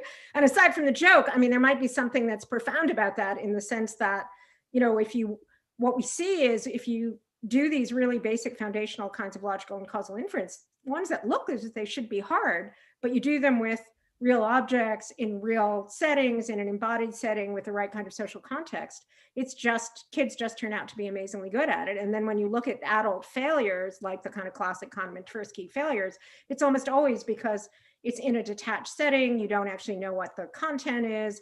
You're in a social setting where you might be more interested in trying to influence the person you're talking to than actually say something that's true, for example. Could you say what the classic failure is again? Oh, so the classic failures are the Kahneman and Tversky confirmation bias, or base rate neglect, or lots of examples where you give people a problem, and instead of making the right causal inference, for instance, they produce something that isn't the correct causal inference. And there's a lot of debate about how those errors are related to the capacities that we seem to see in kids. But it is true, maybe it's partly because it's much more interesting when kids are doing hard things than adults, and it's more interesting when adults are screwing up hard things than kids. But there's a real question about how those two things are related. And I think it's possible that the kids really are very oriented towards trying to get accuracy, and the adults are more oriented towards things like saying something that will have the right social impact on another person. So, it sounds like a joke about the bullshitting, but bullshitting, as we have discovered to our cost, is an extremely effective social technique in lots of settings. And it's possible that, that both of those things are going on. So if we want something that's going to be accurate, that's going to reason, we might want different things than something that's going to sound plausible. And something Emily mentioned, which strikes me, is, one interesting thing about text is the text is actually much more grammatical than speech is. So when kids are learning, they're not learning from text, which sort of automatically is editing out the false starts and the hesitations, which is why it's always so depressing if you see a transcript of one of your talks. And it may be that that's part of the reason why the big language models are doing so much better on syntax.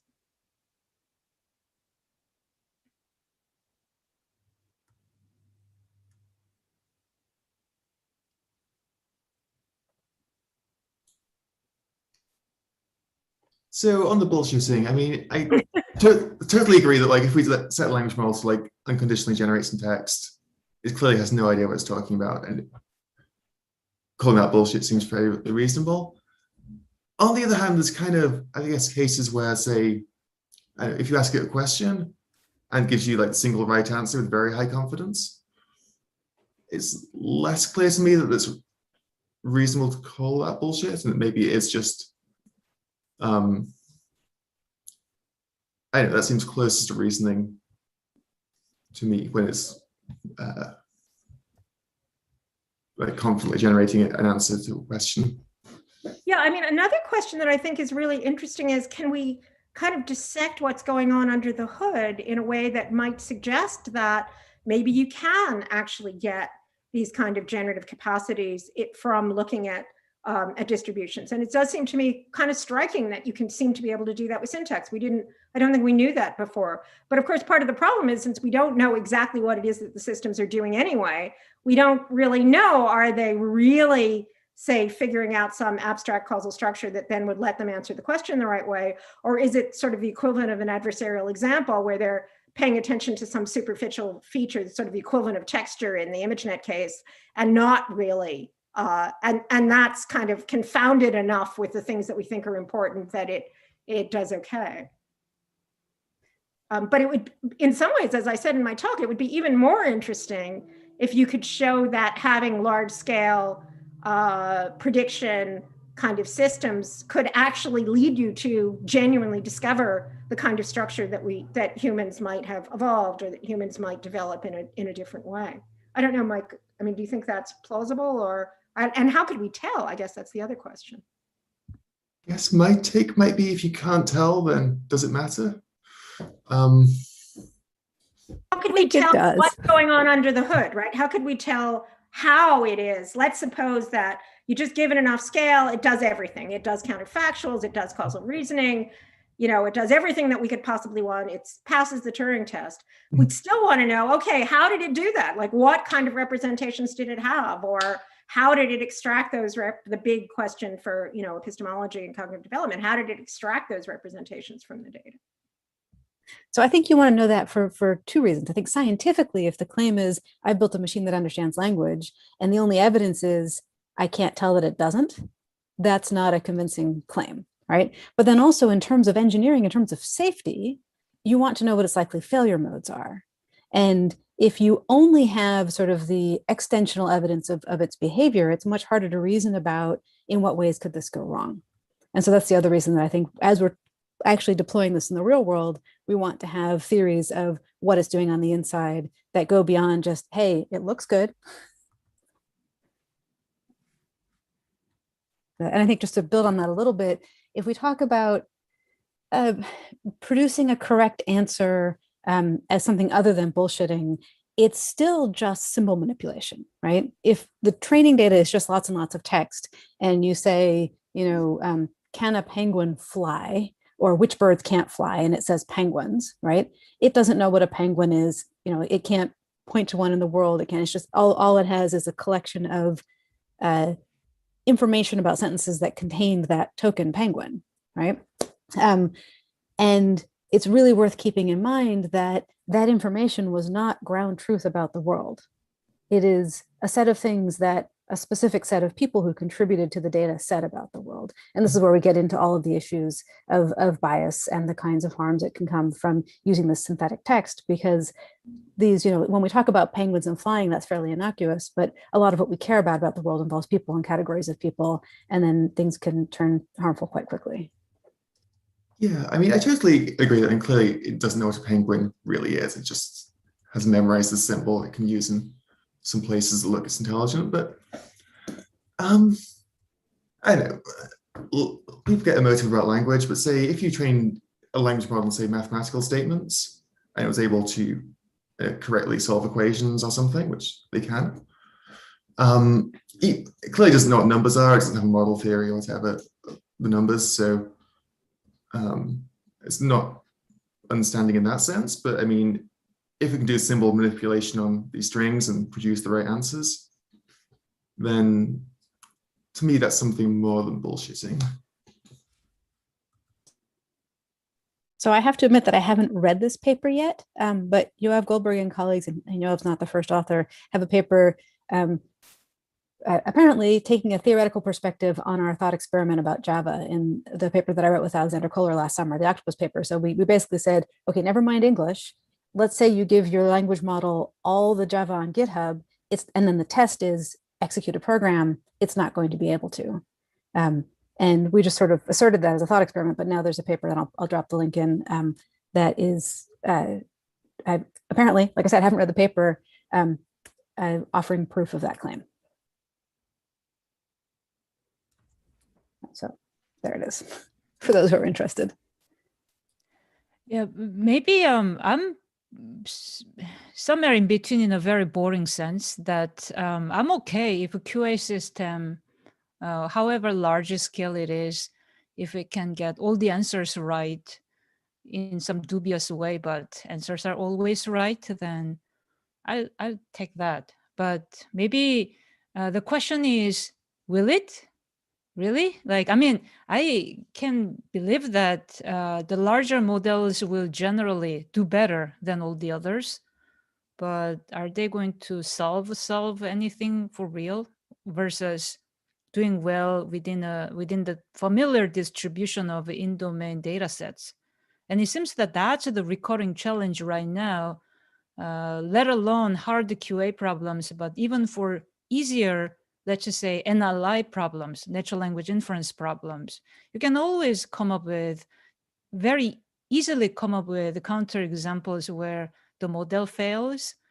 And in computer vision, like even object recognition, that's probably one of the easiest tasks that they work on, but has not been solved at all yet, in the sense of it's solved within the ImageNet world, but not outside the ImageNet world.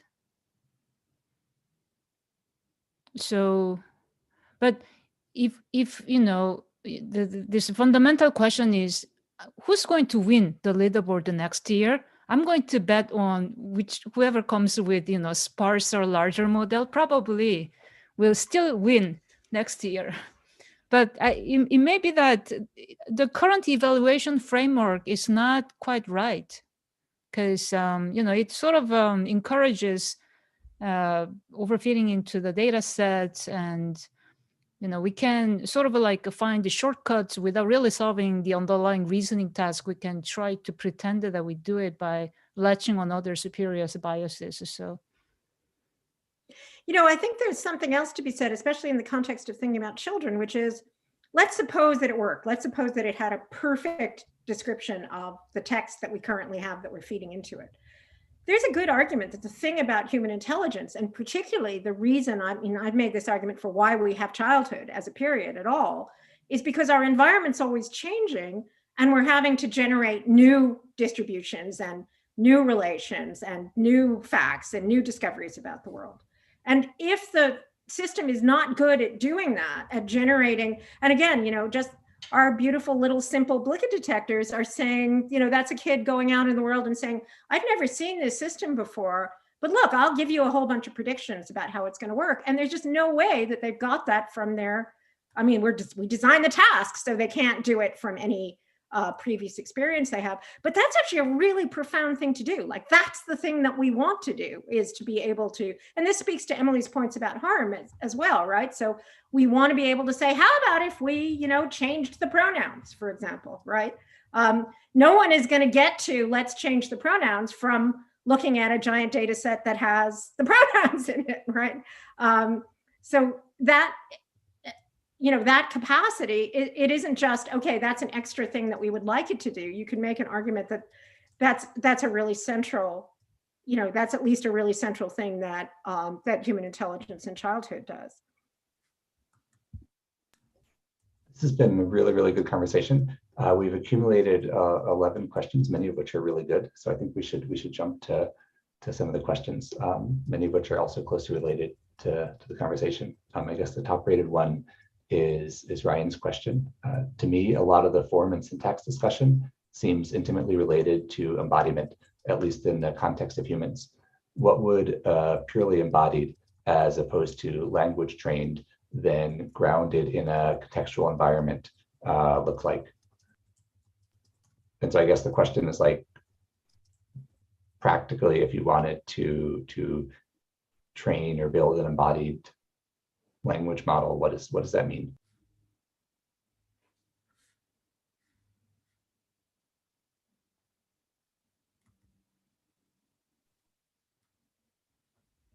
So I think the first thing it means is that when we talk about models of language, they can be trained for tasks other than predicting strings, right? And so I think an embodied language model whose job it was to just predict what word is coming next is probably not taking full advantage of the fact that it's embodied. As to what it would look like to design an artificial agent that is learning language but also has a physical presence, I think that's where it is, right? So to be embodied means it has to have a body, and that body has to have sensors, and it has to have a way to experience at the same time language and some sort of sensing about the world. And if you go to the Biscuit paper, for example, the world scope of just I can sense the world isn't enough. You also need the social interaction. And so it needs to be able to not only sense its world, but to sense other agents and language users in the world. And I think that's probably the direction that it would have to go to be an embodied language model. To ask a clarifying question, by sense the world, do you mean like be able to perform like causal interventions on the world, or do you mean just like get like a sensory stream from the world? So I meant the latter, but I think an embodied agent would actually be the former. So thank you for that clarification.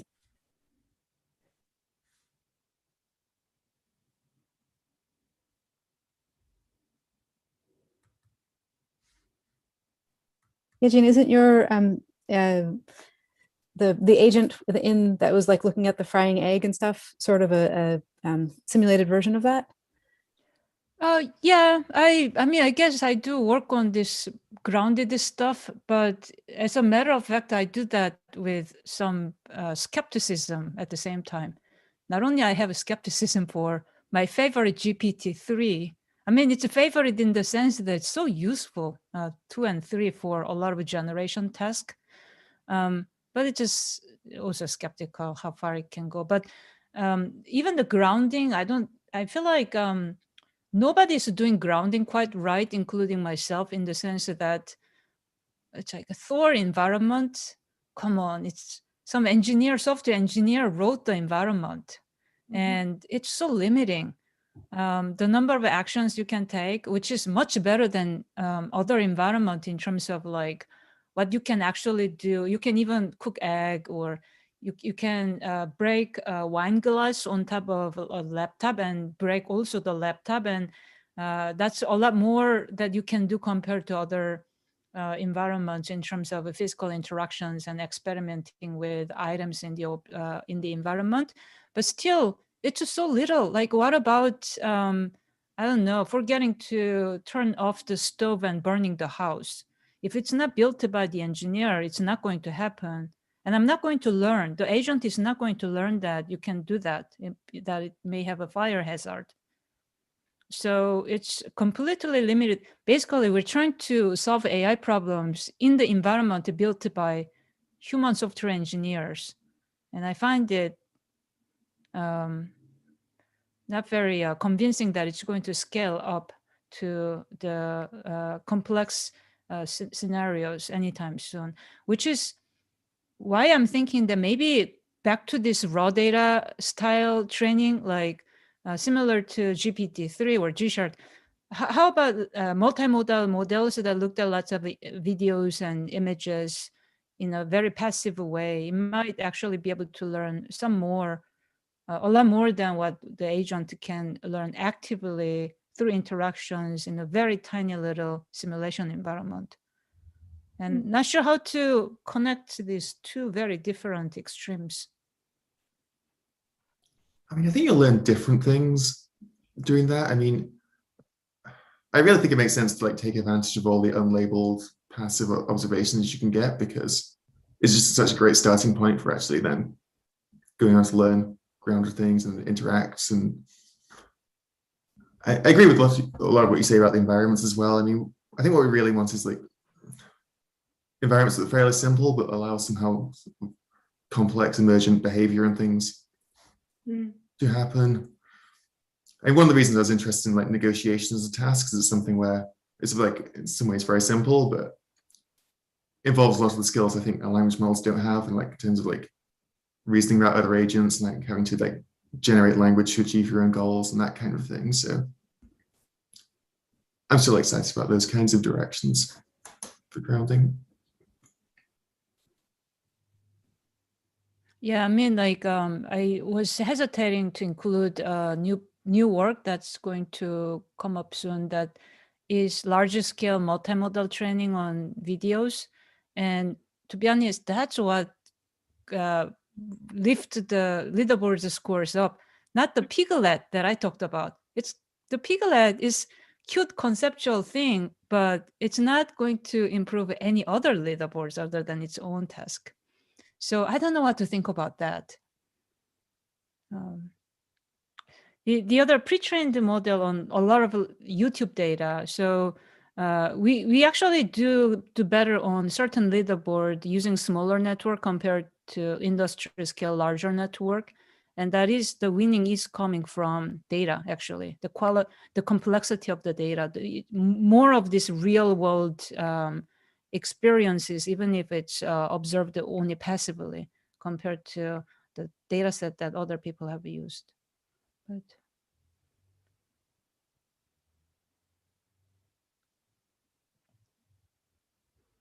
I don't know, maybe Mike, you should make some sparse representation for multimodal stuff as well. It's too slow to train, too painful, these large networks.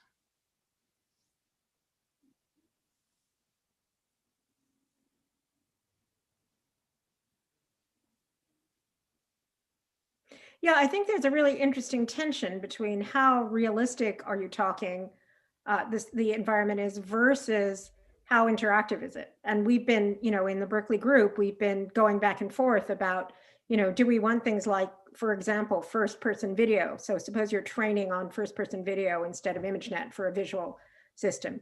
But on the other hand, like we've started doing some of our Blicket detector tasks just with a very simple, Unity video game kind of environment. And, kids are really good and happy at interacting with video games, and they explore the video game environment and they make all sorts of fascinating inferences.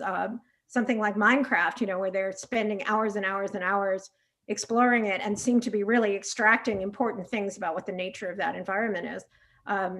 But so I think there might be a trade-off between, like, you don't want to have to solve vision before you can even get started. And solving vision turns out to be incredibly hard. But you also want something that has enough complexity to actually tell you something about the real world. But I am struck about how much the kids in these kind of simulation environments, how much the kids are doing things that look very much like what they're doing in the real environment. So it seems to me that there's like pretty broad agreement that that there are many things that we want models to do, that you believe they would need to be embodied during training, or possibly also have some kind of ability to reason logically or symbolically in order to solve. If we did train an embodied language model, what other limitations would we still have? Like, would that be enough to make something that could do everything that we can do, or are there other barriers that we would have to overcome?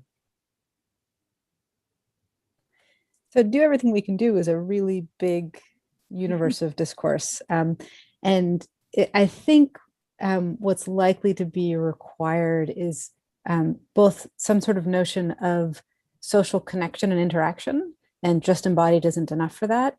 And then also a notion of goals and desires and, like, a drive of some sort. And I suppose that can be programmed in, but I think that the problem with language in this context is that it really is AI complete because of the way we use language, right? We can do a lot with syntax without solving other problems, because that is internal to language. But as soon as you're talking about common sense and other kinds of reasoning, it's not all in the language, but it's in the connection between the language and the world and the models of the world, and including the social world and so on. And so we're automatically out there in the big open-ended space.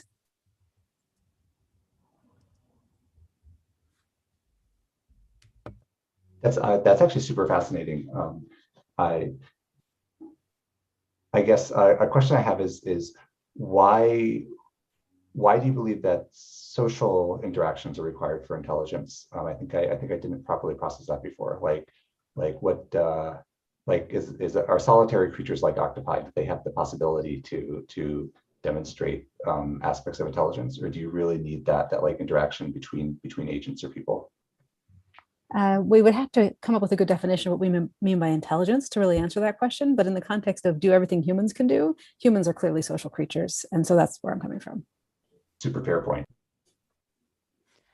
I feel like just maybe theoretically, there's this interesting question of how much can you learn by being a passive, entirely passive being, even as a human, not allowed to ask any single question or talk to anybody. And, you're not allowed to search Google either. In fact, you're only allowed to read in the sequence of information that you're given.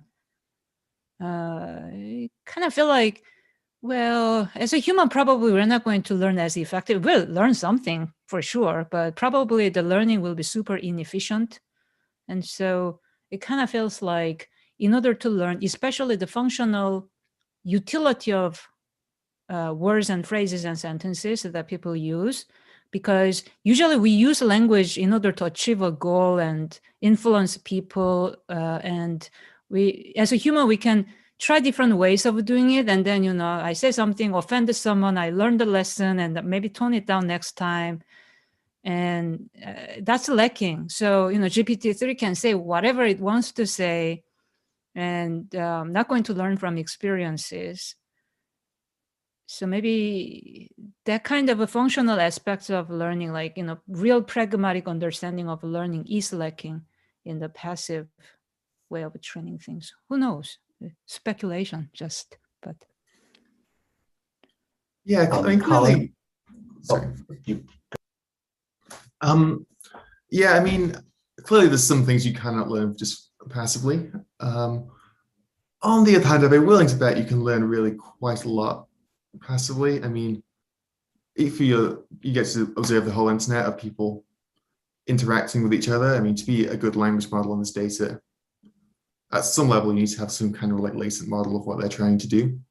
And that's got to fall out of trying to predict the data. So then, if you want to come along with your own goals or do your own interactions, I think it's just being able to imitate other people who do have goals and desires is a really good starting point. Yeah, by the way, I didn't mean to say that you can't learn at all as a human either. Probably you will learn a lot if that's what you do the entire life, sitting and reading, forced to read as the sequence of whatever. You will, feed me the information as you wish. But what I meant by efficiency is more about how when you can, choose to learn the speed and the topic and curriculum of learning, definitely you can do better. Right now, it seems that we just really simply don't know how to do that for AI at all, not at all. Like at large scale, we can try to mimic some interaction, but usually it's a super small scale or really narrowly scoped, or there's all sorts of problems. So we can never really scale up in a meaningful way. Maybe there's even ethical problem. Who knows? Like AI actually deployed and interacting with humans, actually saying things and offend the people and experiment with the people, how it's going to learn language. Probably there's a huge problem. So it seems that for lack of any other option, passive learning in extreme scale does pay off really quickly. Right. So Colin has direct messaged me and gently pointed out that we're already over time. I think there's just the Colin's closing remark, so it's not such a huge crime, but we should probably end. This has been really fascinating. Thank all of you. Yeah. Thank you so much. Thank you. Thanks. Yeah, naturally, I would love for us to keep hearing this insight and having this discussion. Hopefully one day in the future we'll all be in the same place and can go out for beers afterwards or non-alcoholic drinks, depending on what people prefer. So thanks again for your talks and for this great discussion. So yeah, I'm just going to wrap up for a couple of minutes. I just want to say I as the workshop was progressing today, I was reflecting on what I felt we were managing to accomplish. And I look back at the call for workshops that Eichler put out, and the call says that good workshops have helped to crystallize common problems, explicitly contrast competing frameworks, and clarify essential questions for a subfield or application area. And I don't know that when we were designing this workshop initially, we actually had these goals in mind as explicitly as we should have. But ultimately, I think we've really heard an incredible diversity of perspectives and also a very good critical lens on the field. In fact, we could have run this workshop by just having it kind of be a parade of successes and celebration, one big model after the other, one smashed benchmark after the other.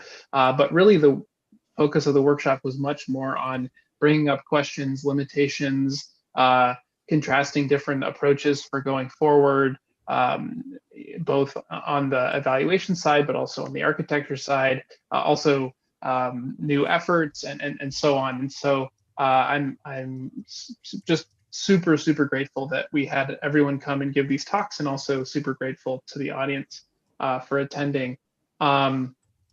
I'm also glad that we were able to broadcast this over YouTube. We had, I just checked, we had hundreds of unique viewers on YouTube. And then for those of us who are registered for iClear, lots of great discussion in GatherTown too. So I'm not going to say a whole lot more. I just want to thank all of the speakers again, and also really thank all of the other organizers, some of which you saw or heard from today, but we also had Adam Roberts, Amanda Askell, Daphne, who we saw earlier today, Ethan and Guy, who we heard from today too, Jared, Joshua, who just did an amazing job moderating, Catherine, who did an amazing job moderating too, Melody, Vedant, Tom, Ambrose, Liam, Danielle, Aitor. It was a big committee, and I think we all did a lot of good work to make this happen. We also had an advisory committee. The iClear workshop chairs correctly pointed out that our organizing committee was a little bit skewed towards people from Google and OpenAI, so they wanted to get some other perspectives, and that was very helpful. We Sam Bowman, Melanie Mitchell, Percy Long, and Yassine Jonit all gave some very valuable feedback to help us guide the scope. And then finally, I'll say for Big Bench, that was a huge effort involving tons of people that I won't mention now. But yeah, I think that including Big Bench in the workshop program was a huge benefit. So I think I'll leave it at that. I just want to thank everyone again, and I'm hoping again that we can all continue this discussion, whether it's through papers, online, or hopefully in person one day. Yeah, that'll be great. So thanks everyone. See you around.